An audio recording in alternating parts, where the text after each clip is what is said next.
Greece is like the most amazing thing you could ever do. I mean, Santorini is... Speak Greek? No. A finger every once in a while. Jimmy's impish. I've been called imp other things. As I sat there crying and a girlfriend laid on the bed going, it's okay. You're impish. I'm like, wrong words, stupid. Close your eyes, you're right. Okay, and go.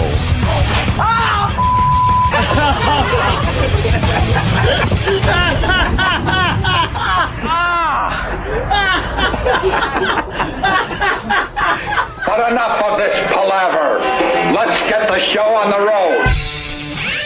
Looks like someone's in a bad mood today. Nah. Looks like someone's in a bad mood today. First of all, it just being Monday puts me in a mood. Did you say Monday? Yeah. Isn't it Monday? Monday.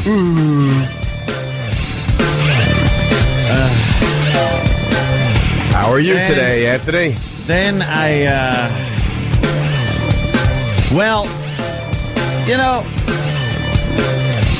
I've been trying anyway to see how this 5:30 thing works. Yeah. Getting in at 5:30 instead of 5 o'clock. We have a very nice, for the most part, competent staff. That, you know, it's not like when it was just me and Opie. Had to come in and, you know, paw through a lot of stuff. They throw together a lot of good stuff. Almost dropped the S-bomb right off the bat before the music even stops. I almost drop it. And, you know, I figured, let me give you an extra half-hour sleep is pretty good. Especially on a Monday. On a Monday. Uh-oh. Sounds like somebody's got a case of the Mondays. Yeah. That's it. So I figure, you know, we'll go for the 5:30 thing. It's been working out pretty well. Yeah. I get in any time, you know, between 5:25 and 5:30, somewhere there, 5:35, whatever. And this allows me to sleep a little longer. Well, this morning, I get a phone call at about 4:40 or so. See, there's still a 4 in front of the main number there of the clock. 4. This is what I consider still last night. It's nighttime. You get up around 5, I'm assuming? Yep. I get up around 5-ish. Actually, I'm out of the house at about 5:05, something like that. And the people, I just want to add, the people that are listening to us now understand that between 4:40 and 5, that 20 minutes, when you have to get up so goddamn early, crucial, is really important. It's crucial. That extra 20 minutes. We got it. Crucial. Yeah. I get a call, and you know, my phone, when it rings. It's set to like that map kind of alarm thing that happens during a nuclear meltdown. Yeah. So it goes off, and I pick it up, and here's what I get. Hello, Anthony. It's Master Poe. What time are you getting in? What? What time are you getting in this morning? 5:30. Why? I have to go to the bathroom. What? Yeah? What? You what? I have to go to the bathroom. I just wanted to know what time you were coming in. Did I wake you? Yeah, kinda. Oh, I'm sorry. I'll see you later. Click. He is as dumb as they come. So now he is a dummy. That extra sleepy time that I so love, the extra sleepy time that, by the way, is the reason that over at XM you don't see me fall asleep anymore. And we appreciate that, Anthony. You know something? It's all I needed. We appreciate that you're not falling No asleep problem. anymore. But that whole thing where it's that I found that half hour is key Yeah, it really is. to me not crashing out during the last part of the XM show. Yeah. And to get that call like that, because first of all, I look and it says blocked. So I have to answer it. It could be, someone's dead or Master Poe's got to drop a deuce. One or the other. I don't think you got to explain it to the newbies out there. Master Poe's his whole job is to, be outside his building in the morning. Yeah. To make it a little easier so you can run in and he parks your car. That's all he does. Yeah. He gets paid handsomely, and honestly, that's all he does. Right now, he's sitting somewhere for the next 3 hours doing God knows what. Like, what does he do between now and the time we get over to XM? I don't know. I don't know what he does. It's not my business. He could have the easiest job in America, and he messes that up. It's not my business. Yeah. What my business is sleeping when I want to and getting in before the show starts with enough, prep time and not falling asleep. Yeah. That's pretty much all I got to do. Yeah. That didn't work out this morning, and it kind of got me what they call cranky. Yeah. Whenever you're woken up like that, when the first thing in the morning, from sleep to being annoyed happens, it lasts with me the whole day. Everyone has their little pet peeves, the things that set them off, the things that make them cranky for a while. That's mine. I've never been a jump out of bed guy. I've never been. I need to sleep and have my mornings go the way I need them to go. If I hit a traffic jam on the expressway, that's another thing that'll get me going. Sure. But early in the morning, that's a rarity. Any other little thing that could happen between me sleeping and me coming here. Once I'm at work, I know I'm at work, so whatever happens, happens. But those other times that are my times, that's where I lose my mind, and it affects me the whole God effing day. Nice. So now I'm in a bad mood. Which is good for the radio show. Well, whatever it is, I am in it. It's good for the radio show, not good for you personally. And then... But can I jump in here and tell you something I've told you many times? Jump! You have to turn your phone off at night. I can't. No one does. I do. You're a weirdo for doing that. I do. You're the weird guy. But you said you gotta shut your phone off because you gotta siphon all the gas out of your tank before you put it in your garage. Like you're saying things that you do that you assume everyone does. No one turns their phone off. I'm not saying everyone should do this, but considering the hours you keep, you really should maybe at least think about turning your phone off. I need communication. Why? I need an open line. Because if I get that call that there's a problem with somebody or someone's gravely ill. Or that it is an important thing that I have to come in early for something. I don't know what. Anything but Poe making a duty. That's what the phone's on for. Who thought I'd get a call saying I gotta go caca? Yeah, but even if you get that phone call, there's nothing you could do. I'm not going to bring everyone down. I got that phone call, and guess what? In the end, there's nothing you can do, so you might as well get a good night's sleep and deal with it in the morning. You're blaming the victim here. I understand. You really are blaming the rape victim. But thank you, Jimmy. Why did you wear that skirt? You should have known. I'm not blaming Anthony, because what I'm trying to do here is this.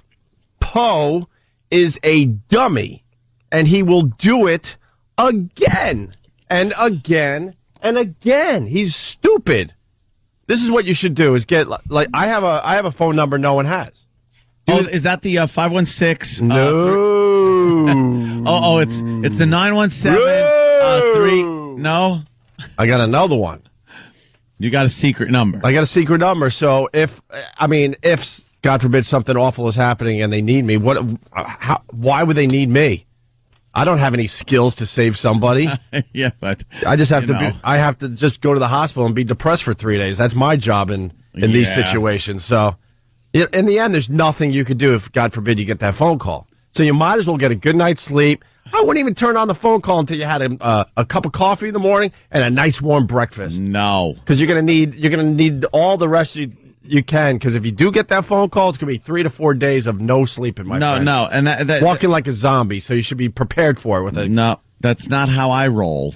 I need my phone to be there, right next to my bed, right next to the 45. Gun and phone. What if you answer the 45 because you're a little problem. woozy, right? I can't answer the phone. Hello. I don't want to answer that. I'm going to get you a phone in the shape of a gun this Christmas, just because I think it'll be cute. Well, that will confuse me. No kidding, man. And then I come in. Don't even do part 2. No. I'm just doing this one. Here's my. Oh yeah. Well, this is part bagel. 3. That's my bagel. Because for some effing reason, you can still eat it. By the way, I am. No, it's in the garbage now. I'm not going into the puke pail for that. I banked it off the glass. Nice shot. It was a good shot. Actually went into the garbage. Yeah, it was very impressive. So now I don't eat until later because I don't know. I guess I don't rate enough to get what I need in here to eat. Call me whiny. I don't even care at this point. Yes, I am whining. But I don't get what I'm going to eat because, I guess because David was in the bathroom. No, David. What's with everyone taking a dump? David was socializing. Oh, Jimmy. Well, he was socializing? He was socializing because I walked in here to go to the bathroom, and he's just holding court in the studio. He thinks is that what he's doing now? He thinks he's a star now. Was he conveying his post story that we'll hear about later? He thinks he's a star. I heard him talking to Kenny and just kind of socializing. David, could you grab the microphone, please? Good morning, David. Yes, I could grab the microphone. Hi, David. Do you know I'm here every day, every weekday? Why are you waiting? Answer his question. Yes, I know you're here. I know that, yes. Oh, my dear, sweet Jesus. Oh, my dear, sweet Jesus. You know I'm here every day. Of course, it's your show. Of course I know that, yes. Every morning, what do I get? Every morning. Every morning? Yeah. Every morning you get a toasted plain bagel with light cream cheese on the side. Right. That's all I asked for. And why wasn't it like brought? Now I can't eat. Why didn't you get it, David? What happened? What were you doing? He thinks he's a star. What were you doing that was a little more important? Were you going boom boom? Did you have to make a boom boom too? No, like I did not. Like Master Pooh? No, I did not. I was busy. There it is. I was busy getting the coffees that I usually get. I was doing that. I always get the coffees, so that's what I was doing. The coffees for who? For Jimmy and for Steve. At what time was this? This was at like 5:35. All right. What time did you get in? What time did I get into the studio? I got to the studio at 5. So, it could be there on my desk when I get in. Get his bagel. Before you leave. It takes long. Like, these guys can bring coffee into the studio with them and drink it as they're doing the show. I can't friggin' eat during the show. Only the part we phone in, the XM part. Then I can eat. But now. No, and Elmer from Iowa, plunk this son of a C down. Hey, clap for brains. Listen to me, Elmer. Nice name, jack off. Listen to me. I sound like a prima donna. There are certain ways this job works, ass. Certain ways this job works. I need my crap in the morning, or else I don't. Everything's timed out. Yeah. There you go, crybaby. Wow. You're the type of guy that gets pulled over by the cops over here in Iowa and says, "Do you know who I am?" And then when we're beating you down, we say, "Nope." Why, are you a cop in Iowa? Are you a cop in Iowa, Elmer? Well, I'm a farmer in Iowa, and I'm also a deputy. A farmer in Iowa and a deputy. Shut up. Grab a corn cob and shove it. You farmer. All right, Farmer Elmer. Farmer Elmer. Go to your fat wife and have sex with her, Farmer Elmer. What's that like? Does she cook you up some breakfast in the morning? You slob. Shut up, you fat Iowan slob, Elmer. You friggin' farmer. You're a farmer. You're a farmer. I'm sorry I don't have a pig wife to make me breakfast. Shut up. Go slop your wife. Slop your wife. Suey! Suey! Suey! That means Elmer and his wife want to have some sex. Shut up, you and your pig farmer wife. I hate your filthy family, your whole filth family. I hope your daughter has sex with a presidential candidate. Shut it! There goes Elmer. Elmer stinks on ice. Him and his fat pig farmer wife. Go farm. I hope your friggin' kid gets caught in a combine. As Elmer's wife. What are you saying, honey? Oh, you want me to tag that fat ass? That's Elmer's wife, his fat pig wife, and his stupid, retarded, cross-eyed, inbred children. Die, Elmer. Die on your tractor. Oh, it's going to be... Just die, fall off your tractor and die. It's going to be a great 4 years of radio, because I know what this is really about. Oh, it's about the front page of the I know newspaper. it is. We'll get into that in a second, but first, Cody in Indiana. David, why are you still sitting here? Go get his effing bagel. Hey, guys. Anthony's hungry. No, I don't want a bagel. I can't eat it. Then what do you want David to get you? Is this a bad time? Get a crucifix and wear it. Tired of you. If I may say, didn't Ron get the bagel finally? Didn't he go and get it finally? Yeah, but that was your job. It's there. You know when it came in? Enough of this palaver. That's when I got my bagel. Enough of this palaver. I can't sit here with a mouthful of bagel and eat. We can only do that on the other show. Yes. I think Anthony wants to know that you were here. So, like, if you got the coffees at 5:35, why not get his bagel and make sure it's here for him? That's their job, Elmer. Just like your pig wife's job is to have sex with you and peel the corn. Farmer. A farmer from Iowa is telling me crap. Go blow. Do you know who I am? And then they go, nope, because we don't. No. Elmer's wife's name? Iowa. And I would never be in Iowa. Elmer's wife's name, anyone? What? Gus, come on. Gus linger and longer. Elmer. Exactly. Hey, Pop, what happened to the bagel? You had to do David's job, right? Yeah, well, usually, I apologize for not getting a breakfast earlier. Usually, Kenny tells David to get out like 5:05. So now you're blaming Kenny. No, that's what's been happening for the past couple of weeks, so I just assumed it was... Kenny, comment? Are you to blame? Because you didn't instruct him to do what he's asked to do every goddamn day? Yes, I am to blame. I am sorry. Sometime, hopefully I can make it up to you, and I will take blame for this misfortune. No, I'm not letting Kenny take the blame. No, I insist. The interns should know what their job is on a daily basis, and that's the whole key to this thing. It's not me being a prima donna, Elmer, and your fat wife. Well, it's just things there's a certain system here. Yeah. The way things work. And when the machine breaks down, we break down. We can blame CBS then. Why? Well, because the interns used to be in a different office, and they could see Anthony passing the doorway when he came in the morning. Do they have a clock? Wait, they took that office away from us now? Yeah, so now they have to sit in here where they can't see Anthony come in. Why did they take that office away from us? Hook up mirrors so they could all look in the mirrors. What office? Wait, why after they take that office away from us? Now, I'm with you, Anthony. What is that office now? That's their production office. Production, they had their jukebox. What the hell do they have to produce? There's like a news person that, like, I guess looks up the news and weather and... Dude, we have 10 people in one room. Yes. We used to have 2 other rooms. We had a green room and another room where the interns and the help would hang out in. And now they took that room away from us as well, because the green room they made into the studio for this dumb station that just plays tunes. Right. What's going on, stunt brain?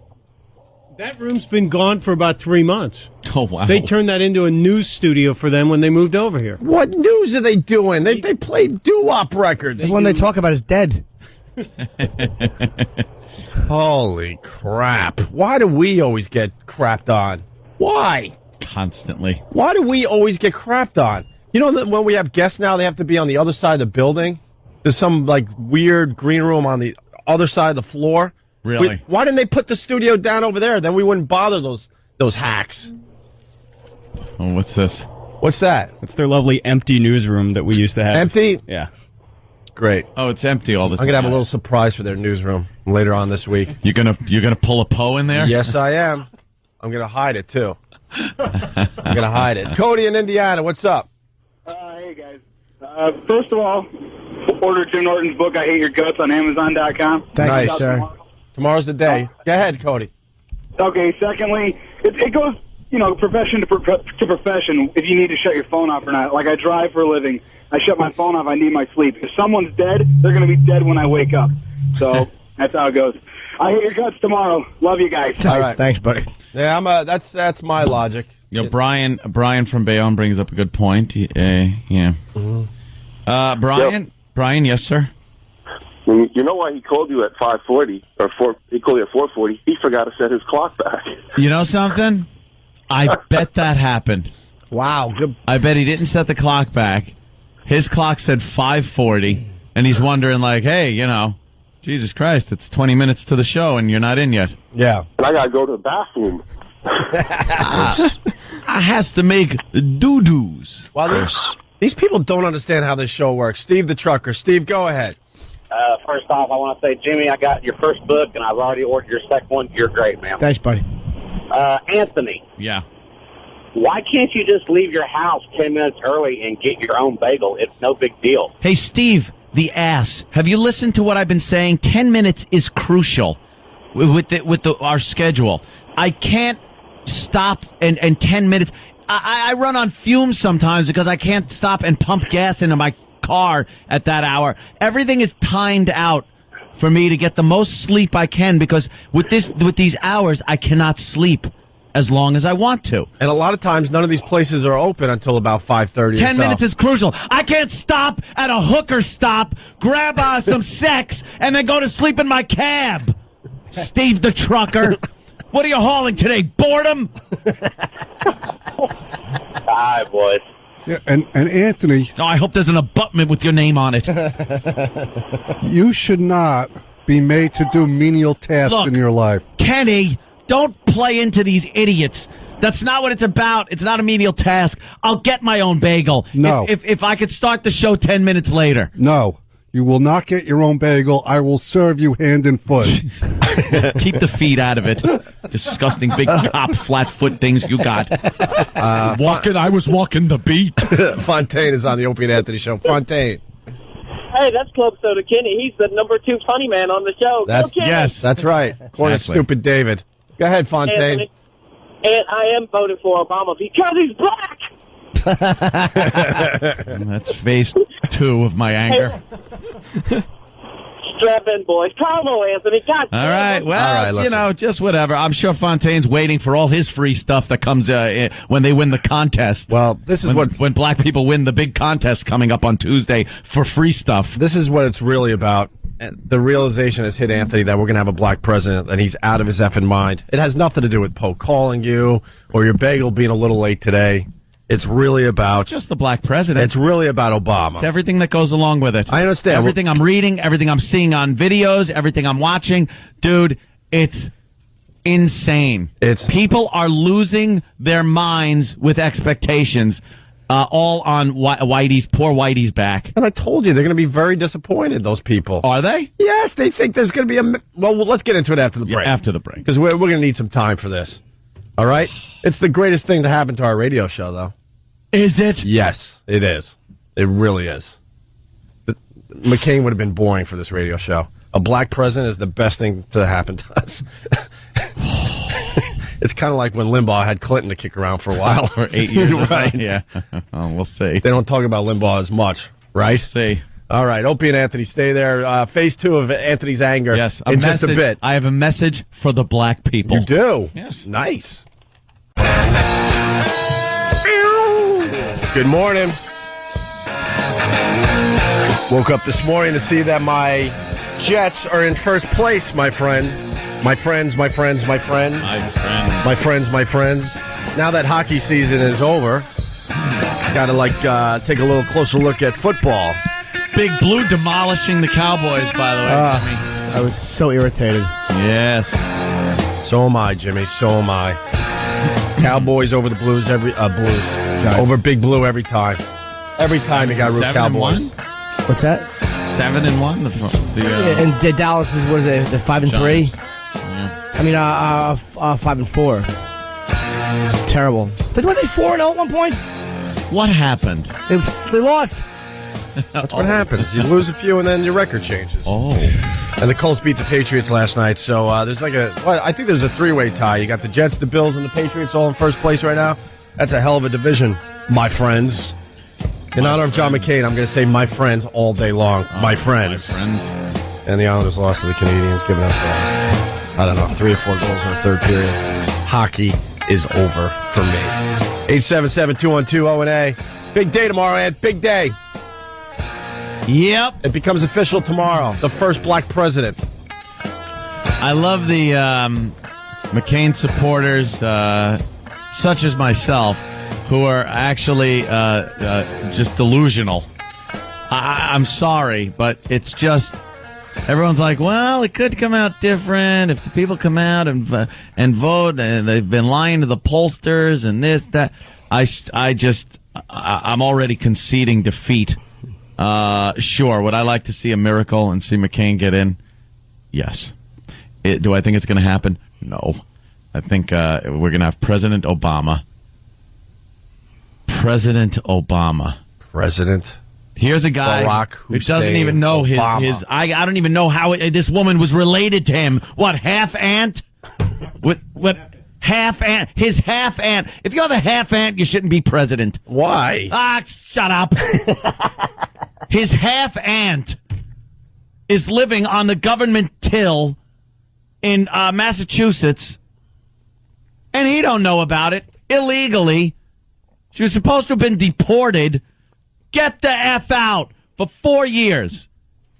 And he is separating himself from this story like you can't believe. And then apparently there's a half uncle. You should see these people and know that they're who they are. They're half people. What do you mean by these people? His relatives. They're half aunts and half uncles. Put one together, you have a whole relative. Yeah. Well, she's living in the slums up there in Massachusetts. What's her name? I don't know. Stuntbrain, could you please tell me your name? I can't pronounce it. My mouth won't move that way. I think there are clicks in it. There are. And she came over here and decided to stay. I would too if they're lopping people's heads off with machetes and putting tires around their neck filled with gasoline and lighting them up. I guess you come here. Well, it's a good country. A lot nicer. It's a good country. He has relatives all over the place that he don't know about. They're all clowns. Remember we made fun of Billy Carter's brother, or Jimmy Carter's brother Billy, because he liked tipping a few beers back. Where do you see what crawls out of the woodwork with this guy? Holy moly. If I may be so bold. Her name is Aunt Zaituni.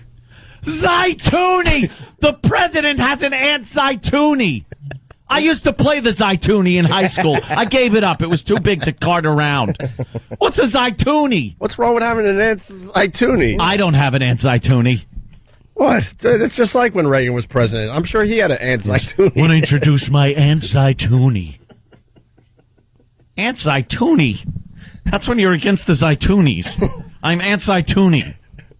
And, what is the Zaituni? Uncle Omar is the missing uncle. Omar. Hey, we like Omar. You're a Wire fan. If Omar's like that, Omar. Yeah, right on, huh? Jesus. He has a beard. Look, it can't be all bad. I mean, the front page of one of the rags here in New York has Obama and Bruce Springsteen on the cover. And Bruce Springsteen's a blue-collar guy. Another one of my favorite He's people. a working man's hero.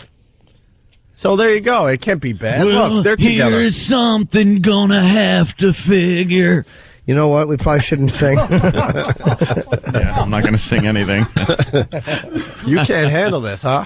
I can't handle the truth. You really can't handle this, can you? It's driving me crazy. Why is it driving you nuts? You got to blame the Republicans. They should have came up with a better candidate. Will. Mitt Romney would have been beautiful for you. He would have been beautiful. I want people to know I'm not putting all the blame on everybody. On one person, I mean. I'm putting it on many, many people. The Republican Party are a bunch of dummies. They're a bunch of dummies who have turned the party into this religious right-wing dictatorship. And they're allowing an unqualified man to become the president of the United States. Unqualified. And now it's given this delusional state of expectations to our African American friends around the country. And that is driving me crazy more so than Obama being elected and taking everybody's money away to give it to people that aren't deserving. But that shouldn't drive you crazy because their expectations are way too high. They're going to be so disappointed when they realize, like, the whole world. Are they? Yes, it's not going to change that much yet. Are they? Yes. They're going to be very disappointed. I don't know. That first few, until the disappointment comes, it's going to be a bitch. They're disillusioned. Let me tell you. And for me, the second he's elected, all bets are off. I don't want to hear one more gripe. And I don't want any black people calling me up telling me that this is something different and there's still this and I still got to deal with this. Go screw. I don't want to hear one complaint ever again. A black guy attains the presidency of the United States means anything's possible if you educate yourself, stay out of effing prison, and maybe have a family and stay with them, and things like that. Just basic things like that. I don't want to hear any more griping. I want to see the crime rate in the black community drop to something that's equivalent to that of other races in this country. Because it's proven that if you assimilate to this country, you're good, you go to school, educate yourself, you can become the president. No more racism left in the country, I guess. If there was, it wouldn't be a chance that this guy's going to be elected. So why should I sit there and have to listen to complaints and have to walk on eggshells around black people with what I say, the language I use, things I do? Why? Why? Enter here. Welcome. You're now welcome to the United States of America, where you too can now be made fun of without the person making fun of you getting crucified. But you don't interact with black people. It's so what's the big deal? Earl Patrice and Patrice. O'Neill. That's it. Yeah. So where are all these people that are going to be bothering you? Because you don't interact with them. My brand new friends that I can interact with after Obama's elected. Yeah. I'll have brand new black friends because we'll be able to joke like I do with my real friends. Right? There were a lot of jokes about black people, though, when you look at the old cartoons that aren't allowed anymore. And yeah. Kind of rough. But what does that mean? I said things were bad. I understand. They've gotten so much better that a black guy's going to be president. So all bets are off. We got an Obama supporter. Is this what you're talking about? What about the episode with the two Italian chefs and Bugs Bunny? I don't remember it. But I'm not saying the cartoon should be allowed. Remember that one? No. I'll squish your little pink tomato nose. Mamma Mia. Remember those guys? Mamma Mia. Yeah, sure. They don't show those anymore either? I don't think so. I haven't seen that one in a while. But sucks. that was a stereotypical Italian guy. Did I lose my effing mind? No! All bets are off. What bets? You're equal. You're equal. That's it. You won. You did it. Everyone's accepting now. So I don't want to hear one thing. Now, there's no more excuses for a disproportionate amount of crime. No more excuses. What? You're a little behind.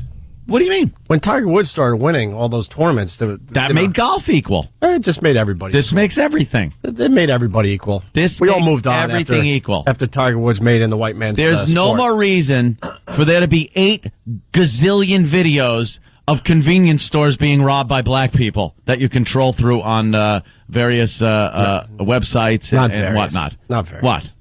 Your website that you love. Oh, I don't have a website. I visit a lot of websites. I went to one last night where some black gentleman is advocating killing white people. Just advocating killing white people. Is that considered a hate site? Like N-word mania? Was that the guy? There's plenty of them. But the guy you're talking about, is it almost like a congressional? No, it wasn't even him. You know what I mean? Yeah, I know who you're talking about. No, not him. It's another guy. And then there's another guy that's the leader of the new Black Panther movement who is advocating killing white people because he says, I kill my enemies. Your enemies? If it wasn't for your enemies, you wouldn't get your black president. Because a lot of white people are voting for Obama. He's got him what I call bamboozled. You want to see this Obama supporter? This is what you're talking about, I guess? This one bothers you? This one bothers the crap out of me. But this is just an isolated, Obama supporter. They're not all thinking like this. What? I don't think so. Jesus Christ, don't be another delusional person, please. I need at least one sane person sitting across from me. I mentioned this. Jimmy brings up the cartoons from the 20s. No. Holy Christ. I was only saying because you're saying to be made fun of. I'm like, yeah, like people always fair game to be made fun of. But in recent times, it's gotten Let me tell you sickening. something. Along with the making fun of, there was physical violence. There was racism in that a black person couldn't get certain jobs, couldn't go into certain places. Then laws were put into place, and slowly there was this acceptance that black people, for some reason, never saw taking place. They're still seeing it as, you watch First 48, watch a lot of cop shows, watch videos on various sites, and you'll see a guy commit a crime and get pinned down, and the first thing is, what I do. What you do? We just saw it. That's the type of stuff that I want to see go away. There's no more reason for it. There's a black president. It's going to be fantastic now for everybody. So then this is good for you. Yes. Because all that stuff bothers you. Yeah, because that'll go away, right? So that goes away? Sure it will. All right, well, here's an Obama supporter. I want to be able to sit down with a group of black people and speak like I do with my friends, where you sit around and make fun of everything. And yes, Jimmy. Why can't I? Because I'm one of your friends. I hear how you speak. Yeah. And why can't I? We're all thinking the same thing. I think we'll invite some black people to hang out in our office between 5 and 6 a.m. Why not? I speak like that about Danny over the house. We have conversation. We goof on each other. We laugh. Mm-hmm. I talk with my Italian friends about Italian things and stereotypical mafia things. I talk with my Irish friends about stereotypical things about maybe drinking, drunkenness, things like that. Jewish friends about thriftiness. So why the hell can't I talk with black friends about things that blacks have a stereotypical... All right. Charlie in Philly. Charlie. What does Charlie have to say? Charlie. What's up, boys? Hey, Charlie. Hi, Charlie. Anthony, I just want to back up and prove your rant correct, because I'm driving to work this morning and somebody took a bed sheet, hung it from an overpass, and all it said was "Vote Black Power." See, this is all about the color of his skin and not the content of his character when it comes to a lot of people that are voting for him. The guy is he's better spoken than McCain. He's younger. He's got a better vice presidential candidate as far as people see. I think Biden's a tool, but he does. But his policies stink for this country. They stink. And people are putting that second to the color of his skin and the fact that this is groundbreaking, and a lot of guilty white people are jumping on board. 98% of black voters are voting for him, which is just an insane number. But McCain's not people. McCain's not impressing a lot of people out there, my friend. McCain stinks. My friend. Yeah, I know he does. And then on top of it, he picks this broad from Alaska. I mean, they blew it. Yeah. They could have got a better... of course they could have. They could have got a better number one and certainly a better vice president. Yep. President candidate. I hear you. But so they blew it. I certainly like his policy. No one's getting excited when McCain talks. That's part of the problem, too, here. Dude, Obama is not the qualified guy. I would rather have McCain in front of Obama. That's it. That's fine. That's the way I'm thinking. Well, let's say hi to Chris in Philly. Chris. Hey, what's going on, guys? Hey, Chris. Hi, Chris. Hey, I'm actually voting for Obama because I want the race wars to finally break out and we can finally clean out this country of all the scum. Jesus. See, that's the type of... Hey, Anthony, I'm with you, baby. I got an SKS, AR-15s, Mossbergs, everything, so... Well, get your assault rifles before they're banned again. I already have them. I went to one of the biggest gun shows and I bought about $500 worth of ammo. Yeah. God only knows all those places where you're not allowed to own a gun. Boy, the crime rate just plummets, like Chicago and Detroit and D.C. Oh, yeah, it works. It's proven. Jackasses. Let's say hi to Assad from Boston. Buy him up. Assad, are you a black guy in Boston listening to the Opie and Anthony show? I hope there's never a fire in my house, because once it hits the ammo room, it's your show. He goes, go ahead, you just talk. It's your show. Yeah, I live in Lynn, like 10 minutes from Boston. I so agree with Anthony. I'm one of the 2% who's actually voting for McCain, and it's horrible. Black people are going to think, oh, yeah, he's going to come give us all this free stuff, but he's not. He's going to screw you. And I don't even have my gun license yet, but when he's actually in, that's going to make it even harder for me to get a gun license. Yes. It's horrible. Yeah, but Assad, how black are you? I'm 100% black. I'm so black that I'm not in college. I quit my job yesterday, and I have a 2-week-old kid with a skinny white girl. There you go. Well, skinny white girl, that you ruined it right there. Yeah, sometimes they can I be know. skinny. I'll be seeing Jimmy on the 15th. I got front row tickets, and I'm buying your book tomorrow. Oh, thank you, man. There you I'll see you go. in Boston. Right on, Thanks, Assad. bud. And I'm voting back. Either I'm going to vote for McCain or Jimmy Tide in 08. Thank you. All right. See, Assad is a black guy. He's voting for McCain there, Ant. If there's a fire in my house, it's going to look like when the Arizona got hit at Pearl Harbor. I'm getting everything I can before they ban everything. They're going to ban everything. You could tell just by the way the gun stores are packed. All right, but let me ask you this. So if they ban all this stuff, right, can you still go to a shooting range, I don't know how this works, and use these guns that are banned? Oh, yeah. As long as you got them ahead of time. As long as you own it. Okay. But under Obama, who the hell knows? Who the hell knows what shenanigans this guy's going to pull with the Democratic Congress and maybe a couple of people he appoints to the court, that it might be one of these things where you get that knock on the door and go, hey, your guns, please. No, this is America. That would never happen. Stop. That would never happen. Oh, please. In this fine country of ours, Anthony. They have proposed a 500% tax on ammunition. 500% tax on ammunition. So they're going to make That's not a tax. They're going to make it unaffordable to own and practice, just as he said they're going to make coal mining unaffordable. Yeah, we're going to get into that in a second, too. This guy is going to... We're in for change. Just like he said, change. Things will change. Now, as far as delusional people that think it's going to change for the good, he's going to change things like the Constitution. He'll change things. You watch. You watch the socialist states of America. You know what I say? Whatever it takes to make this country better, Anthony. I can reach over and slap you. I swear. Oh. Can we take a break? We do have a great clip of an Obama supporter that we really need to play, because it kind of... It shows Anthony's point.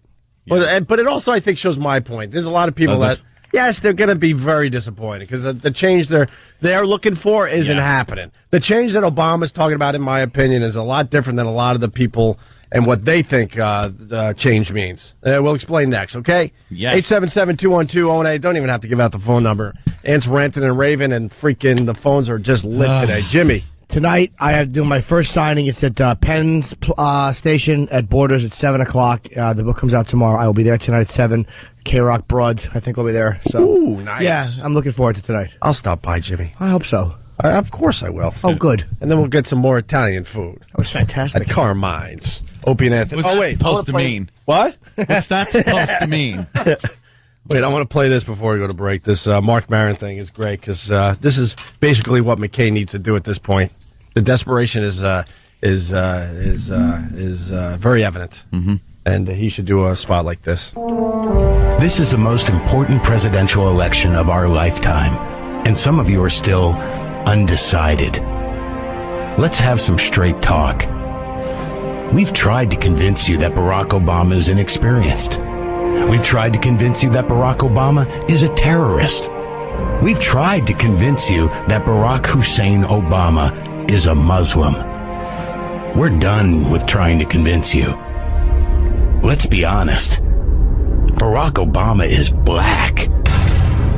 Black.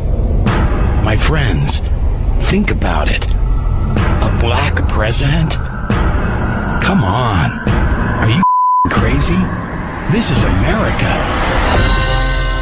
Some things don't need to be changed. I'm John McCain, a white guy, and I approve this message. Opie and Anthony, Rich Voss in studio. It's the Opie and Anthony Show. Little Jimmy Norton's book comes out tomorrow. I Hate Your Guts. Yes. We're all very, very excited. It's going to do very, very well. And you got your first book signing tonight. Tonight at 7 o'clock. It's right at Madison Square Garden. It's Borders at Penn Station. And the K-Rock girls. And I have a special handsome gentleman friend introducing me. Oh, yeah? Yeah. A true gentleman. I'll show you a picture. All right. Also, congrats to our friend Kevin Smith. Yeah, second. Yeah. Zach and Miri Make a Porno, second, yes. Yep. Well, you're not going to beat that High School Musical crap. Oh, my God. But that only beat it by $5 million. I mean, it was $15 million for that and like $10 million for Kevin's. Kevin did 10 point something. That's really good. He beat out Saw 5, and a lot of people are watching those Saw movies, even though they suck. That High School Musical, that's like porno. Anthony, not happy today. Not a happy camper. It's starting to sink in. There he is. Your next president right there. He did 80,000 people, by the way, in Ohio, I think, over the weekend. He hit bonus. I think he did bonus. That's right. 80,000 people showed up for another Obama rally of course. in Ohio. They want to see the rock star, dude. They want to see the rock star. He's hanging out with rock stars. Oh, by the way, one rock star hanging out with another rock star. You got Springsteen and Obama on the Here's front page Bruce. today. He's a rock star. What do you think? I tell you, if McCain will win if Bush comes out and endorses Obama today. Yeah. That's what you got to do. This Bush got to be a team player and say, you know what, Obama's the man. I got 24 hours to parade out Osama bin Laden. Yeah. In cuffs. Remember with McCain, like, doing a perp walk with him. Remember that one? We've been hearing that for about 6 months. Don't you worry. They're going to get Osama just in time for the election, guaranteeing that McCain is the president. No, Obama. Yeah, you're right. All I'm thinking is, Republicans, I don't think there's one Republican that's going to vote for Obama. But you will get some Democrats that will not vote for Obama. That's it. That's our only hope, people. Springsteen. Look. There's Bruce. There's the boss. There's the boss, helping out Obama. Helping out his friend. Now give every royalty for every record right to him so he could give it to the downtrodden. Because, they should have a chance to work themselves up. Speaking of which, we got Ray in Boston. Listen, Ray? Go ahead, Ray. Yeah, I just want to make sure the interns get Anthony's bagel and everything else he needs. He's very important to my financial future. He needs to be well rested. He needs to earn high ratings because the more money he makes, the more money I'm going to make. I can't wait. You can't wait to get a little of your money. Yeah, to dip into the old till.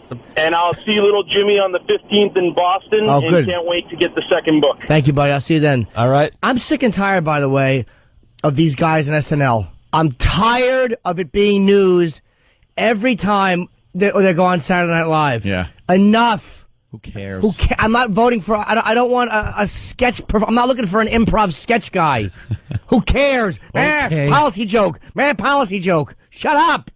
SNL is hot this season. I'm not knocking SNL. I'm highest annoyed ratings at the fact ever. that I'm tired. McCain went on right over the Yes. It's not a knock on SNL. They're doing what they should do. If I had a show, I'd put them on in a second. Well, do we have the McCain audio from SNL? You don't want an improv comedy guy, so you're looking for President Steve Carr. Yes. If elected, I don't know. I'm going to have a constitutional amendment.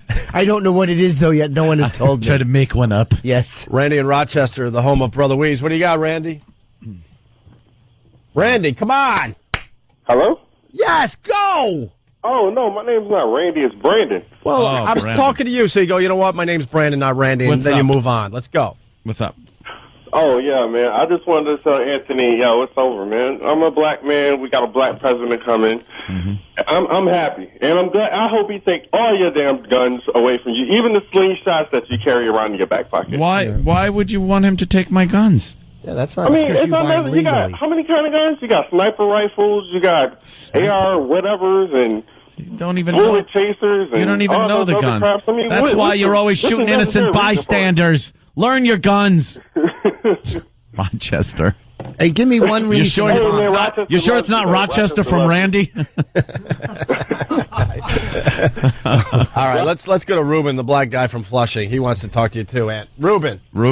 Hey, good morning. Good morning. Bitches. What's up, my brother? Nothing. Yo, Aunt, why are you constantly crying, dude? What? It's disgusting, man. Sorry, Y'all got it's time everything. You guys own sports teams, all right? Oh, sorry. It's time for white people to cry now after 200 some odd years of listening to you cry, all right? Now it's time for me to cry. I'm going to cry now. You're all laughing. Big friggin' day for you guys. Now it's time. You're going to watch white people cry, okay? Can I get one in? Go ahead. Go ahead. Thank you, Mr. Sausage. And, by the way, you made me really dislike Nicolini because when you were yanking her out, I knew that she had to have some of the same ideals that you did. You know what I'm saying? So now I can't even look at that. What's wrong with these guys today? It's this whole thing. All right, let's say hi to Jimmy in East Meadow. Jimmy, what's up, Pope? The phones are real good today. East Meadow, Jimmy, go. Right here. Hey, what's going on? I Hey, just man. saw a sheet hanging from an overpass that says, "Share the wealth, vote Obama." Share the wealth, vote Obama. Another thing, vote Black Power. I'll tell you one thing. These sheets hanging from the goddamn overpasses, they're going to be used for something else. They're going to have to be cut, hemmed, and made into something, but... Wealth is spelled W-E-L-T-H. See, all right, so I think somebody he's had a just saying spelling that. error. I think he's just saying that just to rub it in a little bit. David in Washington. Go, David. David? And look, it's a race thing, dude, because you're clinging to a bunch of hypothetical stuff, whereas Obama is running against stuff that Bush has already screwed up, first of all. Secondly, what it really boils down to, and I understand, is that on November 5th, it's not that you don't want to see a black president, it's that you don't want to see a bunch of niggers jumping up and down, and that I wouldn't want to see that either. Mm-hmm. But that's what it is. It's not policy, so just, let's be honest and, call it what it is. Without resorting to your colorful speech that you've just used, there are supporters that are using this election to just say that they're now entitled to all kinds of things. One of which is... Yeah, we got a very good example here, David. Hold on the line. We might go back to you. And this is not really that much of an exception to the rule, let me tell you. I'm sure there are plenty of black people that are just like, I'm realistic about the situation. I know, all right, he's a black guy, he's going to get in, but this isn't going to change things. But there are so many, and those are the people I'm worried about, because educated people that understand what Obama's about vote for him based on his policies. If that's what you're into, fine. You want a socialist state of America? Whatever. Go ahead. Pull the lever. But if you're pulling the lever thinking that it's a slot machine and the jackpot's going to come out afterwards because he's black, you're sorely mistaken. And there are a lot of people that are thinking that. Let me jump in here for a second. Now, I heard this clip this morning, too, right? Yeah. It just made me laugh. But it made you angry. Dude, why are you laughing? Because it's just funny to me. It's upsetting. Because I just don't care in the end. That's why. It's upsetting because it's all on our backs. All right, let's listen to this clip. And do a little exercise with yourself. Are you laughing or are you really mad? All right, let me see. I bet you there's some people that are going to be laughing, and certainly some people are going to be really mad. All right. I understand that. It was the most memorable time of my life. It was a touching moment because I never thought this day would ever happen. I won't have to worry about putting gas in my car. I won't have to worry about paying my mortgage. If I help him, he's going to help me. I won't have to worry about putting gas in my car. I won't have to worry about my mortgage. Yeah. So dumb. If I help him, he'll help me. Yeah. That is her effing quote. Yeah. There it is. Woo! Yeah! Where's mines? The price of what you're eating is going to go up. It's quotes like that disgust me. Doesn't that sound sad, though, in a way? Like, that to me, that doesn't make me angry, because that's not somebody going, like, F white people.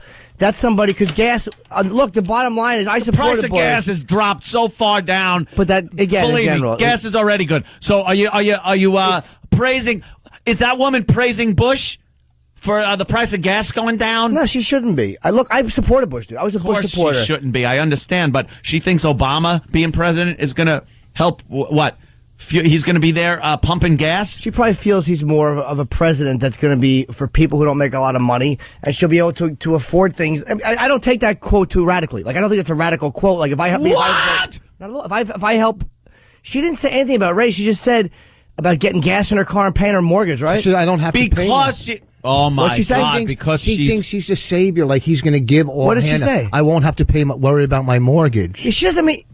I don't think she means she's not going to have to pay mortgage. I think she means I'm not going to have to worry about it, like what just happened with this mortgage collapse and stuff. I don't, unless I misheard it. She worries about a mortgage in a shelter. That's what I want to know. She says, for some reason, I get from her quote, that now she's worried about her mortgage. After Obama's in, she won't have to worry about her mortgage. So what is he going to do that is going to keep her from worrying about it like she's worrying now? Well, a lot of people are losing their homes. A lot of those, I don't know all about the scandal. Because people with crappy credit ratings, big part of it, went to the banks like WAMU and got loans, even though they shouldn't have been given loans. And that was because of liberals. So now she's Stop with the liberals. It was because of liberals. As much as the liberals are, I know that, but the whole country. And look, I've been trashing liberals for years, but this one is not on them. No, it's on both of them. No, it's on the Republicans. No, you're 100%. Jesus Christ! Yelling doesn't make you right. Liberals push. I know yelling doesn't make me right, but I'm listening. You're throwing out a fucking F-bomb drop. Dude, I've been trashing liberals. They're the worst, but they're not responsible for this mess that we're in. I'm not saying that they didn't take a part in these bad mortgages. They weren't pressured to give out these mortgages. The government said, we'll take care of it. I understand all that. But this mess, these scumbags on Wall Street, a lot of these people are going to be indicted. A lot of these people have been dirty for a long time. And look, I don't hate McCain, but he didn't do a lot to change that. And neither did Bush. So come on, stop it. None of them did. None of them, because they were all making money from it. And it's private business. It's private. Somehow, sector. even if Barack wins, the white supremacists are going to blame the Jews. They're going to find a way to blame the Jews on this one. Well, if we could all get together. But I don't think our quote was. I didn't take that as a radical quote. I took that as a very radical quote. Yep. She was all whooped up at the prospect of being at his speech. She saw the rock star talk. She talks about how it was the best moment of her life. She's obviously, and I saw the videotape, she's a black woman. But it was right after a rally. Who thinks now that this black guy getting in is going to give her what she deserves for some reason. Cheap gas and help with her mortgage. But Anthony, based on the backs. He made her hopeful. Yeah. I don't think that's a bad thing. Yeah, she felt hopeful. They talked to her after a rally. You ever go to a really good concert? You got some adrenaline flowing after you see your favorite band, and you say dumb stuff. I want the Jimmy Norton that was on Colin's show. Dude, Could you bring him back? Because this Jimmy Norton that is now sitting in this studio is a liberal pantywaist. No, I'm not. I'm the same guy. But you're not. Dude, the Republicans have douched everybody for the last 8 years, and I hate political correctness. I hate a lot of the things Obama will do, but I don't feel McCain.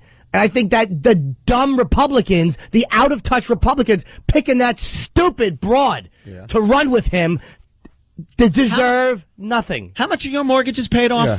75%. 75% of your god-effing mortgage is paid off. So the last 8 years have really effed you over, haven't they? No, but what I'm saying is, as a whole, it's not just about me, it's the whole country. No, it is about you. I'll tell you where it has effed me over a little bit. Where? Is the fact that we're in financial trouble right now. Yes, because the economy is cyclical. It's a cyclical economy that capitalism is. And it's all over the world. The world economy is sucking.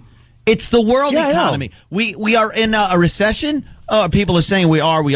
It's a cyclical thing, the economy. The economy going down screwed George Bush Sr. from a second term. Because Bush's awful campaign that he ran. He ran a terrible campaign. But the economy sucked. And Bush and Clinton said it's the economy, stupid. Everyone was bitching. The economy was horrible then.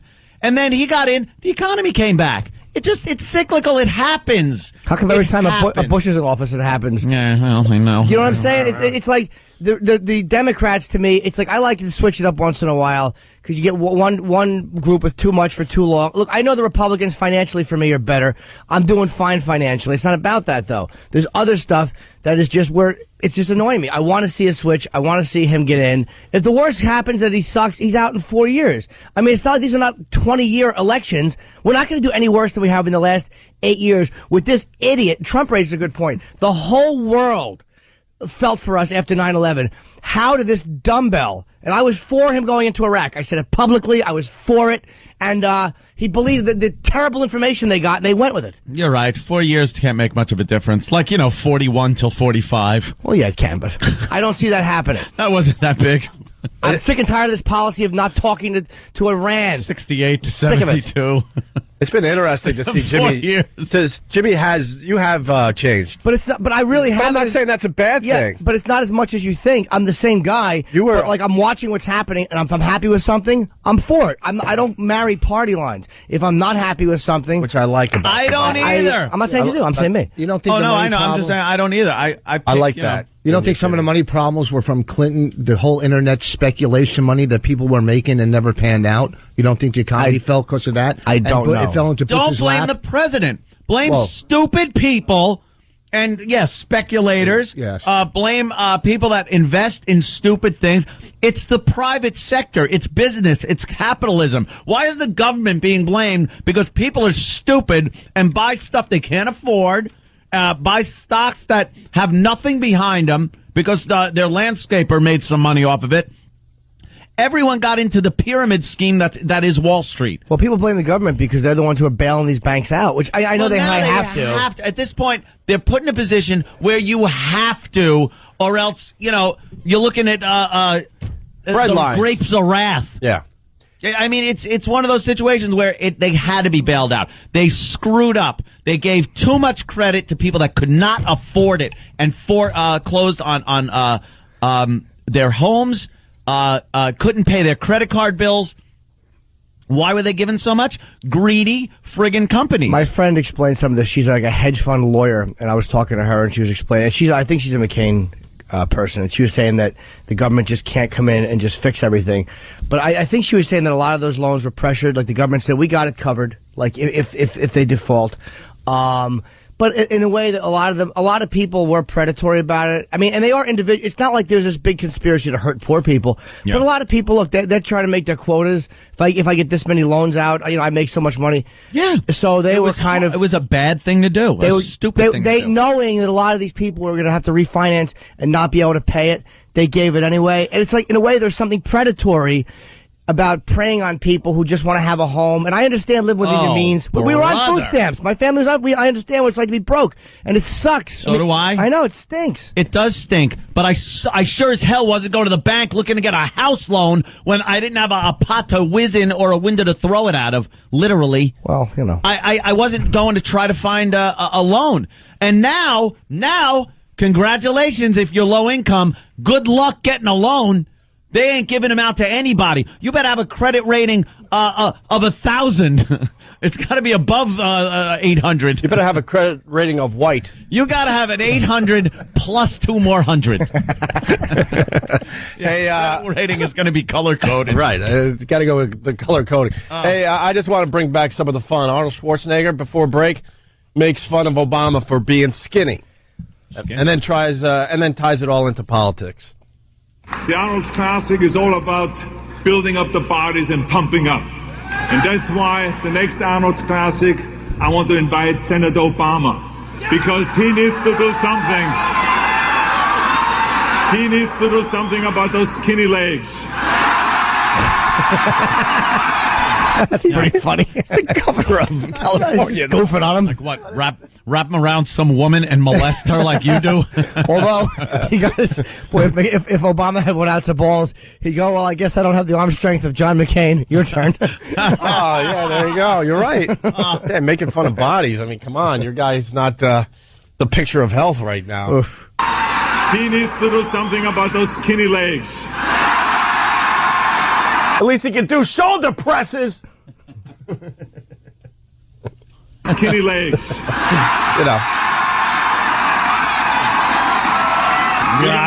Make him do some squats. And then we're going to go and give him some biceps curls to beef up the scrawny little arms. But if we only could do something about putting some meat on his ideas. Boo. Now I get it. Boo, Arnold. You had me.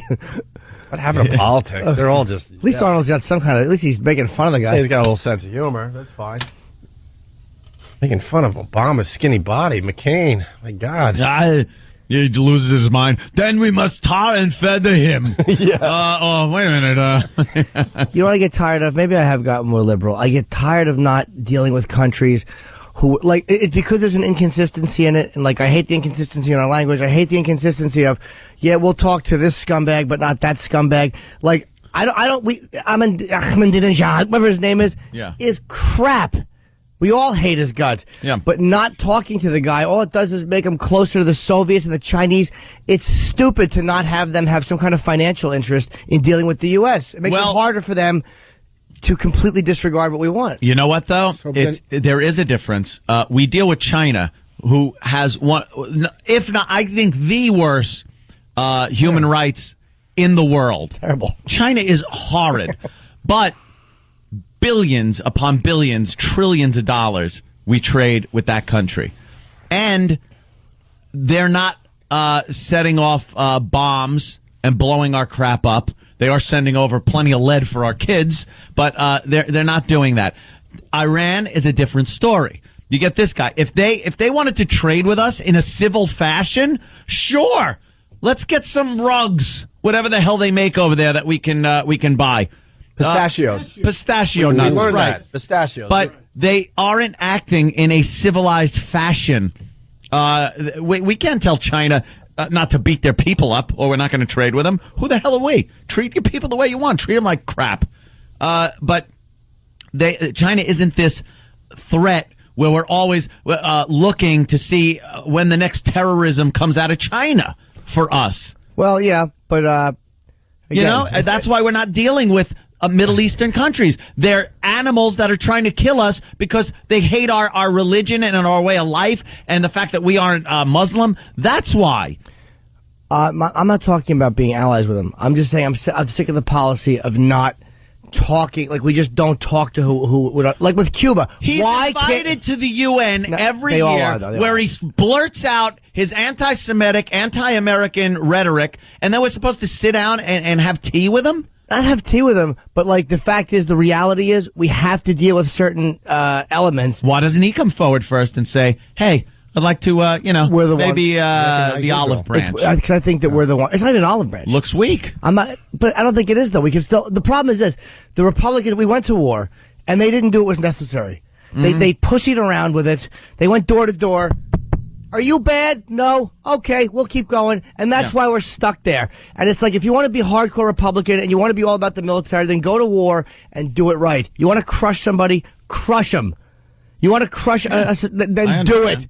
Don't get our soldiers shot because you're so afraid of a bunch of dead Iraqi civilians and you're going to look bad here and get voted out. That's the problem, is they're trying to appease people here and run a war, and you can't do both. Either do it right with barbarism or don't do it. I do like the fact that since 9/11, hey, our trains haven't been blowing up. Our planes have been all right. You know, we're catching people that are trying to do stuff. The intelligence is a lot better. Our international intelligence is better with our allies. Things like that. It's like, is that the change that Obama's talking about? Because I don't want that kind of change. I don't want to change where it's, again, our intelligence is decimated like it was under Clinton. Our military is. That's something. That's the change I'm not looking for. I don't want that either. All right, we'll continue after the break. Rich, what are you promoting today? I'm at Helium, but I thought I was pretty smart when I did that whole speculation thing. I didn't know if you were right or wrong. I just didn't know. Helium this week in Philly. I'm at Helium. No, I was right about that. Helium, okay, Thursday, Friday, Saturday. All right, very good. I didn't say you were wrong. Look, we all need to get happy here, so why don't I do I'm very it? happy. No, we're going to do this for Anthony. Because my guy's getting in tomorrow. Anthony loves this little thing. So believe me, he'll do some politically correct crap, and I'll hate his guts within a month. I know it. We'll play this to make Anthony happy today. He loves this ditty. All right.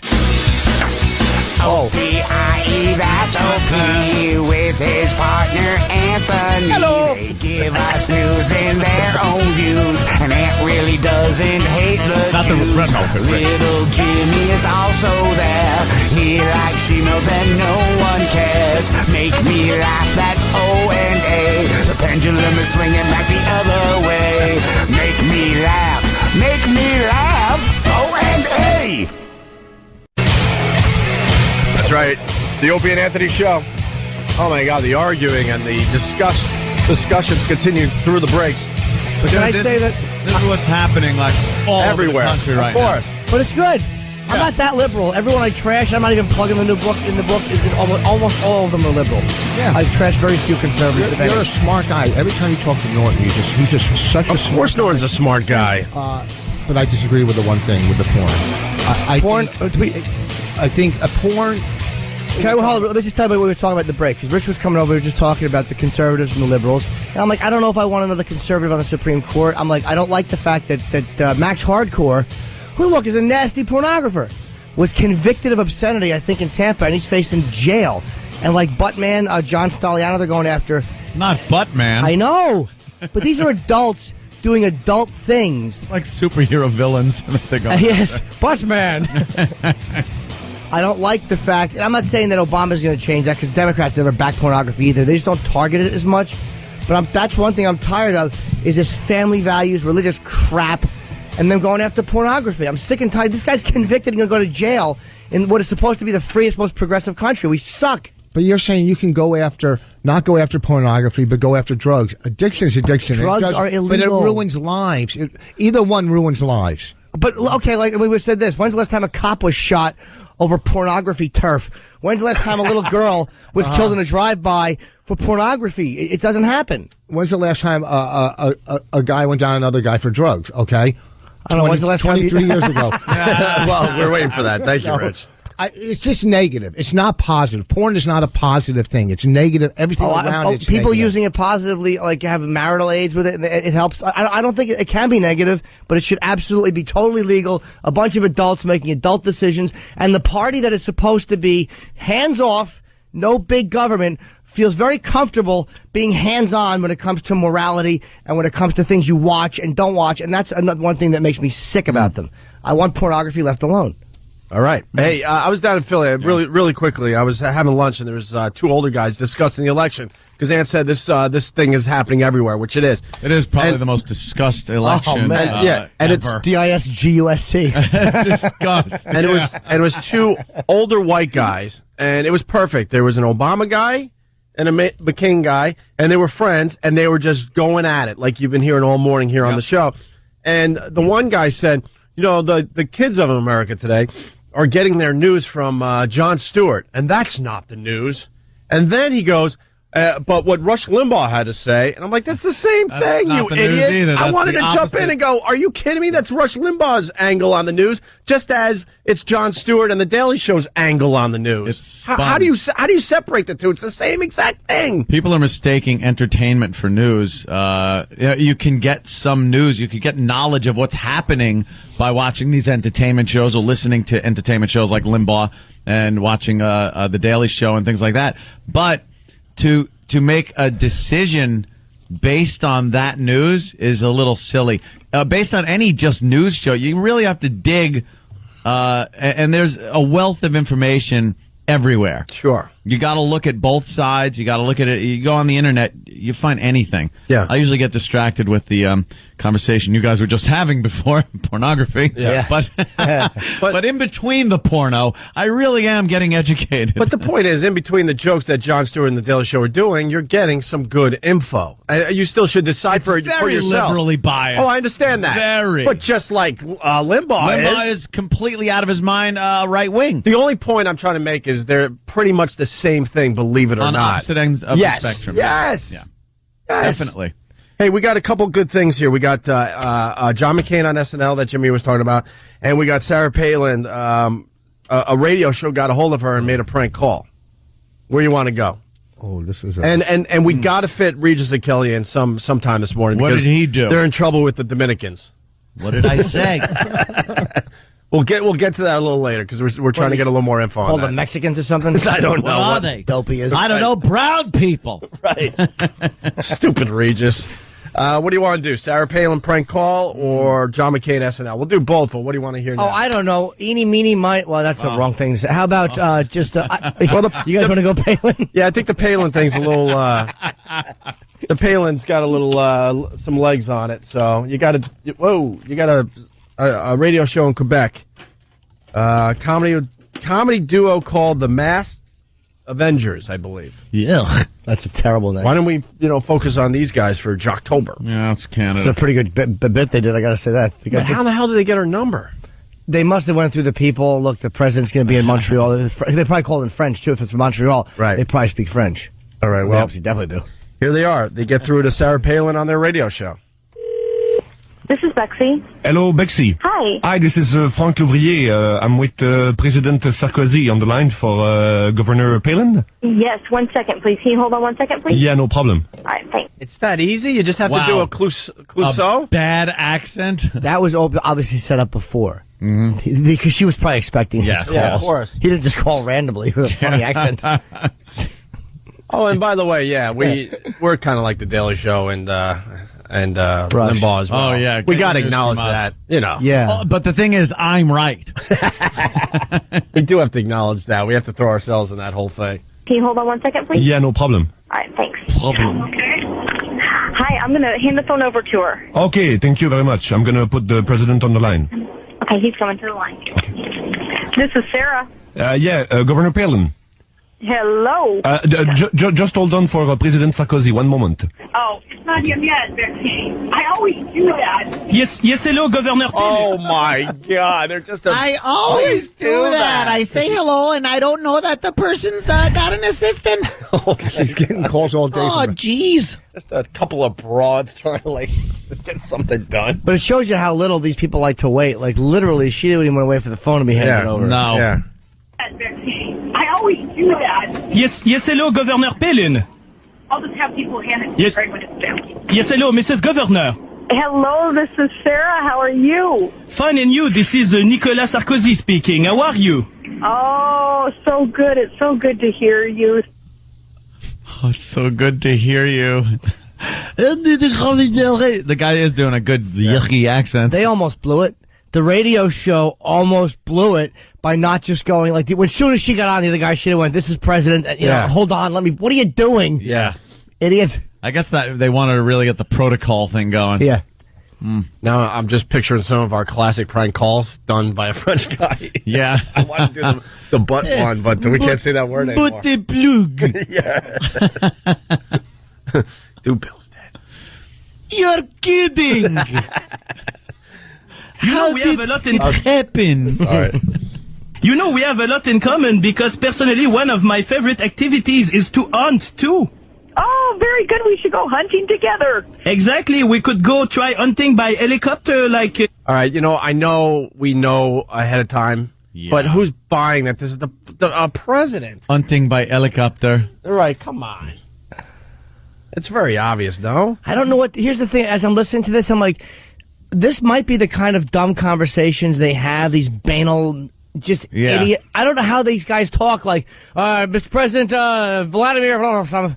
What do you talk about? Congratulations. This is these shallow, idiotic talks. Maybe they made a mistake and they just called another radio station and they're pranking it back. Hey, we got this president on the line. It's from Canada. It's great. Hey, cowhead. Hey, dude, is this a Chinese restaurant? Yeah, okay. Sorry. Exactly. We could go try hunting by helicopter like you did. I never did that. Like we say in French, on pourrait tuer des bébés phoques aussi. Well, I think we could have a lot of fun together as we're getting work done. We can kill 2 birds with 1 stone that way. I just love killing those animals. Take away a life. That is so fun. My God, what the hell is going on? Why didn't she hang up? We're just giving you the highlights. This call went on for 6 or 7 minutes, I believe. Wow. Yeah. That was late in the call. That was late in the call? Yeah, that part about hunting was late in the call. Yeah, I don't think he'd jump right in on that. No. It'll lull her into a false sense of security. And then they make Cheney jokes with Sarah Palin. Oh, okay. I'd really love to go as long as we don't bring Vice President Cheney. No, I'll be a careful shot, yes. Yes, we have a lot in common also because except that from my house I can see Belgium. That's kind of less interesting than you. Well, see, we're right next door to other countries that we all need to be working with, yes. She's so dumb because this is being done in a radio delivery. This isn't a phone call. Yeah. This isn't a little conversation. Yeah, this guy's throwing out little shtick. The shtick.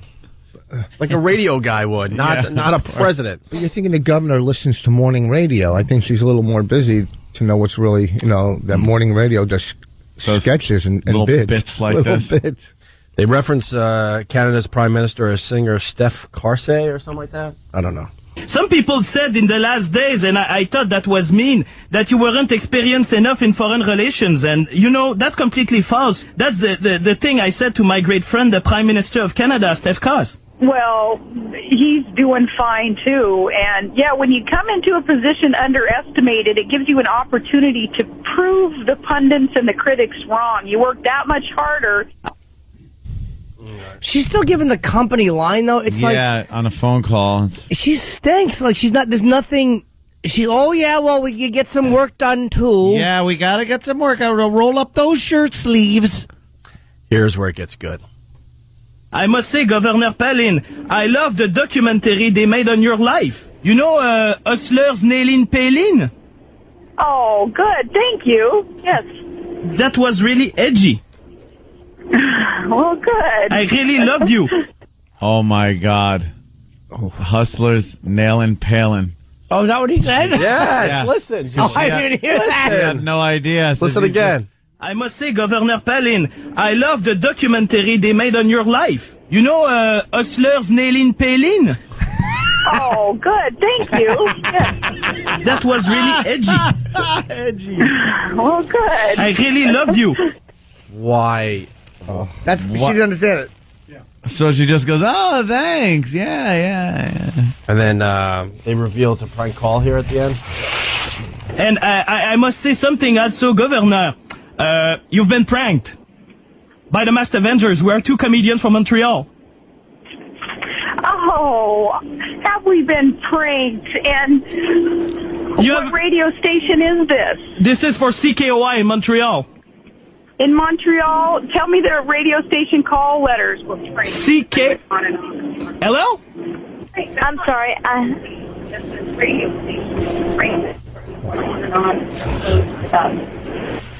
sorry. I have to let you go. Thank you.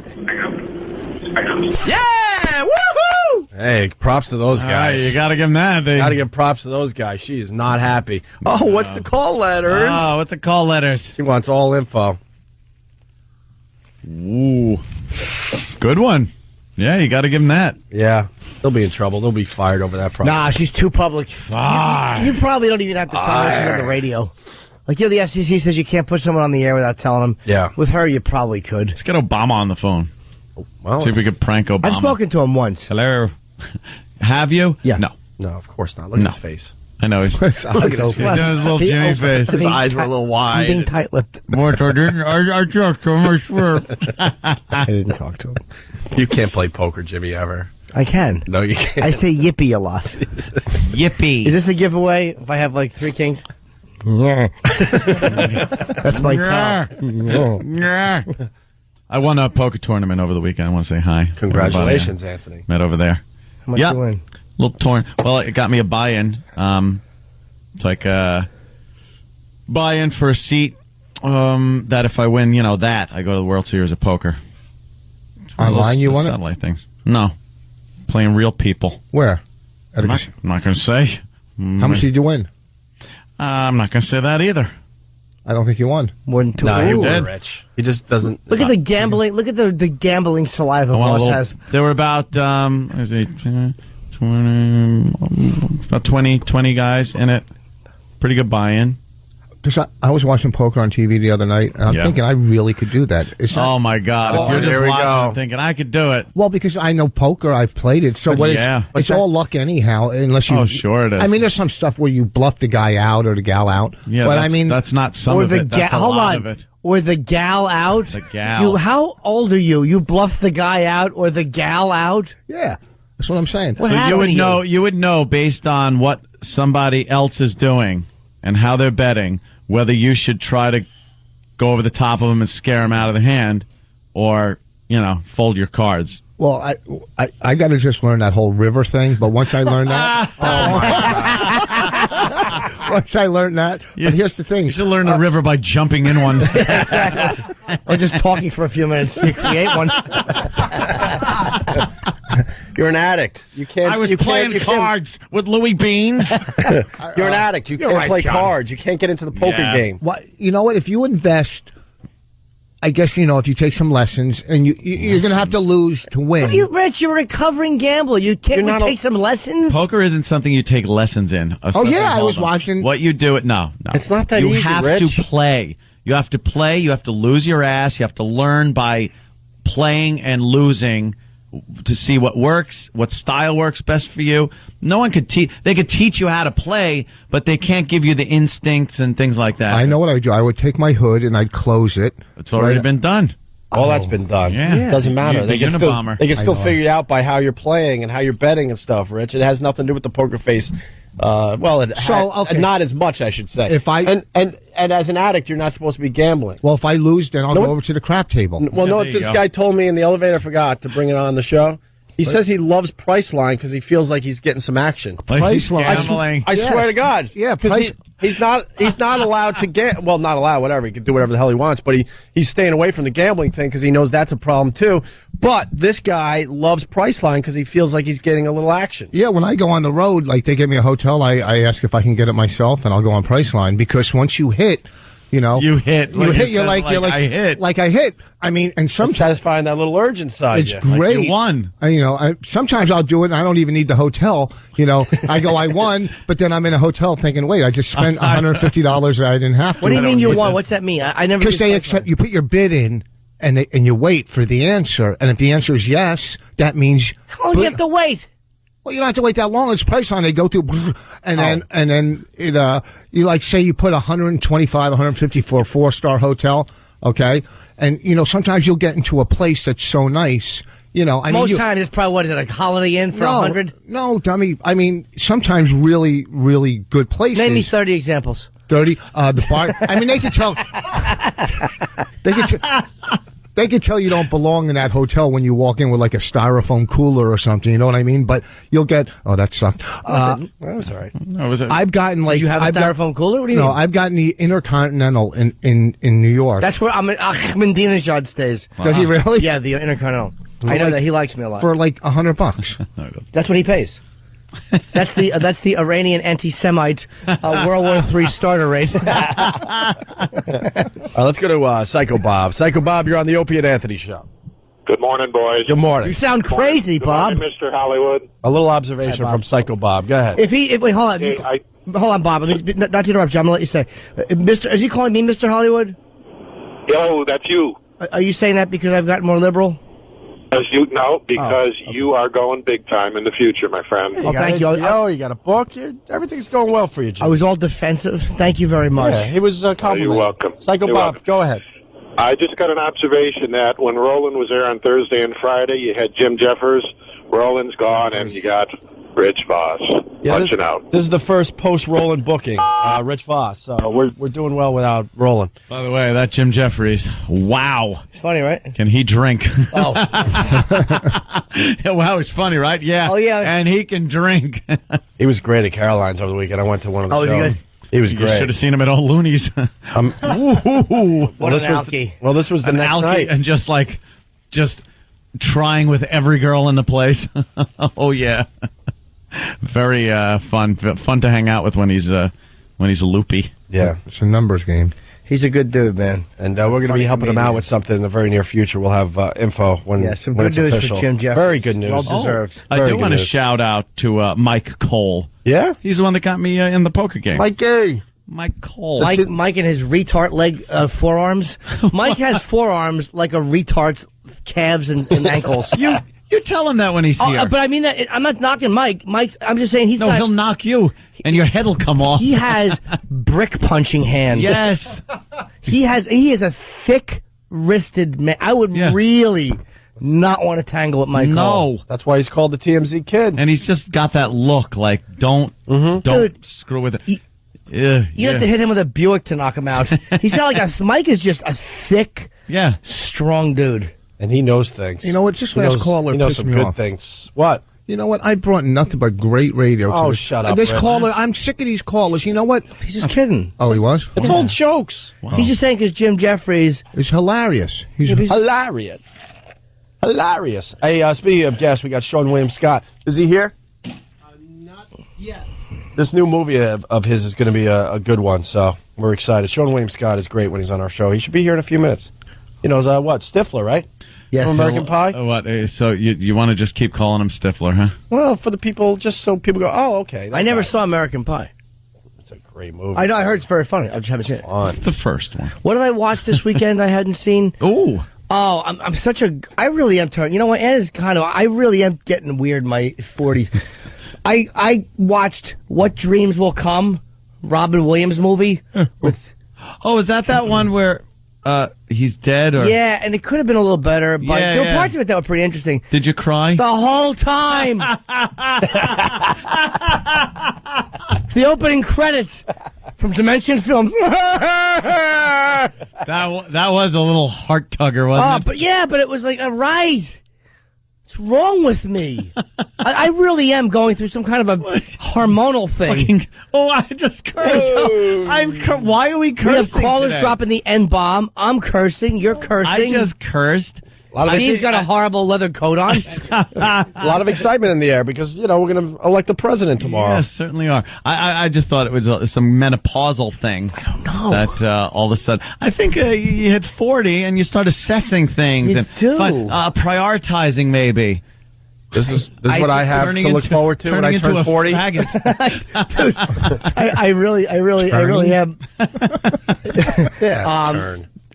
Later next year. No, he was laughing. He was saying that about Anthony, saying I'm going to turn into a faggot. He was saying that. Right. No, I'll be 40. I turned 40 in July. He'll be 40 in You're not May. 40 yet? No. Get out of here. I'm not. The big day's coming up next year, He'll be 40 though. next year. Yeah. God, you look beaten down. That's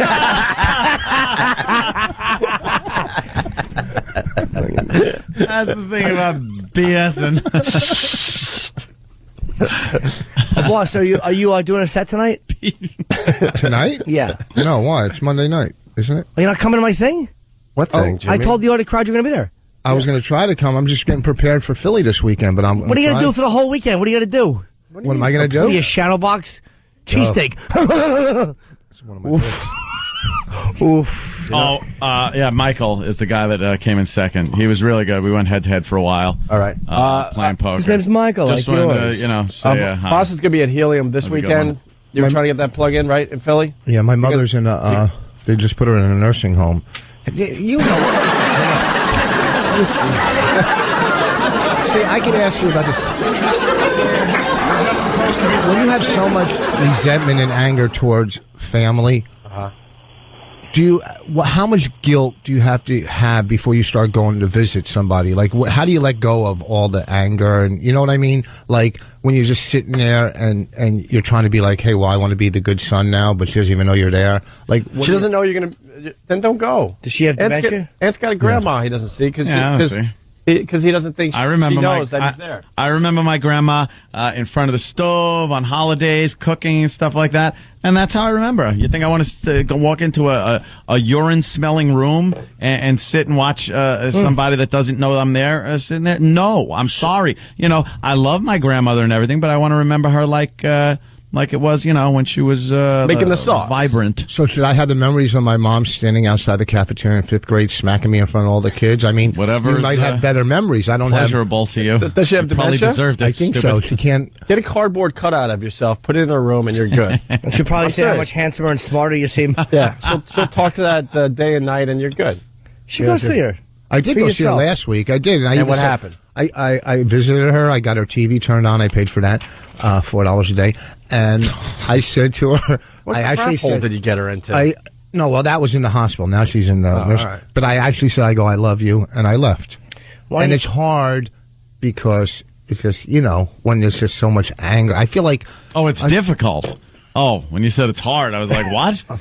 No, it's I love you. Then I crawled in bed with her. Why don't you just tell her you're mad at her then? Like, just you don't have to yell at her, but just tell her even if she's got dementia, at least you're saying it. It's too late. No, it's not. Why not? It's not about her. Now. What's that? Should have said it before now. Should have had it out with her.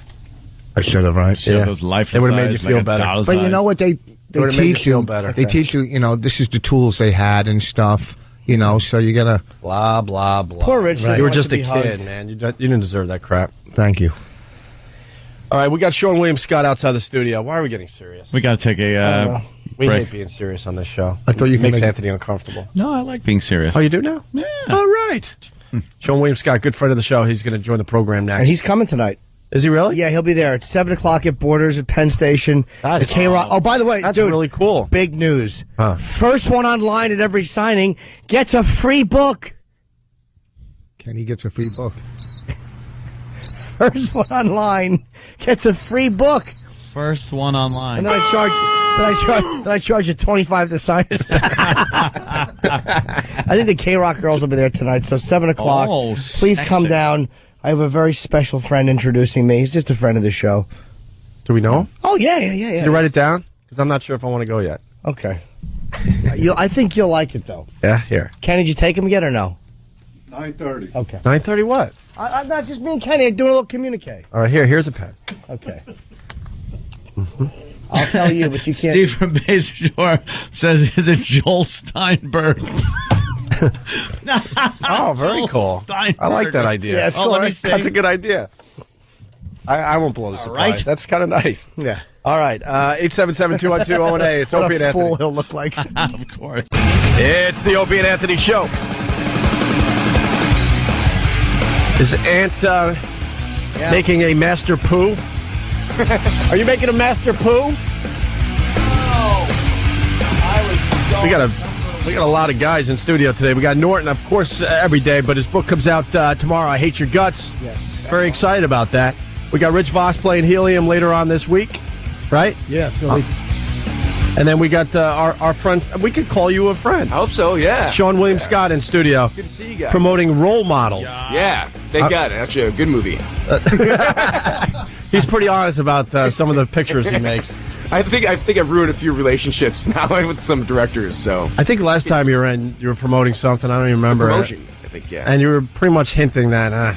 I'm just here to say hi to you guys. I think that movie I really actually genuinely liked, Yeah. but I just knew nobody was going to see it. No, I think we were bashing Woodcock. Mr. Woodcock. Oh, right. Yeah, we crushed that. We crushed that movie. Fine. I've actually run into like some studio heads at New Line because it was New Line, and they're like, "We'll never work with you again." Oh no! Come on, they had to know. Yeah, they did. He was honest, and he ripped apart the poster and everything about that movie. I know, exactly. In all fairness, I never saw that movie, and Thank God. I didn't see the promotion. But if you're saying you like that movie, now I got to go see it. I think you like it, yeah. I got it on DVD in my house, sitting there. You have the DVD?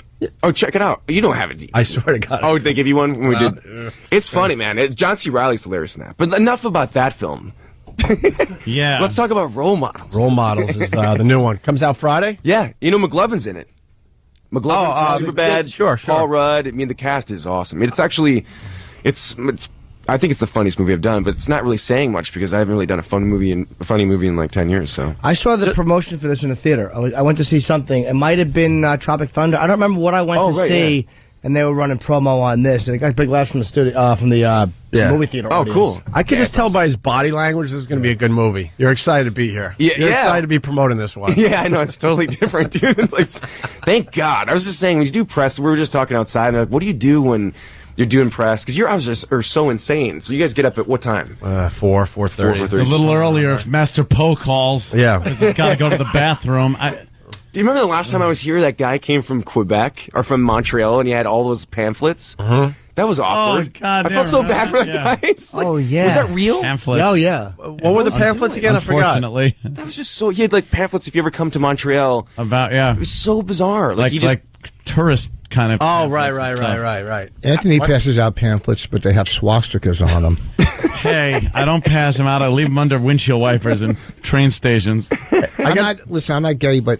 How many girls can you get? He's probably the best-looking human on the planet. Boss. I mean, when he walks Boss, in... let's say he was a drug dealer, Boss. No, listen. How short would your shorts be? No, what I'm saying is, in Hollywood, he's an established actor. He's built. I mean, how could they not be What else do you lining like up about him? His dreamy eyes? Do you like his dreamy eyes? He's got a nice he's got tattoos, so you can see he's tough. Why don't you just say, you fruit, he's got a smoky stare? Shut up. No, see, you guys are insecure. You bedroom can't eyes, compliment Rich? another What guy. is it, huh? No, we just know him. We don't. I can compliment he's a handsome dude, but when he walked in, I didn't go, wow, his arms. How could girls not follow him? You guys are insecure. I could a man's and I have no problem. You want him to stand up and twirl for you so you can get the full package? What I'm just saying.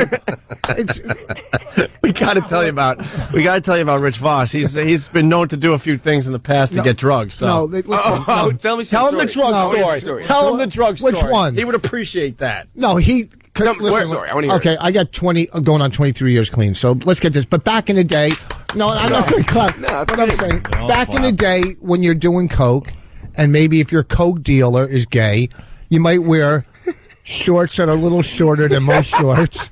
Without underwear, maybe just to get his eyes and focus on you, so you get some free drugs out of it. I'm not saying you do anything, but maybe you're a little teased. Not saying. That's as far as he'll admit, and we're not stupid. We fill in the blanks. Yeah. Because he also got mad. He went to his drug dealer's house with a buddy of yours. Yeah, and he brought and his buddy got invited upstairs, and Rich got insulted that he was invited upstairs. My buddy looked like him, kind of. He's got that whole the eyes and stuff. You know what's funny? I think I got in from L.A. on Halloween. I think there's a lot of guys that were cokeheads then because they were all wearing that outfit. That's right. Look at the West Village. Yeah. They were all wearing the tight that's shorts. their holiday. But no, I'm not gay. I'm just saying, you could see something. Were you not insulted that you weren't invited upstairs? Yeah, of course. I felt like the fat chick. You felt like you weren't hot enough. Yeah, I felt the gay horrible. drug dealer. Here I prepare. Is that what got you clean? After that, you're like, you're so offended. You're like, I'm done with drugs. Oh no, it took a lot more than that. What are you kidding me? One rejection, big deal. My family rejected me. That's why I was doing drugs. That's classic. See, you needed a role model, huh? Yeah. There you go.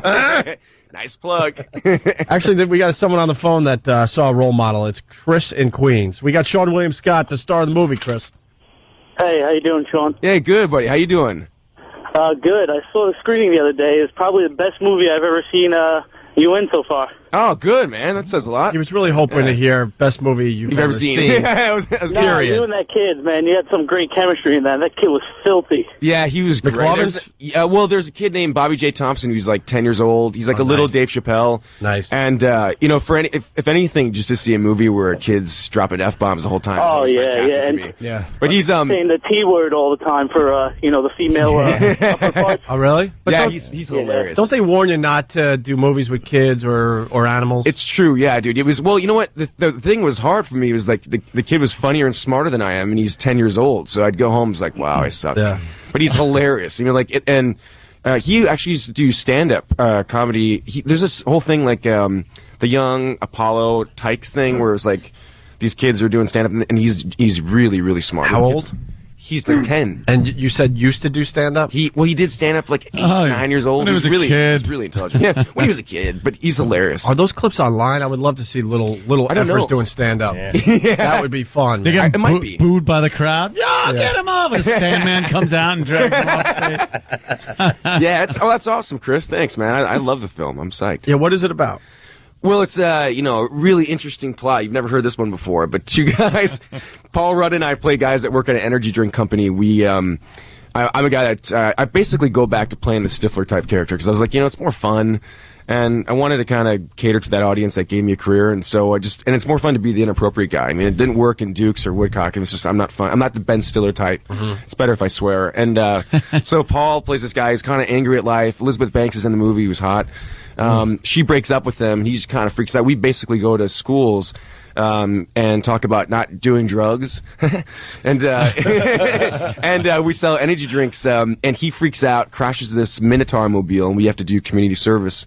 And we get these two kids. He gets McLovin, and I get this kid Bobby J. And then Jane Lynch is in the movie, who I love a lot. Do you remember her? She's a 40-year-old virgin. She's the girl who goes up to. She's the boss at that Circuit City job. Right, she goes up to Steve Carell. She's give her the term F buddy. Sure. And she's hilarious. So she plays the boss of the whole organization. It's just pretty crazy. What were you laughing at? Just Rich go like breathing into the mic. Every time Rich is on, he will sit there and Just breathe into the mic really hard. I'm sorry. I'll hold my breath. I'll turn my head. Sorry, you're right. I do breathe too hard. Yeah, you do. I have asthma. I'm sorry. You do? I'm sorry. Do you really? Bring it up. No, not at all. He doesn't. He just doesn't have good mic technique. And Elizabeth Banks is in this movie. Yeah, she's in Kevin Smith's movie, She's too. got like 4 movies out. The W film. Have you seen W?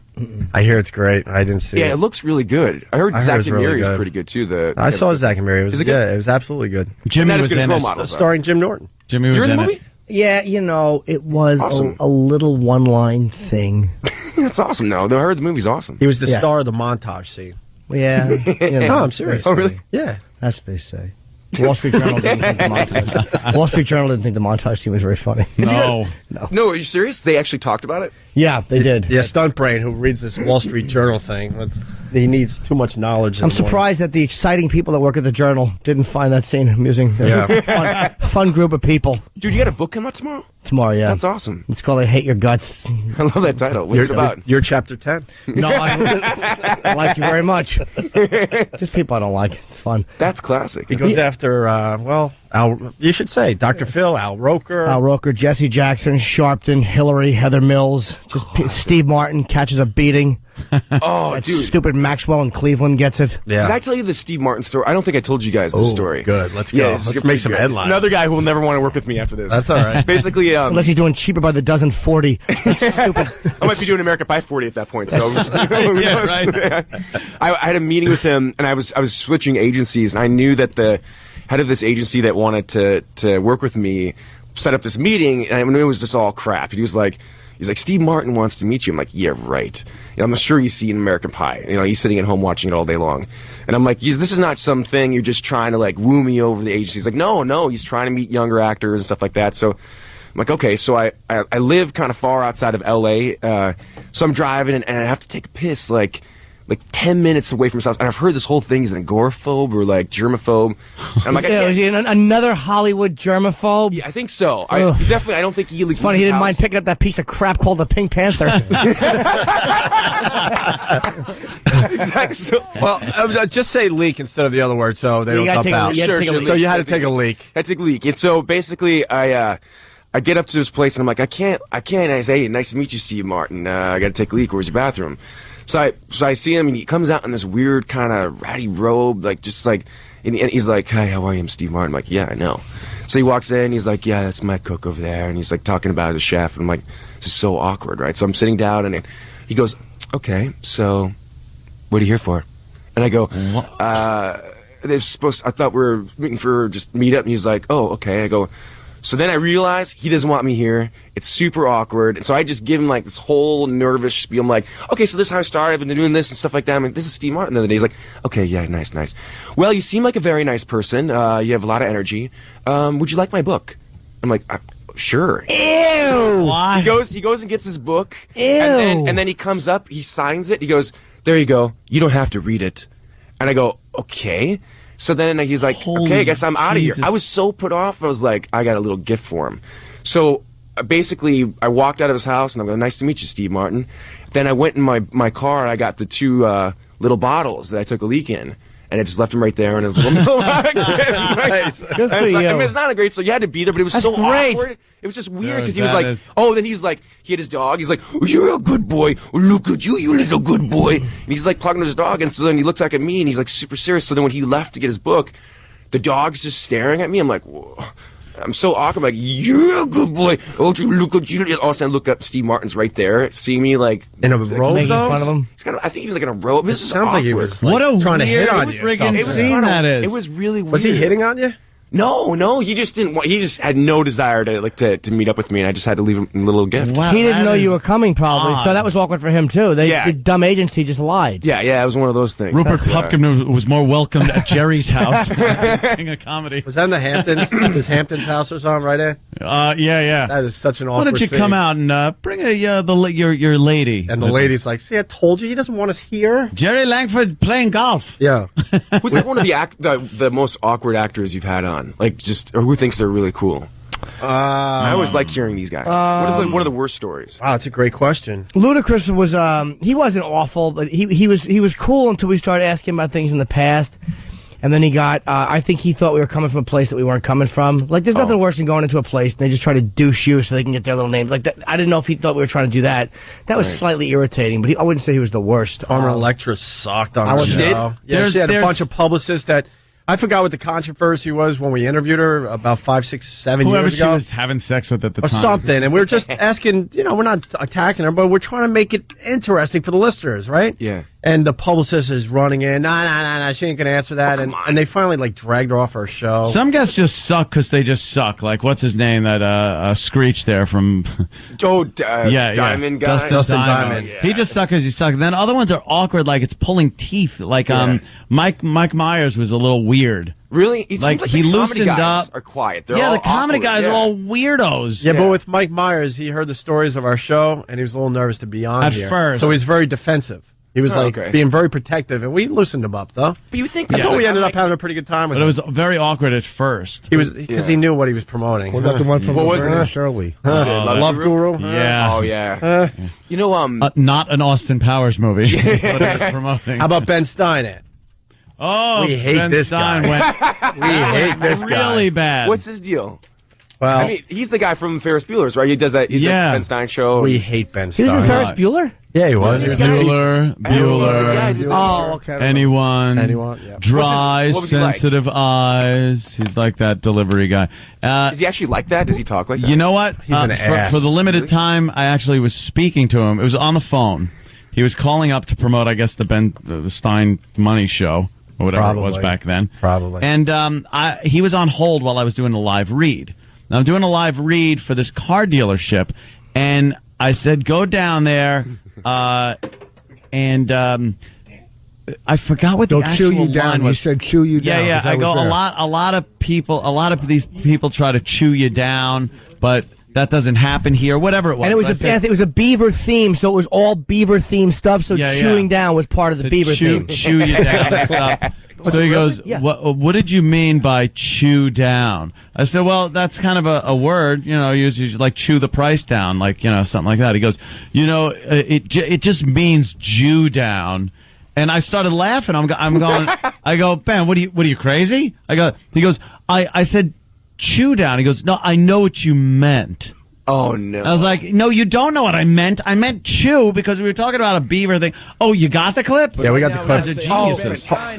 All right, Sean William Scott promoting Role Models comes out Friday, but here's an uncomfortable moment with Ben Stein. But right now we got to say hi to Ben Stein, Anthony. Ben Stein. Hey, Ben.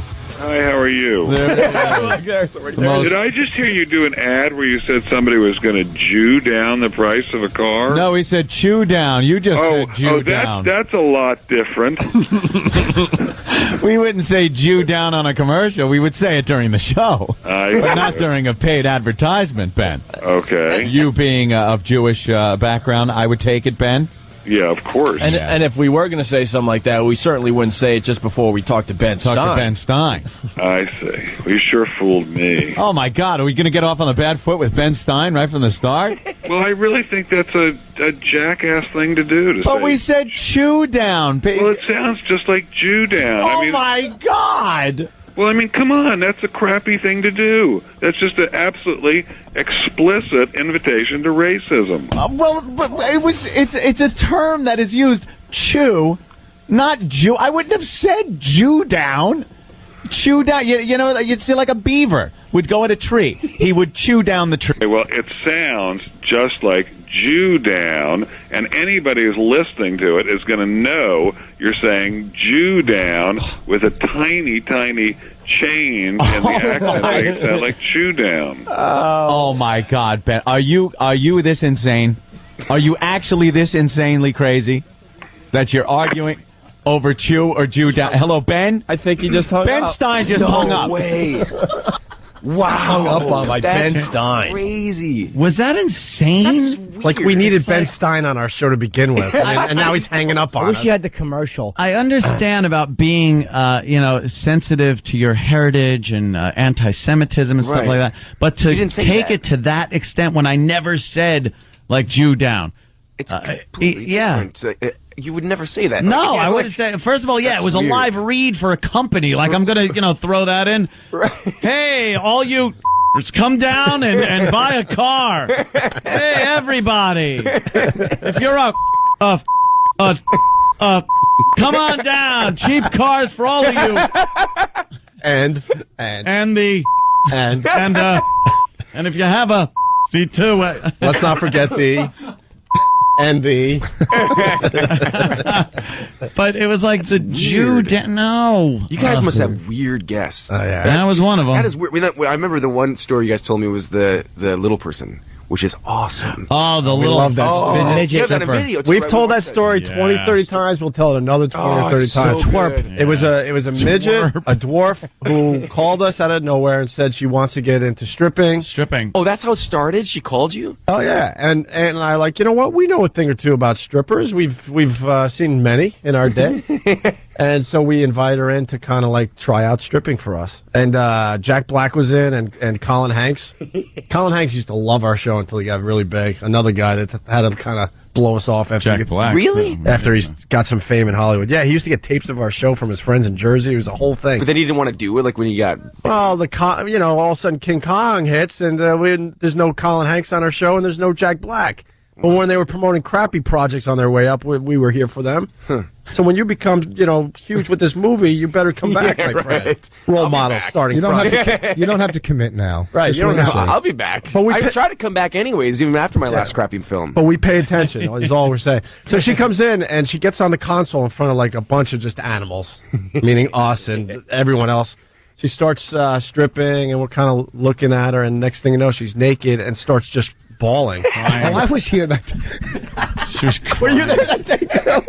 And I swear to God, we started laughing our heads off. Talk about an awkward moment, man. A crying dwarf. Oh, no. And Jack was crying naked out, dwarf. right? Was he laughing? Or was he kind of He like... was a bit freaked out because his star was starting to shine pretty bright. Oh, And man. he didn't want any controversy. You start thinking like, wow, why am I sitting here? This isn't good. Oh, no, it's fantastic. That's what I live for. Yeah. Moments. I live for those moments. like that. But she thought it was a good idea, that this is what she needed and wanted to do, and she realized, look, here's the clip to your right, by the way. All right. If you think we're lying. There she is naked, a naked midget. Oh, that's kind of weird. Yeah, that body's a little compressed. Oh, wait, did you have the end part? When Yeah, we'll find it during the break. And then she just breaks down and starts crying in front of everybody. Tom Hanks' son with him that time? Yeah, Colin.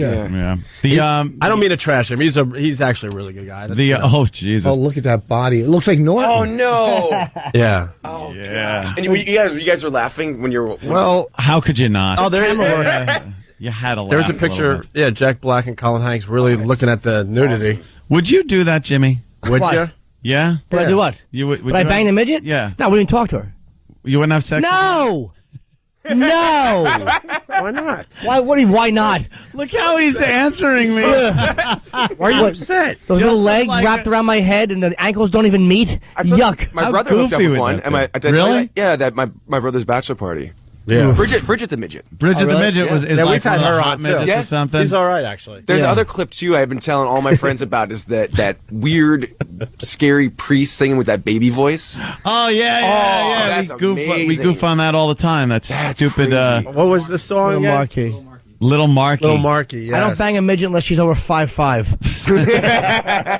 She's a genetically unique midget, and she's tall and she has normal arms. Still looking like a midget. Yeah. Just don't mention Gene Simmons in front of her.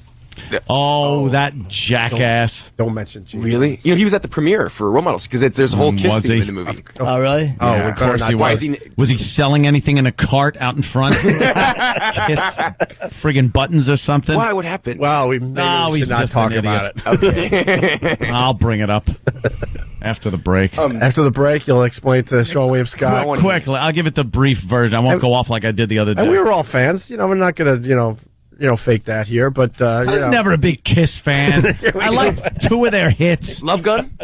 Yeah, like stuff like that everyone knows. You The probably obscure stuff, I'm like, I don't care. You're probably like Beth. Remember, he even had to take credit for that song, Yes. even though it was Peter Chris's That was moment. my song. I actually came up and named the song Beth and said, shut up. That's a good impression. Oh, That's the awesome. guy is just constantly trying to sell and take credit for everything. His sex tape was pathetic. Oh, gross. He's got a sex tape? Oh, yeah. I told you not to bring it up, Sean William Scott. Sorry. Get a nice lumbering lay from the old Baldy. Oh my gosh. Well, he has a very good reason why. I want to hear it. All right, we'll tell you after the break, and we'll talk about role models a little more. Oh, I'll tell you, dude. If you want to hear the story, man, I'll tell you. I'll be actually. Oh telling no. I want to hear it. Wait, hold on. You're going to What be else? telling the story? Oh no. What? Where? Where? All right, if you must know. Going to push me. I mean, 7 o'clock at Bookends at Penn Station tonight at Borders. I mean, not Bookends, Borders at Penn Station. And tonight, 7 o'clock, doing my new book. And, Yeah. you know, whatever. If people want to come out and get it signed tonight, I'll be happy to tell the story. Jimmy, you know what I just found out too? What? Sean William Scott told me he's going to be there tonight. I was very surprised that's really good. that he's coming. Yeah. I was going to go to also the comedy show last time I saw you, but we've been whoring out for this movie. For Yeah, so that's right. You're working, man. I mean, if you want to come to Stress Factory this weekend, that's fine, but you don't have to. I'm not about plugging this. It's about him. I thought you were just going to go to his house while he's wearing a robe, and then he'd give you the book there. Would you like my book? No, can I have your wig? I'd like to eat pistachios out of it. That white wig you've had since 1973. Wait, Is that a wig? I don't know. You're scaring me. Is that a wig? Steve Martin's hair? I don't know. I don't think so. Is that real hair? I think he's one of the lucky ones. He gets to keep his hair for his I whole was life. hoping it was a wig. Sean William Scott, role models this Friday in theaters all over the place. We'll continue with him in just a bit. Opie and Anthony. So hot. Opie and Anthony, we're hanging with Sean William Scott, one of our friends. We could say that now. His new movie, Role Models, comes out this Friday. We're all excited to see that one. We haven't seen the last two, but we're going to see this one. Okay, it was worth the wait. This is a better one. And I'm serious. I got to go check it out. I'm hoping to get a copy ahead of time. Yeah, we got to go to the theater. We need the business. All right, I'll go to the theater. What the hell? We'll get a big group of guys and friends together. That's how it works. You know what's great about him? He gets very excited to come on our show, and he needs to know everything that has gone on since the last time he's been here, because he knows we're going to have good stories for him. Sure. Oh, Yeah, he's like, you still seeing that girl from the news thing? I was like, oh, no. Well. So I told him that whole story, that whole sordid story of fire in the backyard. I feel so boring. I hear these stories. I'm like, I got to get out. We got to party. Insane. What part did you like of that story? The story. I told it on the air. I think so it's fine. okay. I think my favorite is just her opening up the walk-in closet. The closet door. I can imagine being in that situation where you just know she goes to the one and you're like, well, okay, so I think I'm she goes wrong, but is it going to keep going? And then just the fact that she opens the other one, she's like, hi. What she say? She goes, hello. She went, how long? Oh, hello. How long have you been my boyfriend? And then the girl gave her an answer, 3 weeks. Were we secretly really happy? Was it kind of awesome? Yeah, I was trying to figure out a way to end it, but I'm not an end it kind of guy. I can't just walk up and go, we're through. I've had it. I'm enough with you, and I find you're a little too demanding for my... He doesn't believe in diplomacy. He believes in atom bombs. Atom bombs for everything. Atom bombs for a everything. definite end. It was just one of those situations where I found out, like, every day of my life was being planned out. Like, here, this is Monday, Tuesday, Wednesday. Like, Thursday'd roll around. I'm like, I just kind of want to sit around and watch TV or something. And it's like, but we have this and that and that. Oh, this weekend, like, everything was manic and crazy and how to do this, that, and the other thing. I'm just like, I can't take this. You weren't ready. That's all. You want a relationship. Yeah, I you did. want to be single, you know? And I was do the family thing, right? Did you have to hang out with the family? And you're Yeah. homosexual. A lot of family stuff. I'm a homosexual? What? Apparently that's what she said. She goes, so you go out with a girl with a body like a boy? Is that what it is? You like young boys? What are you, gay? Oh, Uncle Paul. What are you, gay? What are you, gay? Wow. Nice one. Like, she couldn't fathom. Because that makes a lot of sense since you've been sleeping with this girl for 3 weeks. That I was, doing something like that. You must be gay. With that, so I got to be, I'm quite a fruit. And, that got out of hand with the burning of property and the prisoner exchange and having to pay for dead guy ashes is my favorite part. Ashes, yeah. Still in the fire pit. All the features, all the features. And then, I didn't tell the story when it happened because, she didn't want, like, anything getting out and a big hassle being made with the Gene Simmons thing. But then since we broke up and I was reminded of it the other day, I got all pissed off. But after the fact, Gene Simmons came on our show, as he usually does, to hawk some crap, to hawk some garbage with the KISS logo on it. And he had just been over at the CW11 doing an interview over there to hawk his crap. So my girlfriend at the time, she was working over there, as we all know, and he walked up to her, and this office is like all glass and everything, so everyone's seeing, and like kind of with his body pins her against the wall and starts like trying to grab at her and asking, "Hey, we'll go out tonight. What are you doing this evening? Me and you. You know, I really find you attractive, and I think we should go out." And she's like, "I have a boyfriend. I don't care. I have a girlfriend. I'm free and open to all sexual experiences." It is his psychobabble Gene Simmons crap.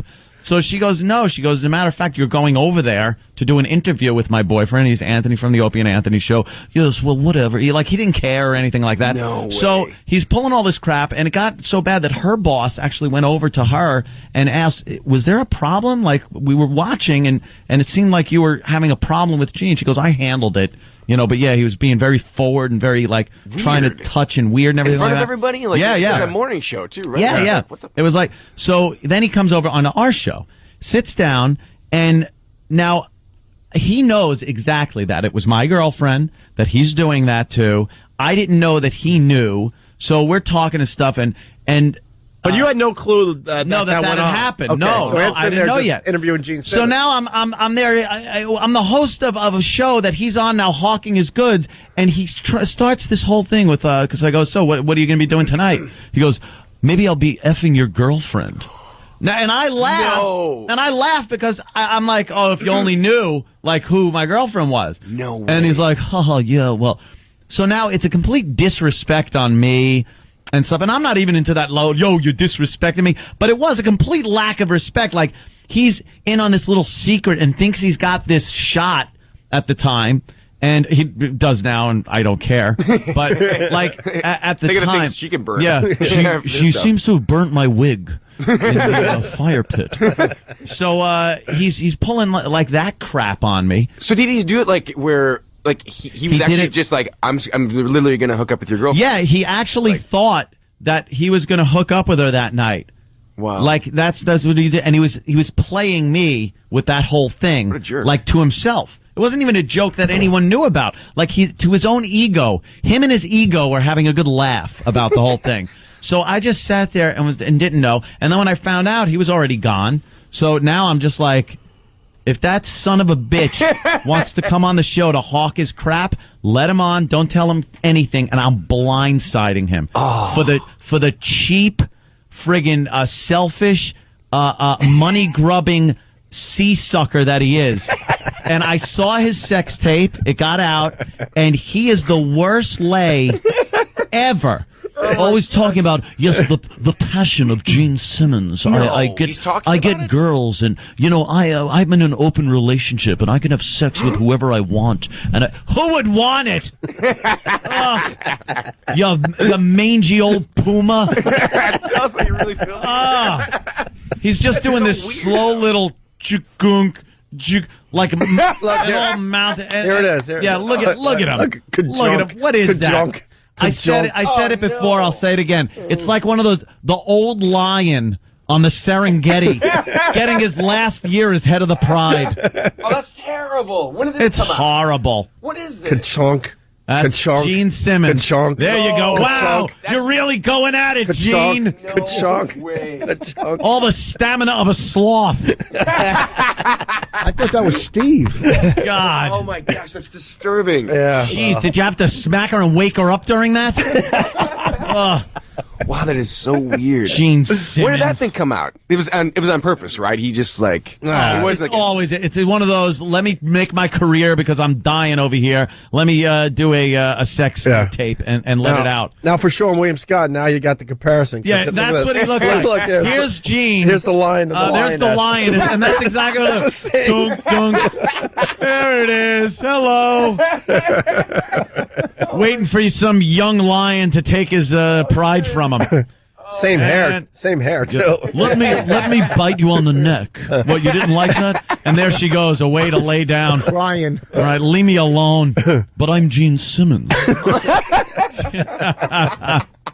Hey, It's so crazy. Sean was so excited to come on the show that you were dreaming about the show last night. Yeah, it's not that great of a story though. I was psyched to see you guys. Well, I tried to come on, last month and a half, but you're the open door policy. Just I show know, up. but I had to go back to LA to do something. But you had a dream that you guys were fighting. You guys were you actually didn't like each other. Because I always wonder you seem like such good friends, but I wonder if when the guest leaves, you're like, I hate your guts. Then we don't. I hate your guts. Yeah. We don't. It's like, come on.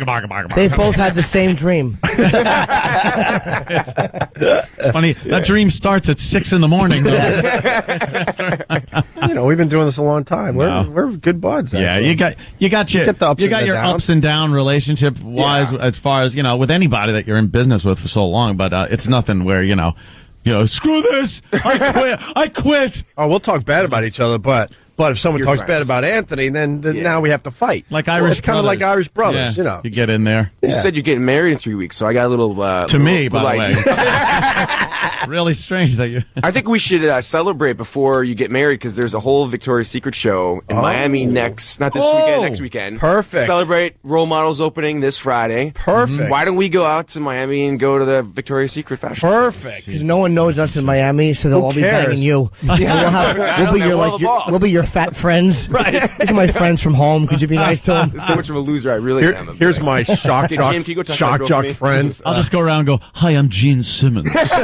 I don't think that would ever get old, that voice. It is so funny. Pinning girls against the wall against their will. Wow, we'll fly down to Miami in a second. That would be a ball. Could you Miami guys do that? rules. Yeah, we could do it. So next Friday? Next You gotta Friday? work All right. Friday morning, right? So No, maybe screw work Friday. Yeah. If Sean William Scott's inviting us to Miami, we take Friday off. all the time. Awesome. They're telling us you got to go. What? They are. And they really are. He has his next interview. Stuntbright's Hall up the sign. Oh, where are you going? CW11?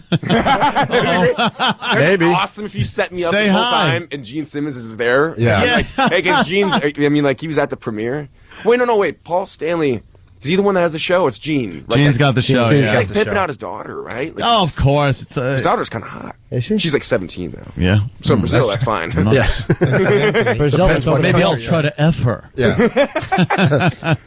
What's the deal? Well, if you have time, you go over to the other joint after your interviews. Yeah, absolutely. We continue until When do you guys 11:30. We're leaving right now. Okay, yeah. We all Awesome. leave together. To the I'll definitely potty go mouth there. section of Yeah, the that's show. what we'll do. Nice. Sean William Scott, he's a really good friend of ours. Role Models comes out Friday. This is the one you're really excited Yeah, about, right? I'm psyched. Yeah. Check it out. I promise you guys will laugh. And I believe you because he came in here and just beat the crap out of, I forgot the name, Mr. Woodcock. Right. Exactly. It's not forgettable.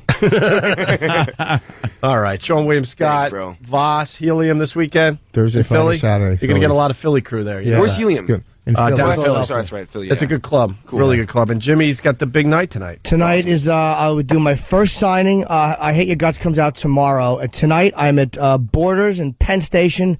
So if you're getting ready to go home after work, I'll be there at 7 o'clock signing. And I'll just say tomorrow I'll be at Bookends in Ridgewood for Election Day. I wanted to stay in Jersey so you guys could come by after you vote for whoever you vote for. We'll have election coverage and stuff too. Yeah. So you don't feel out of the loop. All right, cool. We got to take a break. We'll continue in just a bit. Sean William Good to Scott, see you a guys. pleasure, man. Thank you. Opie and Anthony.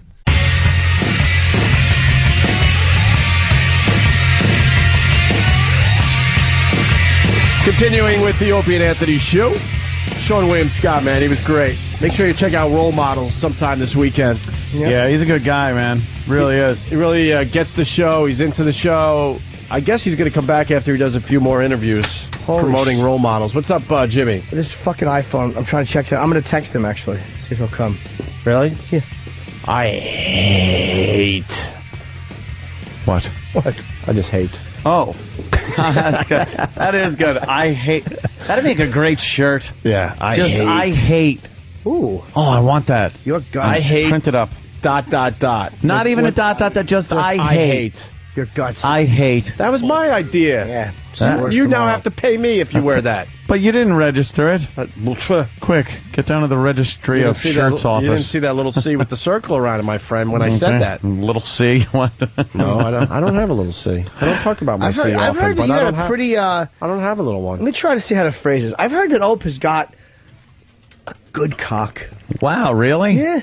You should have seen the ones I saw on Craigslist this Hold on a weekend. second. I'm talking about don't try to trump his with the unclipped ones that you were looking at. It's not Aardvark nose adds another, half an inch. Makes What's it look that? nothing. Oh. I'm married into a family that has big ones though. Ew, how do you know? Yeah, Well, because there might have been a party where somebody might have whipped it out because his friends told him to, and he might have done something with one of those corkscrew things. Wait, one of the brothers is all hog? All hog. I was deeply depressed. Why? He's family. He's no threat to you. That's the beauty of it. True. All hag. Anyway, I got to call Rich Voss out on something.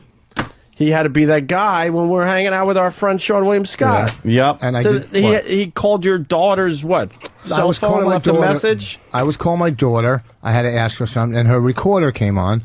So I said, can you leave a message? Now, you say that's dumb, but as a parent, and someday you'll see this because you're getting married, when you have a 16-year-old and she gets a call from him, good, you can go, and sit lonely in your fucking fallout shelter. But I know, as a parent, I just made my 16-year-old happy. You know why I know that sucks? Because people do that to us all the time, and it's like... A person did it to you once.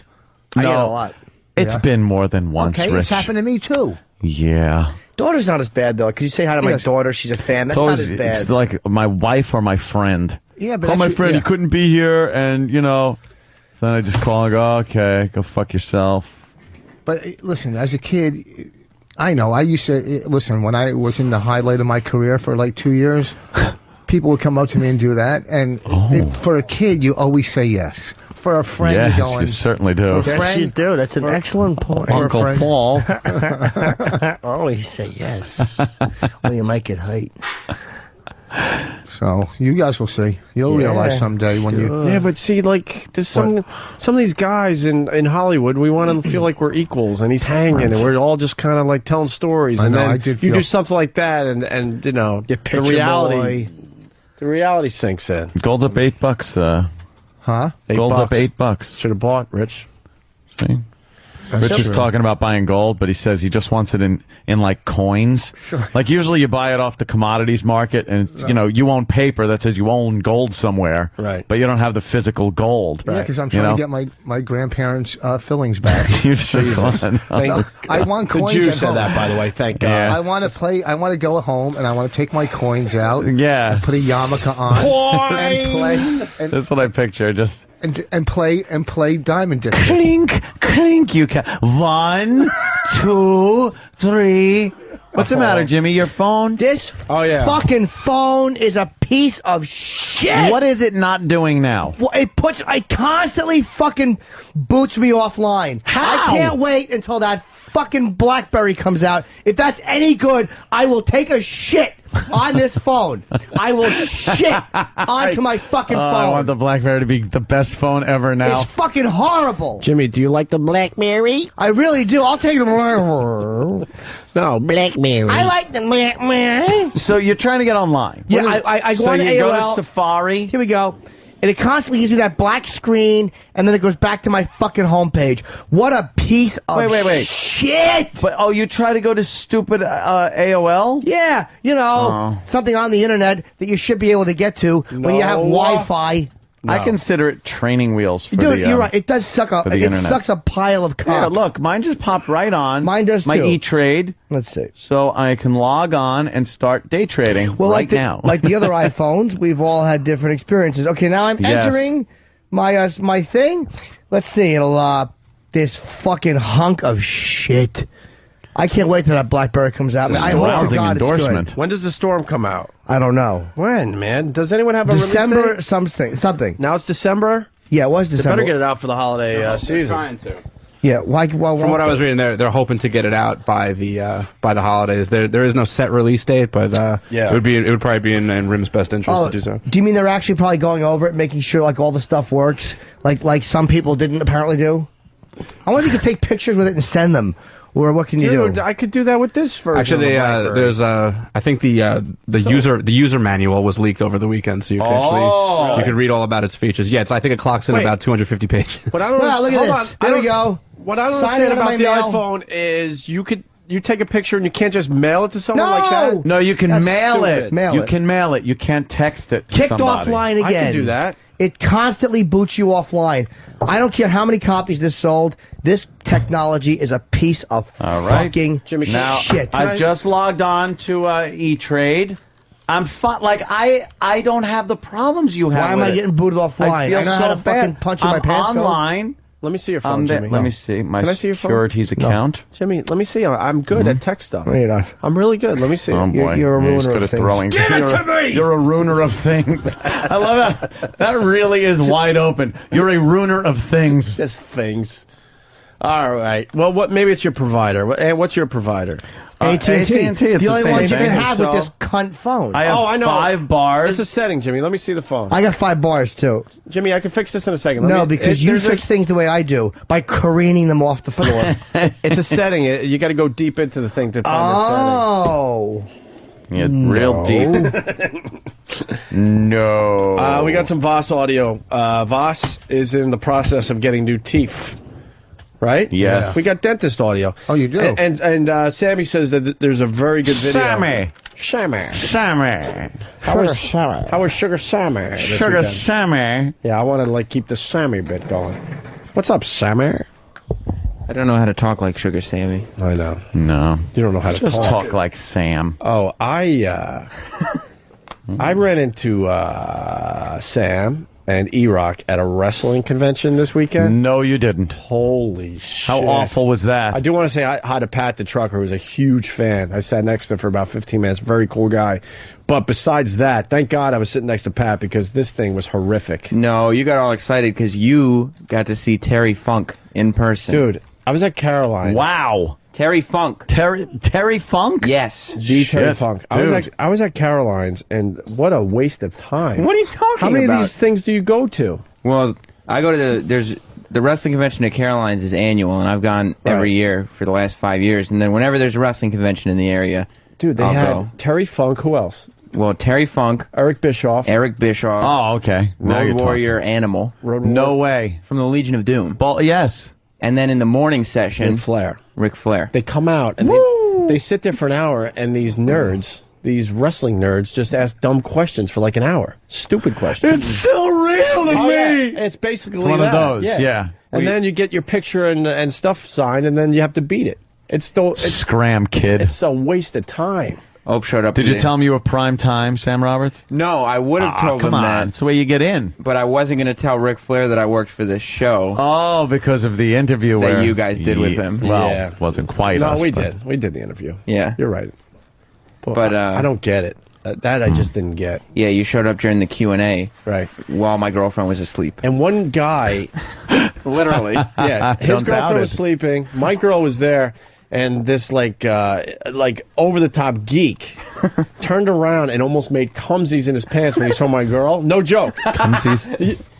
Almost made cumsies because all of a sudden he just freaks out and then fumbled for his iPod buds and put them in his ears because he couldn't handle what was in front of him. That's the one thing. My girlfriend loves going to conventions because she says it's the only time that it's easy to get into the girls' bathroom. Yeah, no line. That's a great way to look at it. There's like 3 women in the bathroom, and they're always just sitting there or like rubbing their head or looking in the mirror like, miserable. What am I? Yeah. Why am I fucking this guy who I'm in love with? She has to put up with your wrestling hobby. Or, you know. She totally puts up with it because she didn't want to be there. Yeah. Well, she's got to take the pictures and stuff. And then Sam is online with his wrestling chair, waiting for his turn. She's the best because she knows to get some FaceTime with these guys. She knows she has to push in front because I like to get pictures of the wrestlers signing my chair. Yeah. And so she has to push in front to make sure. And she's gotten every time a wrestler signs that chair, she's gotten a picture. You carry a chair around to these? He's got it here today. Yeah. Do you know I still have my WWF at the time WrestleMania chair, dude? Oh. You know what he would do for from that? Anaheim, from the Staples Center in Anaheim. I have 2 of them. I want one. You do you? Yeah. Well, you might have to suck a little cock. Jesus Christ, that's a win-win. Why does he get so lucky? I went there because we were like meeting up to do a little like lunch or something. Because people were like, why were you there? And Sam goes, I'm only gonna be another 10 minutes, and I show up. It's another hour. Closet wrestling fan. Yeah, right. No. Was that Caroline's Comic Con? I like wrestling. I wouldn't like go to a convention though. You wanted to see Road Warrior Animal shoulder pads. Oh boy, did I! Wow. Did he come out in the shoulder pads? No, he had them to the side so that you could put them on. Oh, wow, that's pretty cool. That's fun. Is this? No, not at all. Okay. It's stupid. It's ridiculous, and I would never, ever do that. 8th grader. I know. I had a picture of myself from 1991. Did you bring that in today? No. Well, it's signed now. You guys see Just as a fetus? Animal. You guys see this picture of a young Sam as the animal. Adorable, right? Picture. Is it just adorable? Yeah. I look like a tough kid. No, you don't. Oh, do you? Yeah, I got the shoulder pads and the face paint. I bet your face would be painted. You know what's going on with you? Should have been. The older you get, the more blacker you're becoming. Because I saw the picture that you brought there, and you look like a very white kid. He's trying to and now that be you're older, Obama-fied. you're starting to like have more of these black features are coming in. His nostrils. Look at his nostrils. They're huge. I'm not saying that's a black Are you feature, by part the way. black? Rich Voss is. No. He is. After Obama gets in, he's going to be saying, yeah, I'm black. Don't hurt me. I'm not part black. Jimmy, turn off the 3G. That's what people are saying. Oh, okay. And then we'll Phil Brooks, thank you. I'll try it. Turn off the 3G. If I'm online, if I'm on Wi-Fi. Oh, if you're on Wi-Fi. Okay. Turn off the 3G. No, but it'll that might automatically go to Wi-Fi. Yeah. Okay, well, I have 3G on, so I Are guess... you on Wi-Fi too? Yeah. Because I'm just on 3G. I'm not on Wi-Fi right now. All right, well, hold on. I'll turn 3G off because apparently they build a phone where you can use one feature but don't use the other one or it kicks you off the fucking computer. Yeah, you can't get off one line. What's Rich doing taking a phone call? You are like iPhone kryptonite.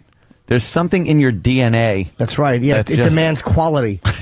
I'm one of these weirdos that demands quality. I want some more, as I hate to say, bang for the old buckaroo. I hear you. Jimmy, give me your phone. I can fix it in a second. I don't have faith in your phone fixing abilities. I wouldn't either. I don't. Like you just fixed that spoon? Exactly. Let's just get a little antsy. So Rich went to the dentist. That's why Sam is in here. Enough about the wrestling convention. Sam. Because that's all we have on it, I guess. I guess so. I don't remember anything else. Then I went to the NHL store to get Islander stuff, and they have the worst shit for fans. What were you trying to get? Like the jerseys or something? No, I don't do jerseys, but like Jersey. I wanted to get a cool Islander Hockey hat. helmet? Oh, you pointed to your head. I'm like, No. oh, you need a hockey helmet? No, I'm not one of those fans that have to buy the winter jacket or the big. You're not a real over-the-top fan, jersey. man. Fair weather fan. I'm more subtle. Maybe just a hat. Literally a fair weather fan. If or a it gets a little t-shirt or cold, he something. doesn't want the jacket. Yeah, right? Just want a t-shirt and a hat.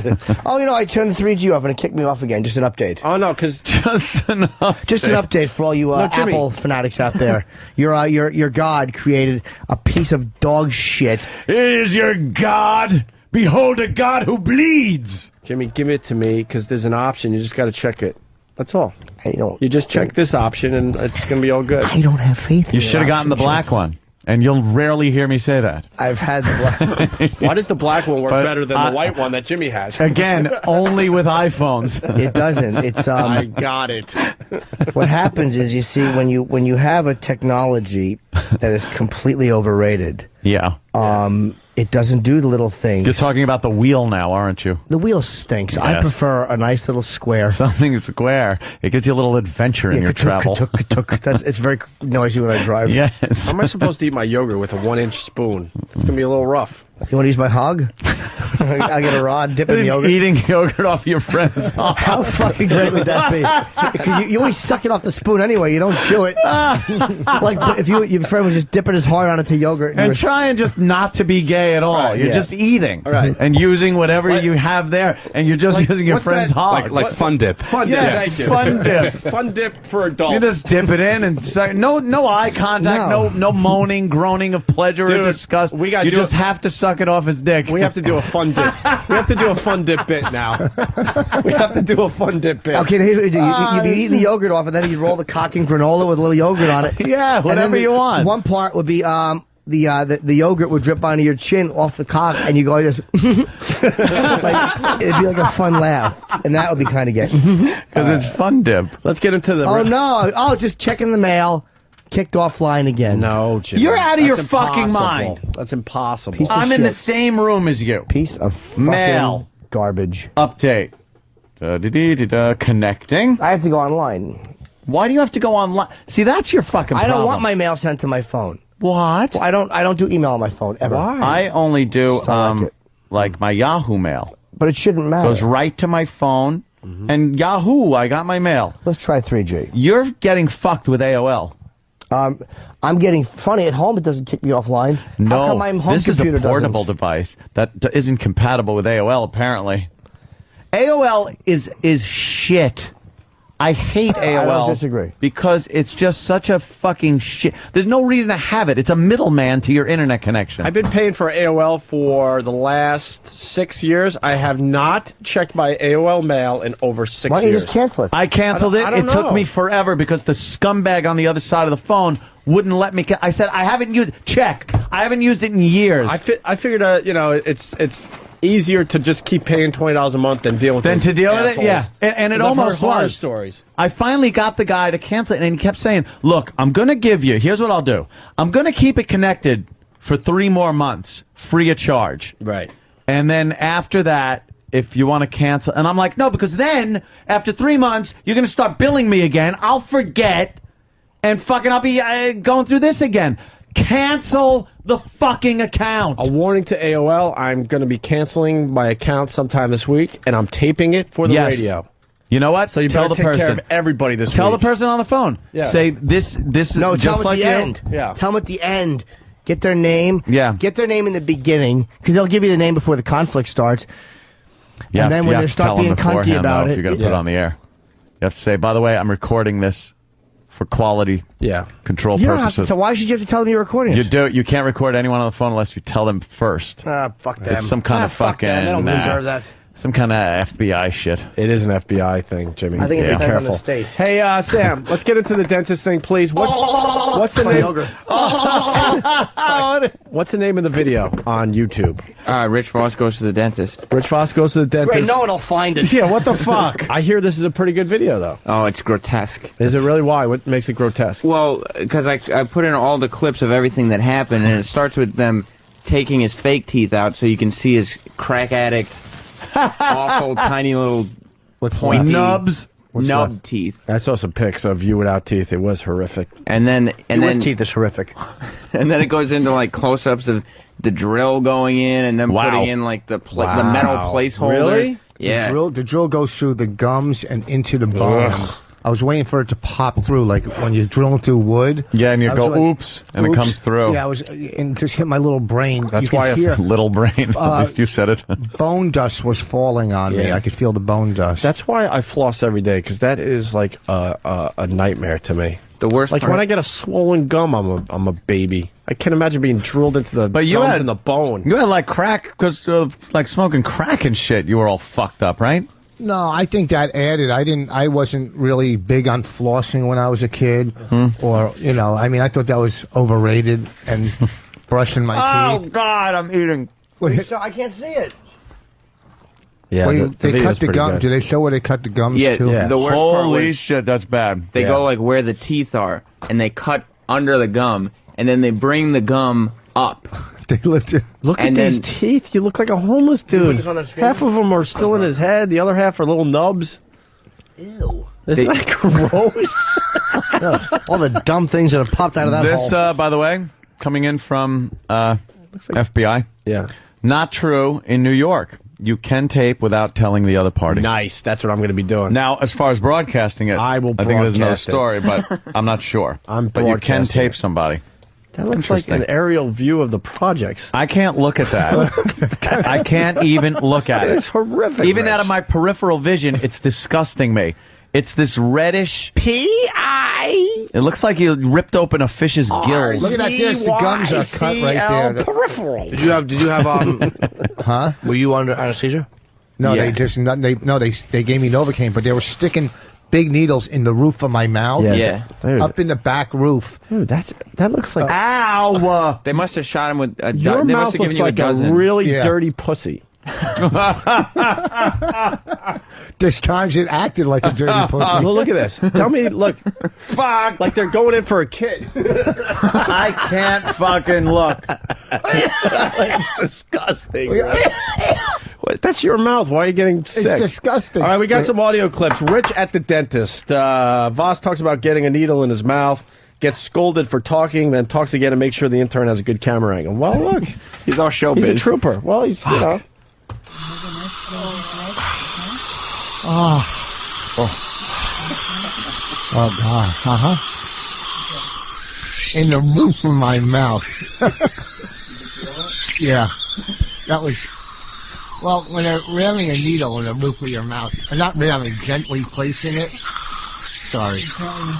Yeah. Sorry. How's it coming out on camera?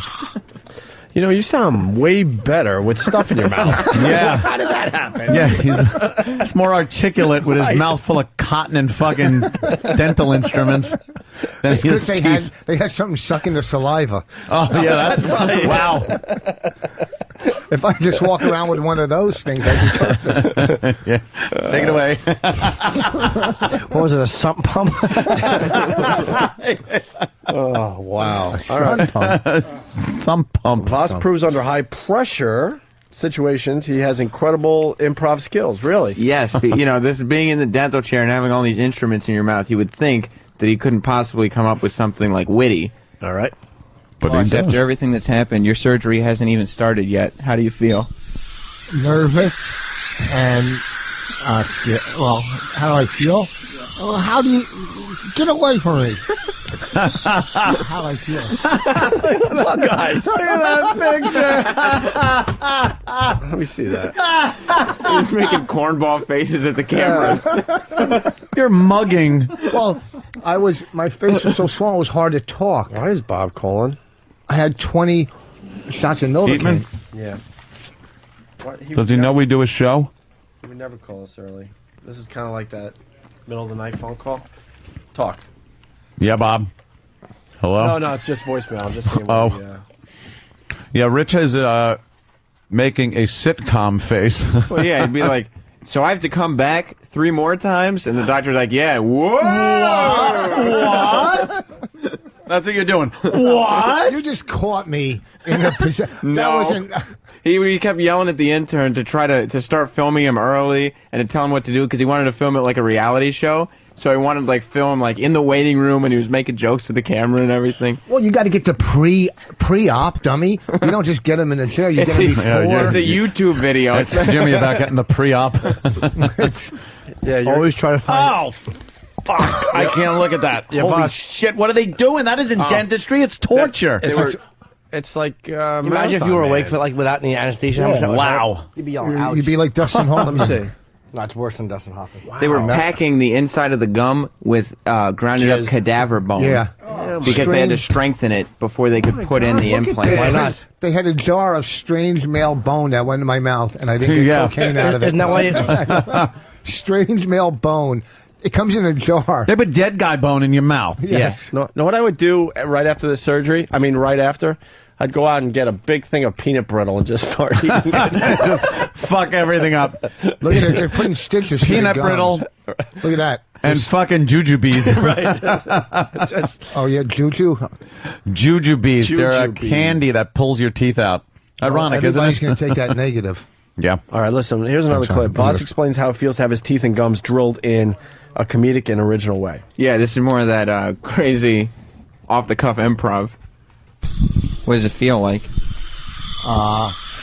Like a drill going into your bones. Excellent. You are so good. Just say the obvious and don't allow humor to eke its way in there. I know for the last 3 weeks, I felt flat. My ad-libbing skills. They're coming back. They came back a little in Boston this weekend, but they just, when you go through just a period of just complete, you know what I mean? No, you don't. Well, at the dentist's office, it's tough to do. So what I'm saying is, in the dentist chair, when they're cutting your gums and putting a needle and stitching you, it's tough to be funny. It's tough to be funny under the right circumstances, more or less under those. Okay, without a script. Well, no real need for explaining more. Yeah, we elaborating on the. Well, the last clip we got Sam having you try to do your material. Oh, yeah, because the idea was to get him to do jokes and stuff. But this was about as close as I could get. You failed. Yeah. Oh well. How are you feeling, boss? Good. What's that joke about the Girl Scout cookies? I'm dodging her. I don't like going on this. I'm dodging her. Oh God. You're miserable at that point, aren't you? Yeah, I'm talking. It was all fun. Please. It was all fun and games before like all the action. He's getting so frustrated and telling me to watch out with the mic and don't knock the guy. And like, I wish the mic would have knocked into your teeth. Just pushed. Imagine the pain. There was some lady in there from some company that was selling. Oh yeah, because they had like a camera that they put on the doctor's. The dentist had like a camera on his forehead. Dr. Gottesman had a dummy cam. And it came right out on the video, everything that he saw, and the lady was there selling that. And then we had Sam and some intern that kept looking at his watch because he had to go to work in Panther Valley, all right? And this guy didn't know when to turn the camera on or off, all right? And, I'm not going to just start ad-libbing and doing a set in a dentist chair when I could... Oh, excuse me, can you back up a second, Dr. Gottesman? I got to do a few minutes. But that was the bit you agreed to.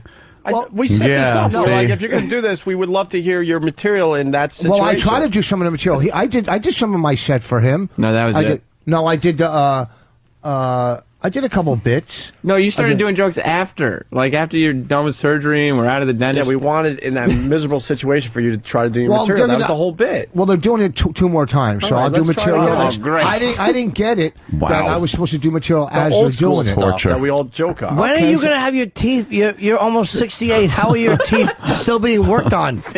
Yeah, at your age, most people just give up. They're like, fuck it. Go with dentures. My best days are behind me. I'm just going to let my teeth What do you want to chew? You'll be dead in 5 years. Well, what? Is that all you can eat now? Is like bananas and... Oh, no, I can eat regular soft now. shit? I can eat, because now they're starting to heal. I thought they were temporary, though. These are temporary, yeah. But they still work as teeth. They're not okay. temporary. So why don't you just they were made keep of like the temporaries? styrofoam or something. Huh? Why wouldn't you just keep the temporaries? Yeah. Because they look like teeth, they work like teeth. Yeah, but under the temporaries, the teeth under it are rotting away, and they're not holding up the temporaries. They look like this fucking raisin. It looks like that raisin. So the old I had nice teeth a couple weeks ago, so semi-nice, and they were falling. They would drop, one would get loose because the main tooth under it was getting rotten. God! Yeah, he's having... It's just disgusting. It really is. He's having the rotten teeth pulled out and then having implants put in so that they can hold up a set of fake teeth. Yeah. Yeah. Yeah, they put like metal fucking snap-on things in there. They screw them in. He screwed them into the gum. And, they're little... He drills the hole, and then he'll take an implant that's a little bigger than the hole. It's how you hang fucking pictures and shit. It's not like... Well, it's technology. It's like when you put like it's like when you put a screw in somebody's hip or something. They're making me stronger, better. How long until you can eat oats again out of a bag? Well, the audio is not as good as the video, but the video is really good. Well, guess what? Well, the audio is his fault because there was some good moments in there. That was it. No, it wasn't it. I did some other bits when I sat up when the blood I know you was sat up out after you were done, and I said, "Do you have any material on Palin?" And you said, "No." No, I did the thing about Obama. I did the Obama bit. But the surgery was over. Well, but no, people don't know that. It's called editing. It's called editing. You didn't have anything left in your mouth. It was clear. Okay, so we had to we didn't communicate before we did it. That's all. All right, we'll we do have it again. 2 more drillings, and then as I'm drilling, I'll do a 5-minute set. The video's really good, but now we want to go with the material. You doing your material. Can I get this right? Are people giving Voss shit because he didn't perform the right material while having his skull drilled into it? Of course, Jimmy. Of course. All right, we're going to take a quick break. And we got Regis and Kelly in trouble with the Dominicans. Ah, yeah. We got something I've seen. Laszlo did it on his show. We got to give him credit. Laszlo does a very good show once, every month or so? Yeah, we're trying to bump the frequency up a little bit. But Laszlo does a very good radio show on this channel once a month or so. And saying that, he did Little Bill O'Reilly. It's worth playing. Definitely. And Obama saying some shit about the coal plants. And there's something else. I'll remember during the break, I guess. Opie and Anthony, stay there.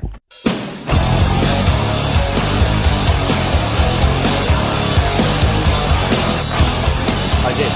Pretty cool instant feedback coming in from Travis in Kansas. He writes, you have a fan that works for the CHL team, the Wichita Thunder. At the game last night, I heard the show opening music 2 times, and then the Steve the Bear version of Don't Worry, Be Happy. It made me a very happy boy. Hey, could somebody check the Drudge Report? I would love to, but this fucking, Jimmy? This fucking petrified log with fucking a screen on it keeps kicking me offline.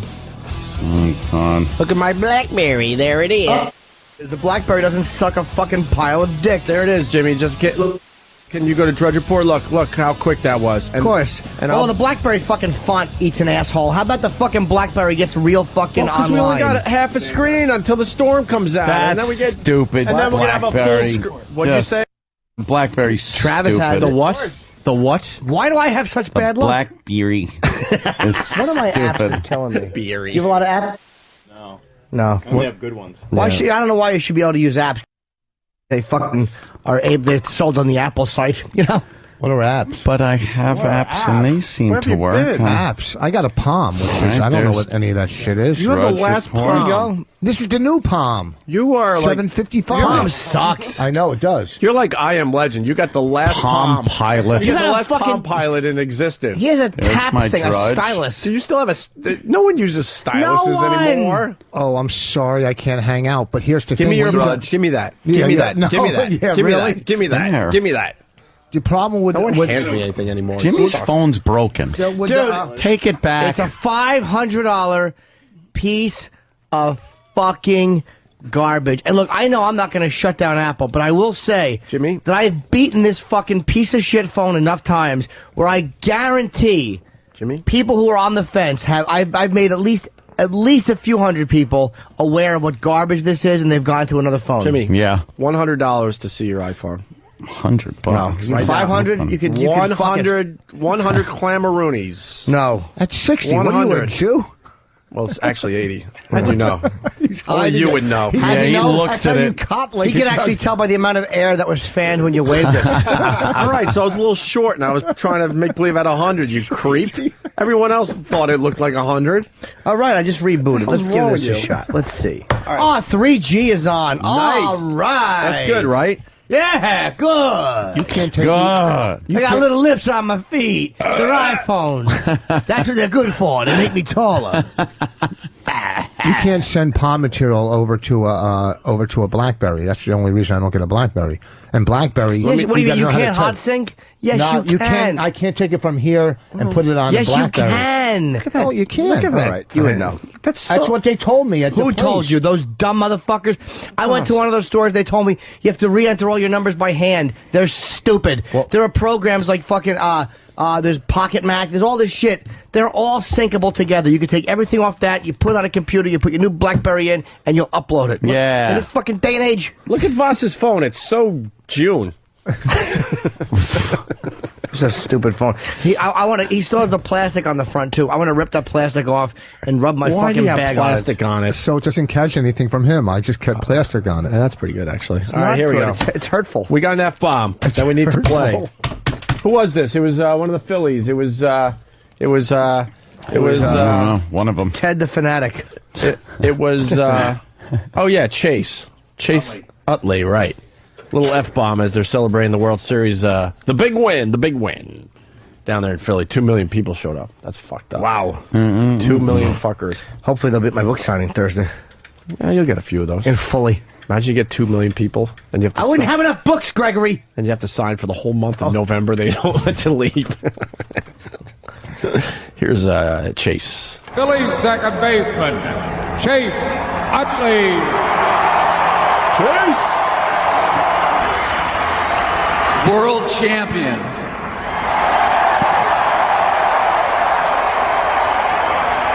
world fucking champions. Oh, Jesus.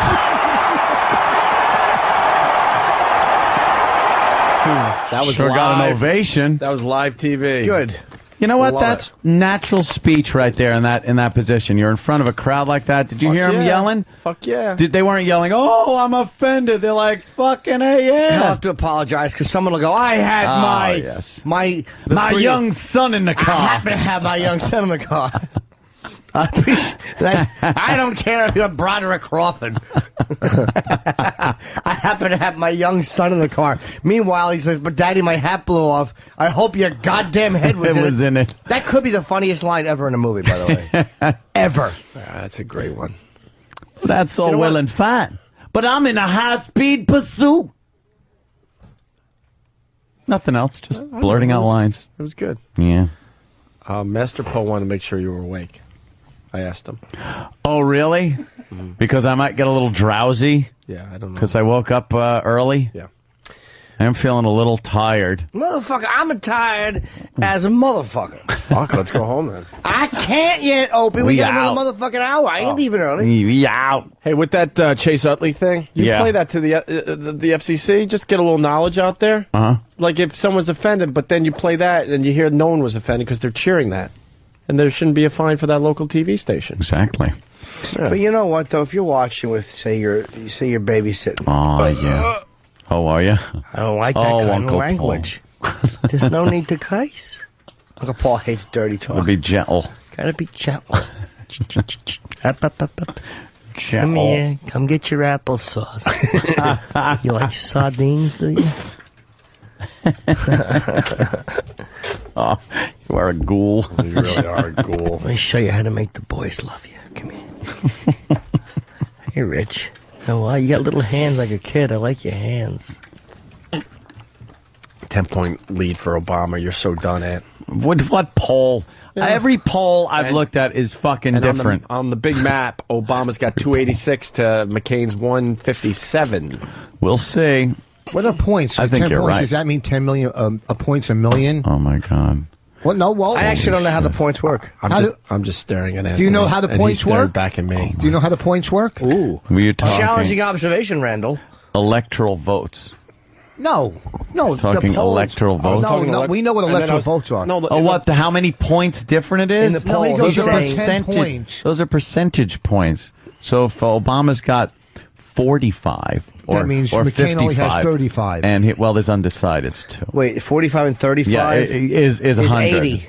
No. Was it the 20%? Well, there is some undecideds, but the undecided They're is not undecided. 20% of the whole I think the country. undecided is less than No. 10%. I'll collect my Okay, but points you're saying. I believe. You're saying they're only going in certain areas But to they're get not. these points, aren't they? No. It doesn't matter where they. Yeah, I mean, it matters where they poll. Oh my God. Right. So if you're polling, like if you look at the poll that is on Drudge Report or Fox News' website, they poll the people, but the people that go there are predominantly conservatives. So you will see McCain in the lead. Yes. Go to CNN, which is a liberal, shit like that. You'll see Obama's ahead. It's the same thing with the polls. They try to get an equal sampling of each side. That's why they're always different. What's NBC? Because you can never NBC. Everything is liberal except Fox. for Fox. Right. That's the way to put Fox it. and Drudge. Well, NBC is saying McCain must win all 8 toss-up states and Pennsylvania. All Isn't right. Pennsylvania It's got kind it of in a the bag. toss-up? What's some of those? What's some of those toss-up states? What's wrong with the toss-up states we got? They vote pretty good. Ohio, Pennsylvania, Florida, Michigan. Middle. All right, listen. Regis and Kelly are in a little trouble with the A Dominicans. little hot water with the old Dominicans. What did I say? with the Doms. I called him smelly. American group want an apology from Regis and Kelly for Kelly repeating a comment her kid made. What was the original comment? Do we know? I came out of a lovely cunt. Yeah, she's a very. I kissed it on the way out. No, I didn't mean her that. I meant that as her actual vagina. The vag. Yeah, The hole. Oh, okay. They're all talking to some degree about the election, and Lola was telling me about the two parties, and I said, do you know what the two parties are? She said, yes, the elephants and the donkeys. And I said, well, do you know what that means? You know what the elephant is? She goes, yeah, the Republicans. I said, do you know what the donkeys are? She goes, the Dominicans. She's pretty close. Whoa, Regis! She's pretty close. Whoa, let me tell you. They both smell like crap. Wow, Regis. What is Regis doing? Why would he blurt that out? Like, because I was thinking as she's saying that, I'm going, no all right, big this deal. is fine. This is no big deal. It's a kid not being able to pronounce Democrat. He fucked them. Wow. They're pretty What, close. donkeys all live in a bunch of them in one room? Hey, he's pretty close. You ever been near some of them? Wow. They're animals. Look at Regis. Getting edgy. Jesus Christ. Why donkeys? I can think of a few other animals. And I better ring the bell on. Or else Regis won't be in trouble. The guy doing the Regis impression will, though. Coke Logic writes, too bad it's a lock with this election. Who knows? You really don't know until you don't know people actually start voting. Sure. Yeah. Because who do you... It's not over until the fat-ass lady is sleeping in the White House. How is 25 million people already voted? What is? I don't know what this early voting shit is. Yeah. It's stupid. 25 mil... That's 25 mil. Well, when I was in Ohio, I sat on somebody's park bench, and they said, "That's my home." Yes, you're allowed to do that if you're homeless. I registered homeless. that as my home. Wait a minute, in Ohio, that makes sense. Why would they say that? They don't own the bench. In Ohio, you're allowed to register. In final national, 51% to 43%. That's a different poll than I just saw. Different poll. That's Swear to Wall God. Street Journal, NBC poll. Unbelievable. Listen. Yes. Coke Logic writes, too bad it's a lock, which we don't think so. Ann and Earl should have made a bet like those two, like the two cities of the World Series do. That would have been a great bet. There is a bet, and the stakes are much higher than anything me and Earl could come up with. Believe you me. RealClearPolitics.com takes all the polls and gives you one, kind of like Rotten Tomatoes with the movie reviews. Go to RealClearPolitics.com. Please. Obama campaign reportedly has 1.5 million volunteers. Wow. That's insane. That's an army. A lot of people want this guy. He's got a lot of people galvanized, and people feel hopeful. He's a young guy. McCain's age does bug me. The guy, I don't want a fucking 72-year-old dude making decisions for me. Yep. He's really old, man. Republicans, again, a guy like a Mitt Romney, I don't know how conservative he is, but they could have gotten a younger guy. And that Sarah Palin, it was such an out-of-touch decision. If you don't think the guy's out of touch, the fact that that's their choice shows you how out of touch they are. I don't think he wanted to win. I think you're crazy. Of course he wants to win. Everyone wants. You don't run for president not want to win. Who wants to take this mess and try to have to turn it around? Because whoever wins is going to only be a 4-year president. They're not going to. They're not going to go 8 years. This is a 4-year. Obama might, but McCain is too old. Who do you know?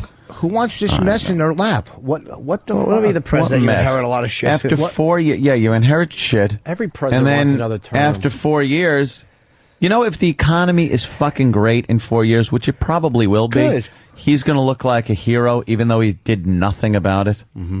And it's probably going to get fucked up with his stupid taxing. No, I don't know, man. Especially if a lot of, I think a lot of these big companies are leaving anyway because the labor they can use overseas and plus technology puts a lot of people out of work. If broke people get a little bit more money and they spend more money, everything is better. Like, I know my ticket sales are better. When people, and I'm not even talking about the Stress Factory this weekend. I'm talking in general. Why don't you agree to buy half the price of the tickets for everybody that comes into your show? There you go. I'm not a lunatic. That would be that's the Obama plan. But you do have to go cheaper, though. You do have to make them cheaper. Dice did something smart. He did something called the Recession Tour, which is like 88 prices, and my tickets are not that expensive. Unfortunately, you get 88 material also. But I mean, it's like in times like this, I do take a hit, like as far as that is concerned, because people don't have $150 just to go out, and you know what I mean. Realistically speaking, they want to, but they just don't have it. Mm-hmm. I know. I've had this problem even before the recession, getting them into the rooms. Our fans don't have my fireplace with 50s now, which sucks. Very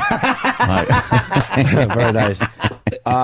They just showed the fifth poll, which is different. I know. Fucking asshole. Which is different. Every poll's different, but all are showing Obama with the lead. So yes, they are. Hey, McCain had something fun to say about Mr. Biden. Oh, did he? Yeah, McCain is... Joe Biden, what a nice guy he is. Just looks and comes across like the nicest person. I like that he's a little bit of a prick. I'm not a big fan of Biden. Yeah. But you know what? He didn't get rich on politics. I'll say that. He's like Dick Cheney on crack. oh, gosh. Oh, fellas, settle down. Yeah, who do you have more faith in, though? A guy like Biden who really didn't...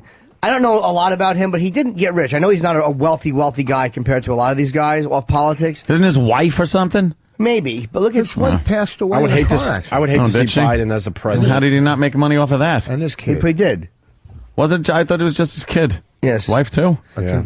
He sells, yes. Very tragic. He has a bumper sticker. He says, my other car's a wreck. Fucking... Oh, is it too much? Fuck everybody. No, veins with square knots in him going through his head. All right. Here's what McCain's saying about Biden.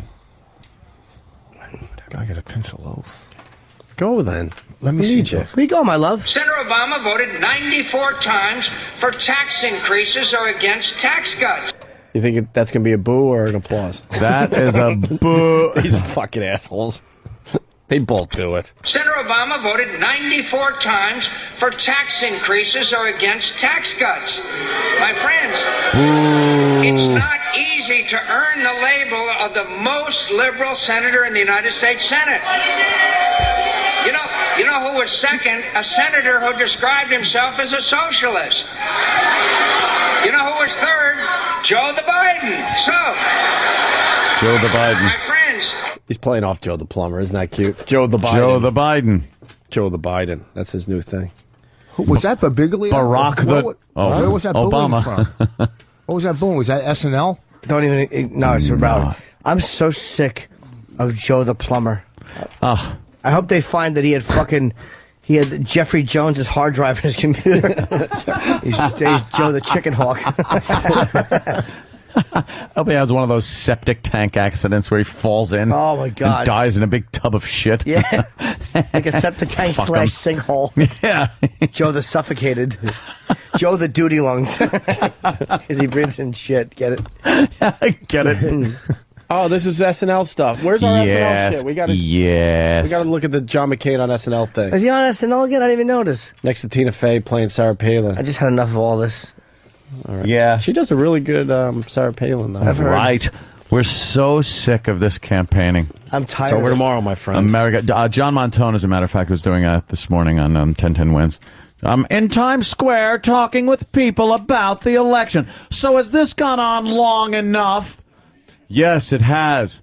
Yes, it has. John Montone, 1010 Wins. Yeah, he ended, I heard that, I think, coming in, and he ended it all dramatically, too. He just went, one more day. Yeah. One more day. That's his style. He does that with potholes, too. Yeah. Will the pothole be fixed? I don't know. We called many times, and they said they're going to fix it, but it hasn't been fixed.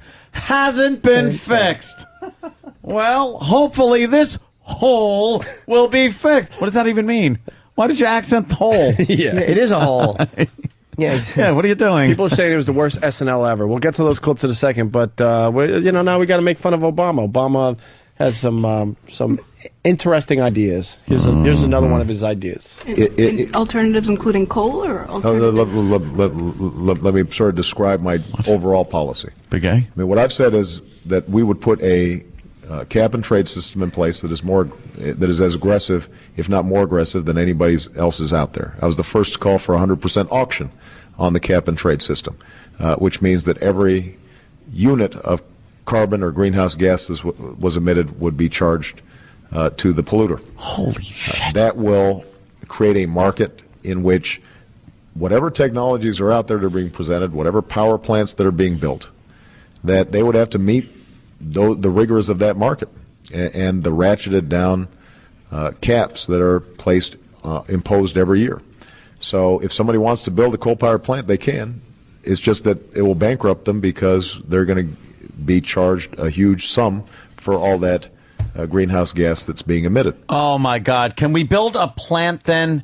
Oh, what are we supposed to do? What's the other option? You know how many? I think something like 75% of our power, electrical power, comes from coal in this country. Really? That high? Yeah, I think it's that high. Still? It's yes. The thing is, coal burning is not nearly as filthy as it was back in ye olde days when they used to, the smokestacks, you'd see coal smoke billowing out of it. It doesn't do that anymore. They put things in place to scrub the fumes that are coming out and actually recirculate the heat that's wasted through the smokestacks and shit, and use that to power the turbines. And this motherfucker why is he anti-coal?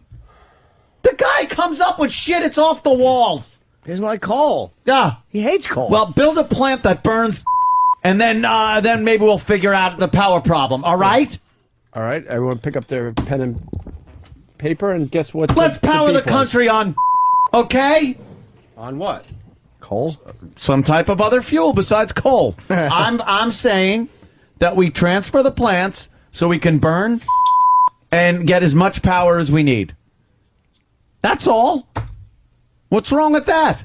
Rich, it's to you. What is he saying?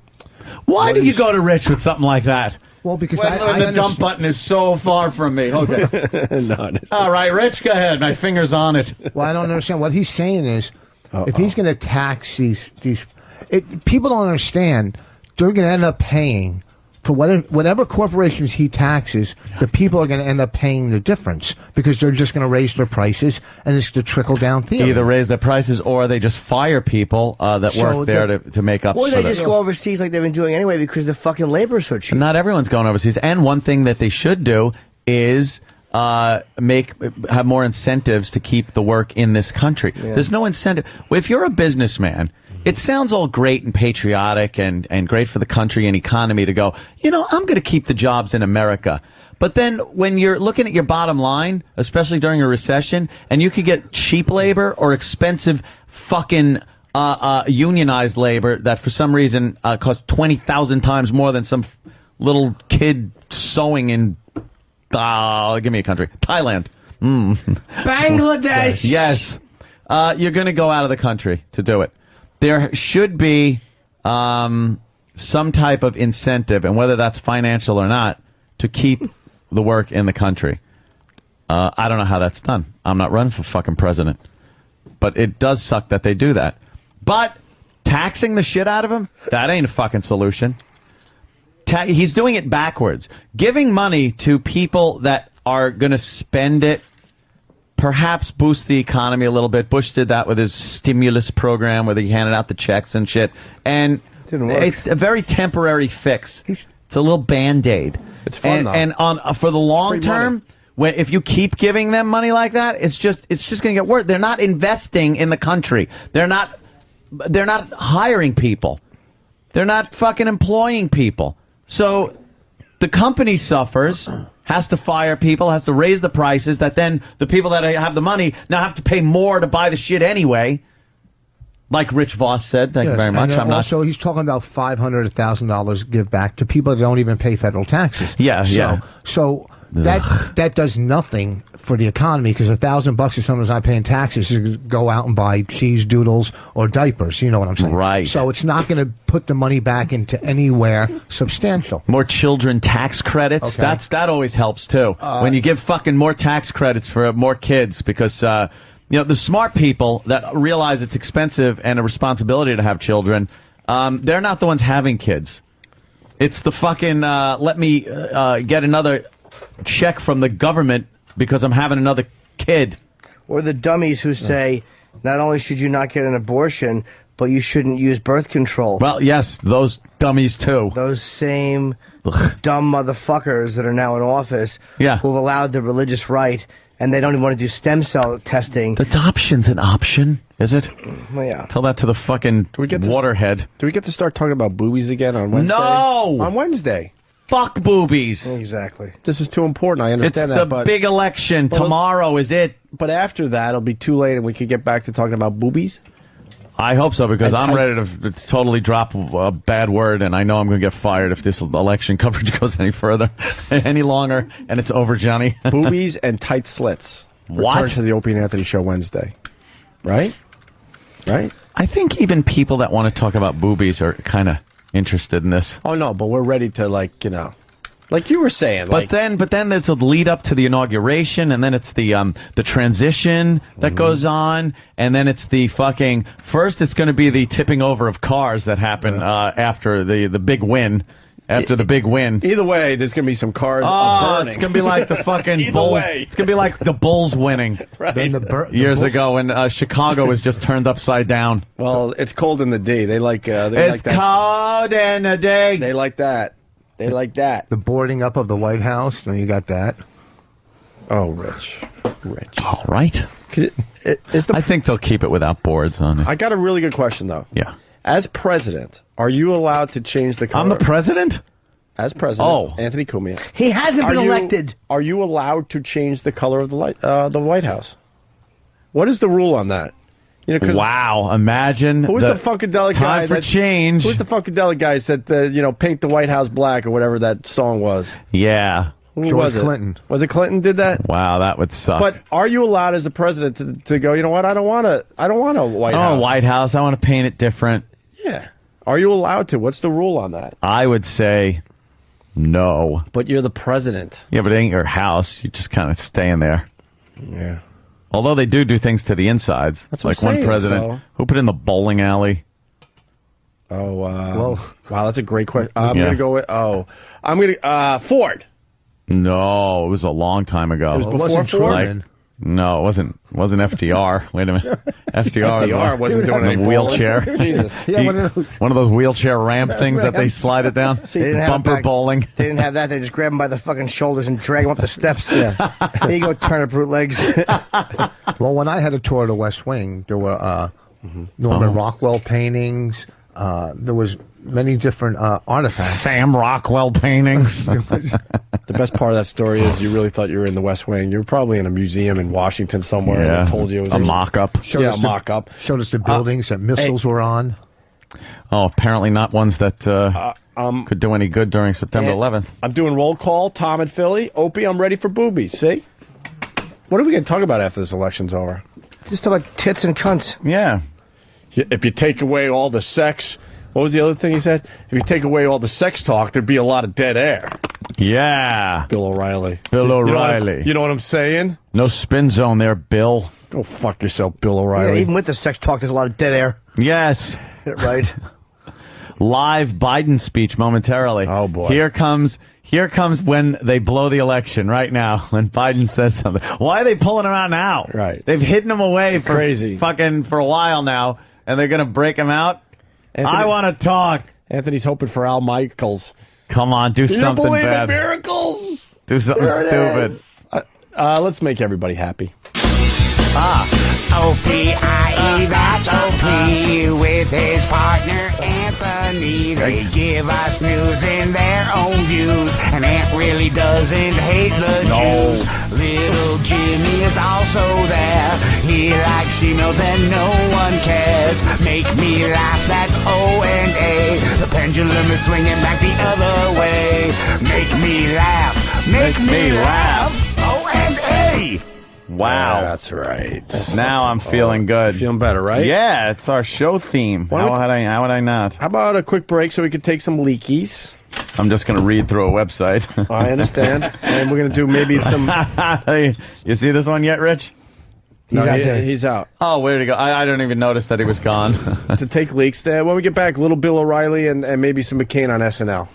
And Jim Norton's got a book signing tonight. Thank you, Opie. Yes, tonight, 7 p.m., Borders and Penn Station. On your way home from work, stop in, buy a book, say hello. We'll all be down there, or I will be. And our special friend is going to be very dressed up, introducing me. That's very nice of you. How about a little la la la la la la la? You want the theme song as you come out? No. Da da da da da da. The K-Rock girls will be there. We haven't seen them bitches since they were.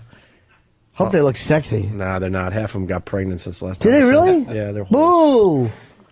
I like that. To fatten a girl up, though. They just can't get seed. They just can't get enough semen in them. Dirty girls. Have some seed in your belly. Just dirty girls. Fatten you up nicely. Just having semen vacuumed out of their vages all the time to make room for more semen. That's what I think of them. They're cum-filled. How you doing, you cum-filled monster? Right. Hey, cum belly, go grab me a Diet Pepsi. Cum-filled monster. Yeah, you know. Oh, this website's gearing up for election night. What? I guess they want all their members to be on during election night so they could comment as the results come in. Oh, I am going to. You want to do it on election night? Honestly, I have a signing in Jersey, and then I'm coming into New York and going to the Comedy Cellar. There's a weird thing they're doing. We're just going to watch the election. All the comedians are going to be down there, not on stage, just watching the election. Really boring story. I got it. Oh, no one's looking at me right now. Just so people out there know, Anthony's looking at a screen. Opie's looking at a screen. Yeah. What? Danny looked down at his screen, and I'm just kind of here. Were you talking? Exactly. I really shouldn't have been. I was saying nothing substantive. All right, I'm going to take a break. All righty. I got to make wee-wees. I got to suck a few dicks. All right. All right. Yeah, just hit the thing.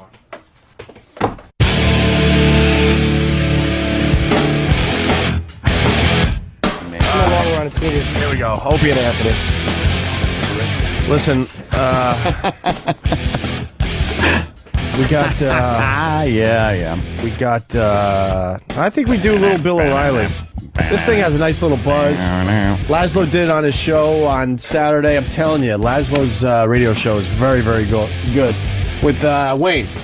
With Wayne and Reed. Yes, I know Wayne. I saw Wayne the other night. He's got, he's a unique fella. Unique fella. That's all. Type. Don't do. Wait, I can't do Gene Simmons. Shit. You have to just keep talking, and then put your hand over his hand, like there's a problem, like you're distracting such genius. Shut it. I'm sorry. Just don't bring up Gene Simmons on the show ever. God. Fucking is there any kind of Kiss box set or something coming? I gotta get him to sign it. Wait, that's the wrong thing to say. Yeah. That's probably, that would be, to sign it.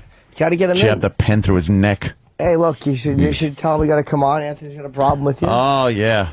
Seriously. No, what's your problem? Why would you have a problem? With his soft-spoken, fucking passive-aggressive bullshit that he does all the time. You know what? I'll unload like a maniac on him. I don't care. Just like you did on Mancow. I gave him the best call he ever had. You made a valid point. I made a valid point. That was the greatest ever. I was told that was a really good point and a good call, and God, what a dick I am. Yeah. I was supposed to, hit him then, right betwixt the eyes. You're a fucking bad prank caller. I stink. You were really bad that day. I understand what you were going for. You got Prince Albert in a can? Yes. All right, I'll be down to purchase it. Yes, enjoy it. Yeah. Is your refrigerator running? Yes. Thank God, because power has been spotty in certain areas. Do you have 10-pound balls? Yes. Good. I like a nice light bowling ball. I'll be down to bowl soon. Two Jews walk into a bar. Really? Yes. Apparently they're both thirsty. They said hi to the owner. Yes. I think they liked that one the best. Of course they did. They understand quality when they hear it. Those fucking three miscreants outside. When you have Gene come in, make sure Danny types really loudly. Yeah. That'll happen. Oh, just type. I'm going to bring in one of those keyboards from like 1987 where it's like you can't even try to type softly on the stage. Clickety clackety click, clickety clackety. It sounds like they're spring loaded for some reason. Clank, clank, clank. Clickety clack. Just bring in an old typewriter and for no reason just smack it. Ding! Zip! How did Get it to go. Or an electric one, yeah. How did anybody write on a typewriter? Isn't it amazing? I mean, I had one, but it's amazing. Mechanical, where the force of your finger actually is making the little letter thing pop up. Nothing electric, just a fucking mechanical machine. So you're bludgeoning the paper with it's basically the paper's being smashed with a letter. It's being beaten with the alphabet. Yeah. It's like the fucking machine has an arm with a letter and it goes, here, fucko. Whack! Whack! Whack! You're right, too, because it goes over the top before it hits the paper. It's got to build up speed. It comes around and builds up speed like an overhand right. Here you go, whack! That's the difference between myself and you guys, because when I was going to school, we all had laptops. Oh, did you? And you guys, well, we weren't all wealthy. We weren't all wealthy. Not wealthy. It's just a generation thing. Yes. You guys went to school when they had the typefighters and stuff. How'd you have a laptop in school? Because I'm younger Perhaps than you more than that, guys. Ant. Oh, God damn it! I didn't get it. Of course not.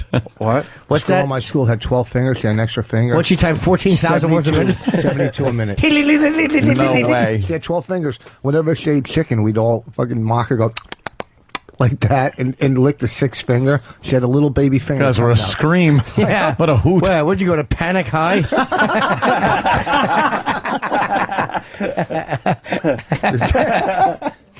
Holy mackerel! Welcome to Laugh School USA. That was good. Not one to be had. That's the best you guys could do with a sixth finger. Yeah, really. Is this? We were kids. It's good. You could check her ass. All right, listen. Can I play Little Bill O'Reilly or what? Listen to this. Yes, let's. Listen to this little fucker. You just entered the no spin zone. Is there a difference between the Democrats and the Nazis? I can't see it. Listen up, pinheads. Go drive your electric cars into the ocean. I hope you hit a whale on your way to France. Now, the factor's advice to gays. Shut up. Don't tell anybody what you do. Your life will be a lot easier. Your dirty sex makes God send hurricanes. If you don't support the troops, you're on my cowards list. Love it or leave it. And when you leave it, take the queers with you. And that is it for the factor. What's that? I can't read that. We'll do it live. We'll do it live. We'll do it live.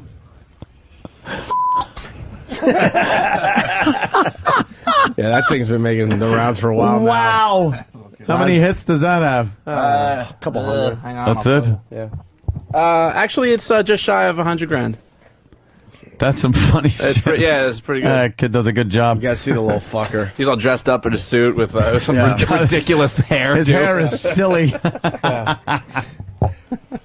That hair is silly. Voss said she had 12 fingers. What was the problem with that? Oh, because fingers are different than thumbs, I guess. Is this guy going stop. Don't be technical like that. Are you going on a technicality? Believe me, we'll jump on Voss in a second about something, but... Justin? Yeah. Are you doing a technicality thing with us? What? No, just Walt said she had an extra finger. She had 12 fingers. That's dope. One on each hand. No, 6 on each hand. 6.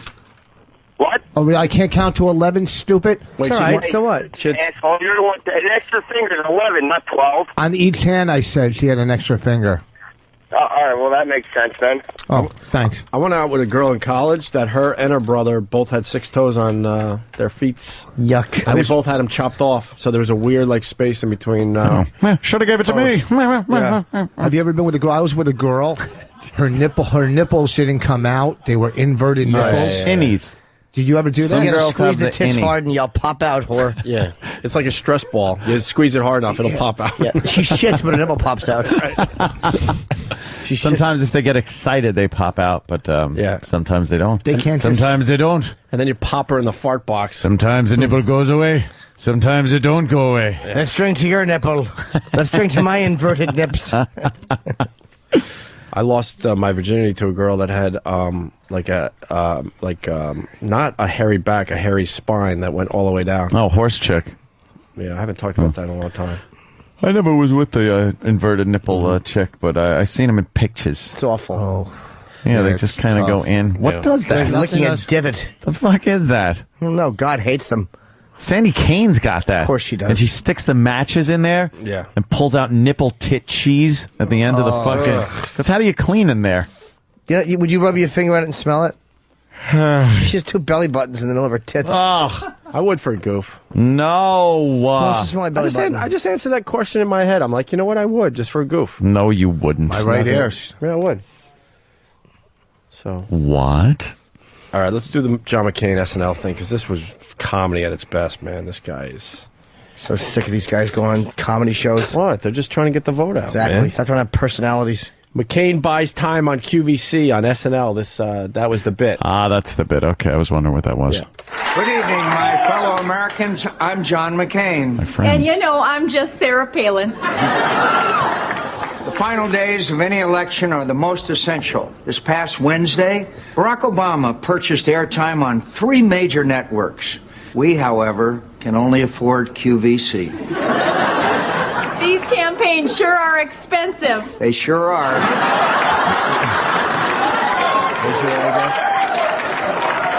They sure are. So tonight, we come before you to give you some final remarks on our campaign. And as part of our agreement with the QVC folks, we're going to try and sell you some stuff.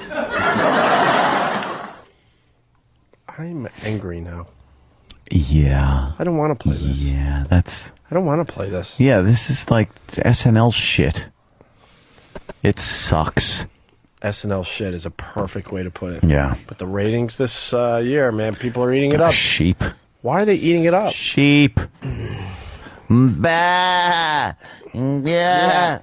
What do you guys' first election without a former Yale student on the ballot as president? Who cares? Who cares? What did they say? It's the first election without someone from Yale being either a presidential candidate or vice presidential candidate. Fuck you. First one from an MLK Boulevard, though. Yeah. Thank you, sirs. Yale.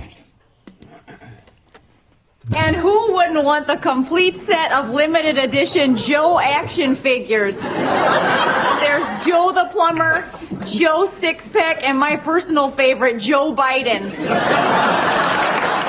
If you pull this cord, he talks for 45 minutes. I take the Amtrak to work every day. Then, after work, I take it home. Let me tell you something about Joe Biden. He's not going to back down. It's great if you want to clear out a party. That's fine. Yeah, it's a good one. It's weird, though. Tina Fey's playing Sarah Palin right next to John McCain. She sounds just like her. You think she was freaking Yeah. all nervous and stuff? Nah, I'd say no. No? Yeah, I'm opting no. All right. So instead of going to one of those elite department stores with their liberal agendas and overpriced items and their gotcha return policies that violate your First Amendment rights, why not do your holiday shopping with us? Okay, listen up, everybody. I'm going rogue right now, so keep your voices down. Available now. We got a bunch of these. She's holding up a shirt that says Palin in 2012. Oh. Palin, whatever.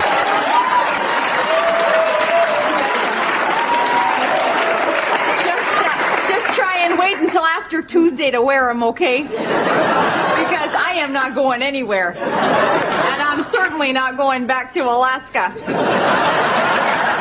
If I'm not going to the White House, I'm either running in 4 years or I'm gonna be a white Oprah, so I'm good either way. What's going on over there, Sarah? Oh, just talking about taxes. You know what? I don't want to play anymore. I don't want to hear anymore, to tell you the truth. That say 7 tracks? Yeah. Shit.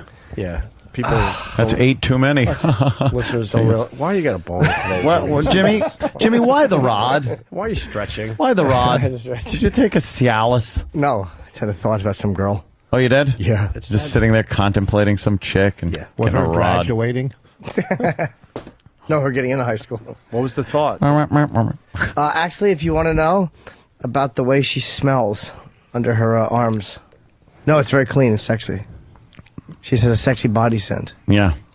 Okay. Well, that's all it was? That's it. And that gave you a boner? Well, I was thinking about fucking pressing my dick into her. It wasn't just into her armpit? Yeah. No, into her fucking ass. All you do is picture just the armpit in your mind. No. Just the armpit. It's just a sexy, You got to pan out a little bit so you see the whole thing. Yeah. Hey, your friend came to see me in Virginia.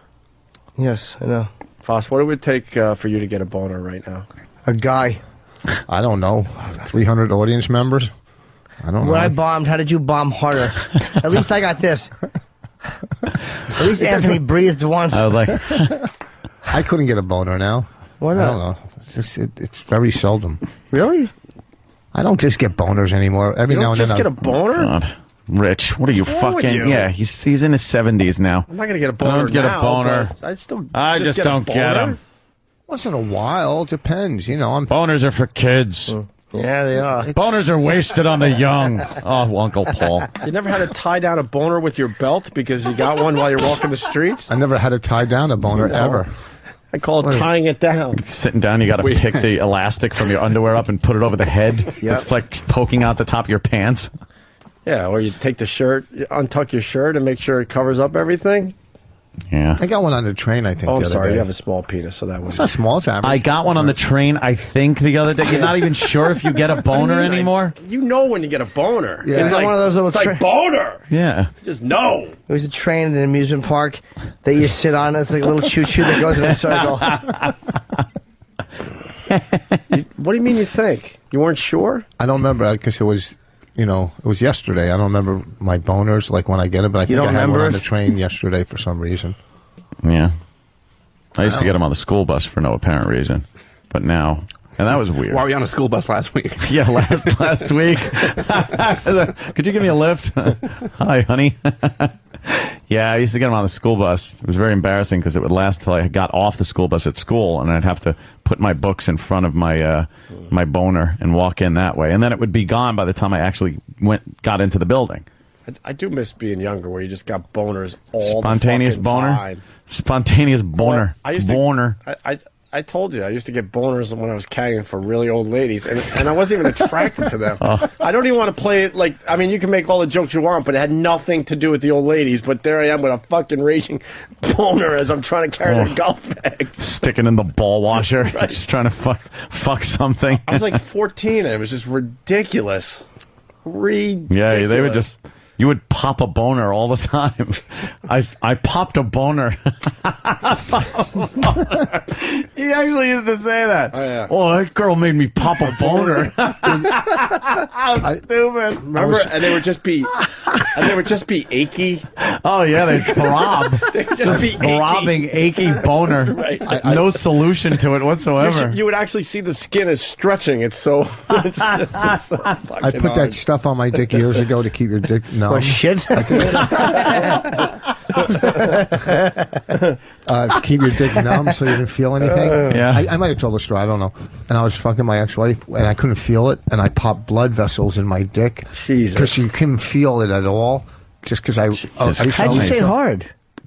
Just the thought of fucking kept me hard at that time. Wait, you got that numbing cream? Yeah, years ago, and you can't feel it, and then all of a It's sudden like your having dick is all Novocaine on your all penis. black and blue. Because sometimes I used to come so fucking quick, man. I remember one time I was with this girl in Montreal, and we were making out, and she stuck her tongue in my ear, and I just fucking... Are you kidding? Without even touching it? I was young, and I fucking splattered all of my pants. I had to go in the bathroom and drop water on me and pretend I spilled water, because I just Holy fucking shit. came like a fucking... I've had some maniac. instances that come in pretty quick in my life, but it never. Dude. It had to go into a pussy. Can I tell my Cumsy story? Yeah, what's your clumsy story? Remember the Northport movie theater? Yeah. I was in high school and I was going out with I wasn't going out, or I guess we were just starting a date, and we started making out after the movie, and we were going to end up at the golf course, Huntington Crescent Club, and like fool around on a green, which I did like later in life. And we made out, and I made Cumsy from making out. Yeah, swear to God, no touching, nothing. I'm like, that's what fucked up. No, man, she gets so excited. I know about getting excited, shit. I think I gotta remember. I think I was like 16 or 17. It was the most unbelievable. Here's the worst Cumsy story I have of being with a girl and just like going, oh fuck. We were spending the weekend together. And I was in like high school, right? And this chick was like, she was I think a freshman in high school, and I was a junior or something like that. And we used to take these trips upstate to this cabin with me and a bunch of my friends, and her and like her friends and her sisters. So it was like this whole fucking bunch of guys and girls, equal number, going up there to just like fuck around and get away from the killer. What killer? Oh, horror movies. Oh, yeah. Well, we didn't more care about the killer, believe me. So, first night, I'm with this girl. I'm going to be with her for 2 nights. First night, I'm fucking, like, feeling her tits, fucking licking her pussy. I'm doing everything. She won't let me fuck her. She's like, I don't know, because she was a virgin too, so she wouldn't let me do that. And I'm like, fucking rock hard for hours, like pre-cum is just filling the bed up, and I just nothing for the whole night. The next day, blue balls that hurt so bad I couldn't even like lay down on my back and not have just throb with pain. Yeah. Then next night, I'm doing the same thing, boner, fucking crazy, and she goes, okay, you can do it if you want. And I'm like, fuck yeah. The second my head fucking went in, I shot a howitzer full of cum. It was just over, Johnny. Over. The only redeeming thing there was that it wasn't going away for any reason whatsoever in that situation. But I just went like, oh my God. Oh. I was 19. We were at the bar. I was at a bar, and we're hanging out, and this girl under the table just started rubbing my leg and touching my pants, my dick in my pants in the bar. And I fucking came like a come like that, like a fucking rabbit. And, Holy shit! And I had to get her to stop, but make it look like I didn't come, because you don't want them to know that you came from her just touching you. Oh, I can see Rich just big fucking wet spot in your. It's the fucking worst, because then it's all in your drawers and underwear, and the rest of the night you got like hardened cum just from touching it. You ever play freeze where all of a sudden you just you feel it coming? Don't move. Don't even breathe, because just taking a little air will do it. I used to just.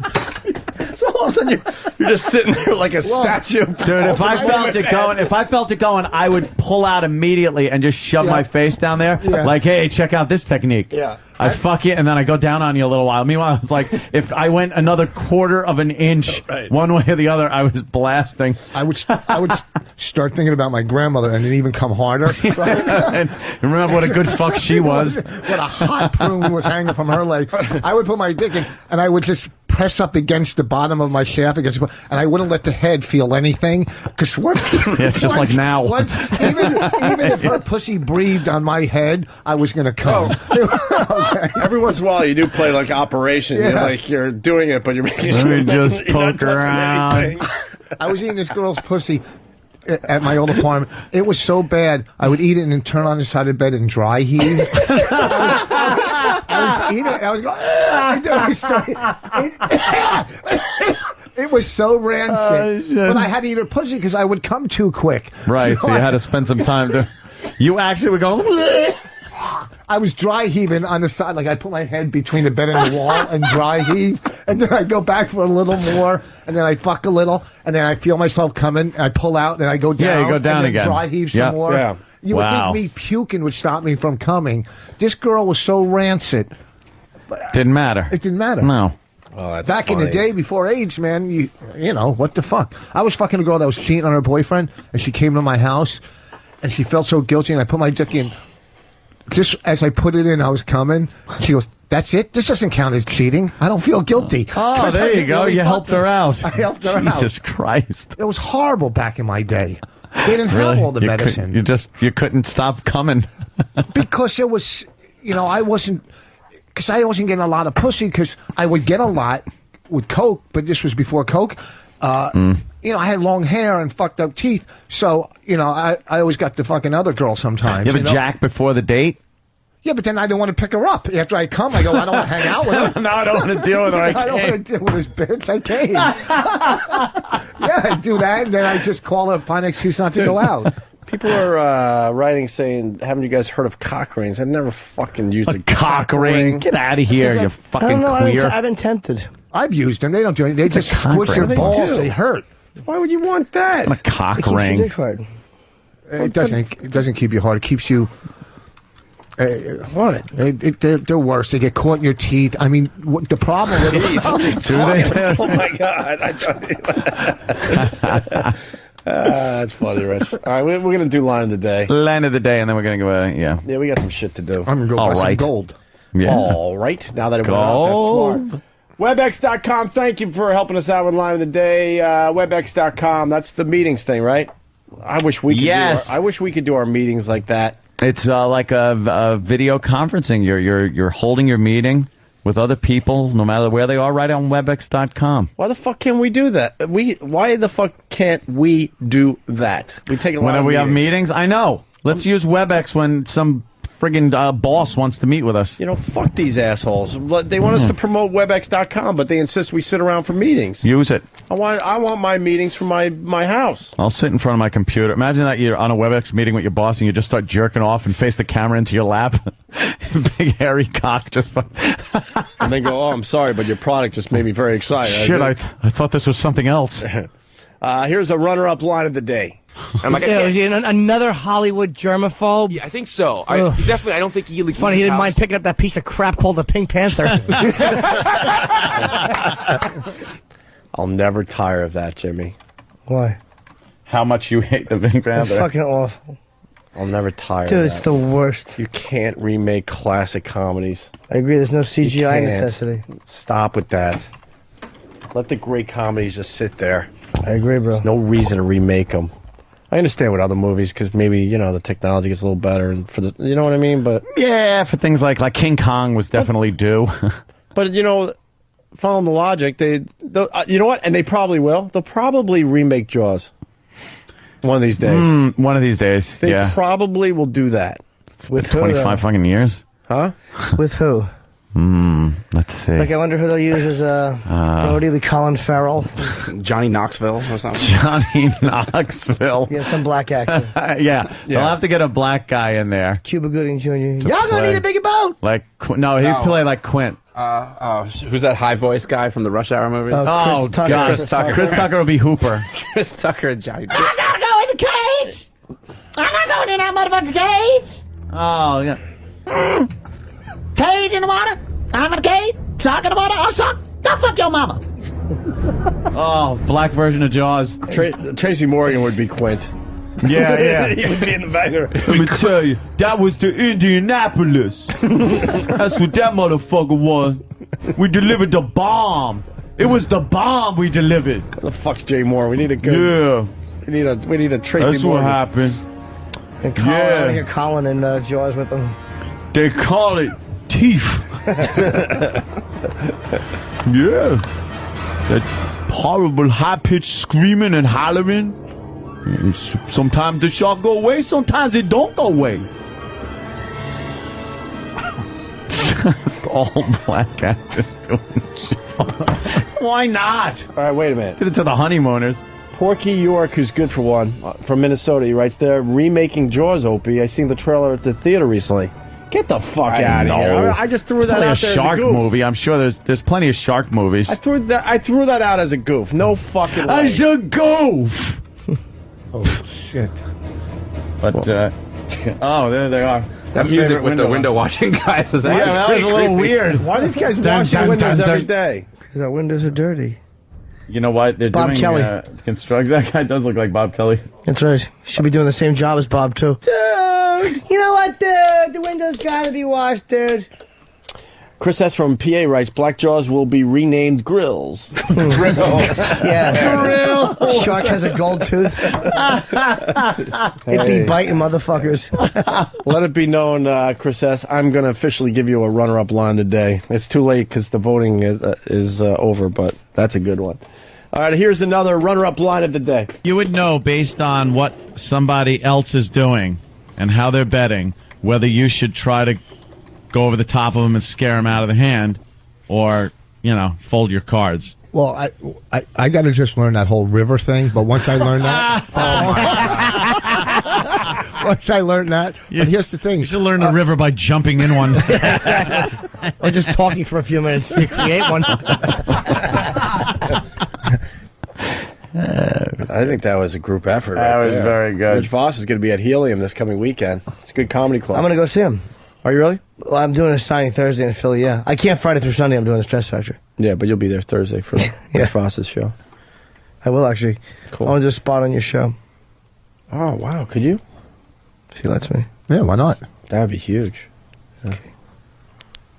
Here's another runner-up line of the day. Because if I get that call that, there's a problem with somebody or someone's gravely ill or that it is an important thing that I have to come in early for something. I don't know what. Anything but Poe making a duty.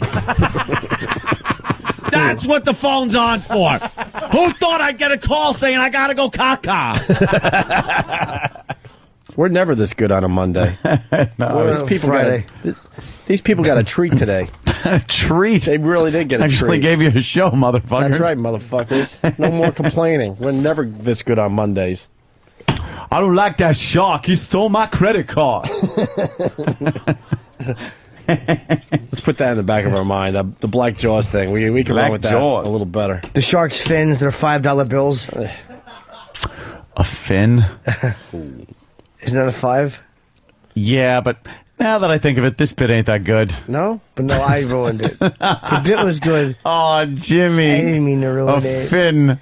I'm sorry, I was on the borders. You use a 1930 fucking reference? Couldn't think of anything. Hey, it's a fin note. I make a boo-boo. Jimmy's got a book signing tonight. I Hate Your Guts comes out tomorrow. Tonight at Borders, and I want you guys to come down. We have the K-Rock girls, and first one online gets a free book. Jimmy, there's a lot of Borders out there. This is a Penn Station. All right, good. And it's very easy to get to. It's right at the Garden. We did it last year, right? Or 2 years ago now? Yeah, about a year. Yeah, all right. Fuck the Jackets! Whoa. Someone taunting me from Columbus all morning long. Another runner-up line of the day. You slob! Shut up, you fat Iowan slob, Elmer! You friggin' farmer! You're a farmer! You're a farmer! I'm sorry I don't have a pig wife to make me breakfast. Shut up! That was great. That was hilarious. Stupid Elmer. He annoyed you, didn't he? Pig wife. Oh, he fucking annoyed me bad. I did not need it at that point. I'm not going to be... I'm not going to be happy till 2012, and then maybe not again. It's election day tomorrow. No, it's not. They called it off. Did they? Yeah. No, really, they did, guys. Go out and remember, please, really think about it before you pull that handle, people. Please, really think. You know who I'm talking to out there. We really can take this. It doesn't matter. Can I say something too? Because you said what you had to say. About. I beg you to vote for Obama tomorrow. What? For the good of the Opie and Anthony show. It'll be an amazing 4 years. All the people. Hold on. No. All the people that lied at the polls because of that meeting we had a couple of years ago. Okay. Torah. Really? That's the code word. That means when you go in, pull the handle for who you really want. A Jew? Listen, Opie and Anthony listeners. There's no Jew running. My turn, Ant. No, not Torah. Oh. In Japanese, Torah. Oh. Listen. Torah. Vote for the Jew. Right. Listen, Opie and Anthony listeners. This is Opie talking. If you really, really enjoyed Anthony's rants this morning, please vote for Obama tomorrow. Please. But even if he's not elected. Please. Even if he's not elected, They always think of go the away radio. after they lose the election. No. I don't mean him going away. Think of the radio we'll have when we have to actually hang out the windows and defend ourselves from the riots that are going on. More rants like this morning if Obama's elected. Just remember that, people. Oh, jeez. Hey, Voss, why does it say on the Helium website that Rich Voss and Bonnie McFarlane will from NBC's Last Comic Standing and the Howard Stern Show? I don't know. I've never done Howard Stern in my life. Did Bonnie? She did it years ago. She's never allowed back on the show. That's it. She fucking burnt that bridge. Don't care. Burnt that bridge. Helium's not giving us a little fucking mention on their website. I don't know. I haven't even looked at it. Well, I've had it. I'm glad you saw that. I'll make. This is the last time I promote Helium, unless they change that immediately. All right, I'll talk to them. Immediately. Oh, God damn, I can't stand looking Why would they put that? What's Rudy doing out there? Oh, his daughter. His daughter looks like little Rudy. Yeah, they all look the same. And then that other one might be a little, that might be doable. The one girl looks like, Joe Lieberman. Ugh. Herr Lieberman. Fuck him. Why don't you like him? I hate Joe Lieberman. Why? He's one of those let's come out against video games and not do anything else. Thank you, guy. for having a sense of sense. The kink app. Mason-Dixon polls? I don't want anybody with white eyebrows being president. That's what I'm talking about. Oh. All right, let's do line of the day so we could go home. Like Tommy Lee Jones. Listen, my friends, my friends, my friends. Yeah, let's get out of here. No, we got to do line of the day first. And then we'll get out of here. Poe, get my truck. Here's it's already your on, line of the I think. day. I hope so. Here comes Line of the day? line of the day. I knew it. Line of the day. Line of the day. That kid's a good singer. You're not 40 yet? No. Get out of here. I'm not. The big day's coming up next He'll be year, 40 though. next year. Yeah. God, you look beaten down. Touche, my friend. Touche. Boner. Oh, that was a good one. God, you look beaten down. Good job. What's a Quinnipiac poll? Isn't that from Long Island? Oh, wait. A what poll? Which poll is that? The Quinnipiac. The Quinnipiac? That's like a 4-pack. Yeah, the Quinnipiac poll is a place on Long Island. Quinnipiac Indians. Isn't that like a college or something out in Long Island? Quinnipiac? Yeah. What the fuck? Holy shit, you are the dumbest motherfucker. It's right there in front of you, dummy. Right. Quinnipiac or Quinnipiac.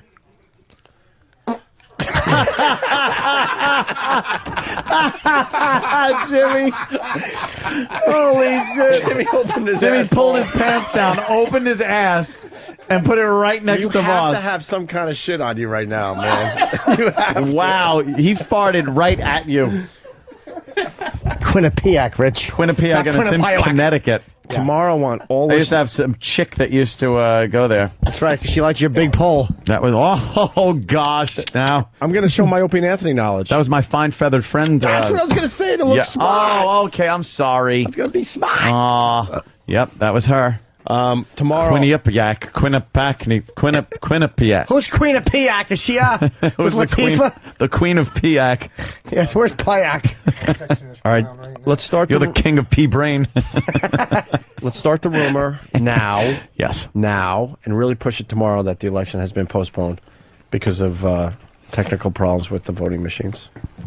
But only for certain people. Yeah, exactly. Whoa. Chicago, certain parts Yeah. of New York. Right. Yeah. But you can go down to certain rural aspects of areas of Georgia and Alabama and vote there. Vote freely. Just tell everybody it's going to rain tomorrow. Yes. Massive downpours in the forecast tomorrow. And I think the game's on, too. Right? Yeah. And they're playing the Super Bowl early this year. Yeah, Super Bowl's early. Let's see. Actually, we should have went with the NBA Finals. See? NBA Finals. That's why I'm not... That would have worked. All right, let's go home. I hear there's a free giveaway at a certain food chain. What? Motherfuckers. We'll see everybody at Jim Norton's book signing Yes. tonight. Yay! Yeah, they said yes. I'm not. No, I don't blame you. I can't. All right, I got things to do. But What is this? Yeah. He doesn't know. It's either stuff you got to pay or stuff you got to pay. It's an envelope in an envelope. I'm going to call it, Ant. Jimmy. Yeah, call it. All right, call it. everybody. I'm going to be, talking to you tomorrow. We end with this. O-P-I-E, that's O-P, with his partner Anthony. They give us news in their own views, and Ant really doesn't hate the Jews. Little Jimmy is also there. He likes females and no one cares. Make me laugh, that's O&A. The pendulum is swinging back the other way. Make me laugh, O&A.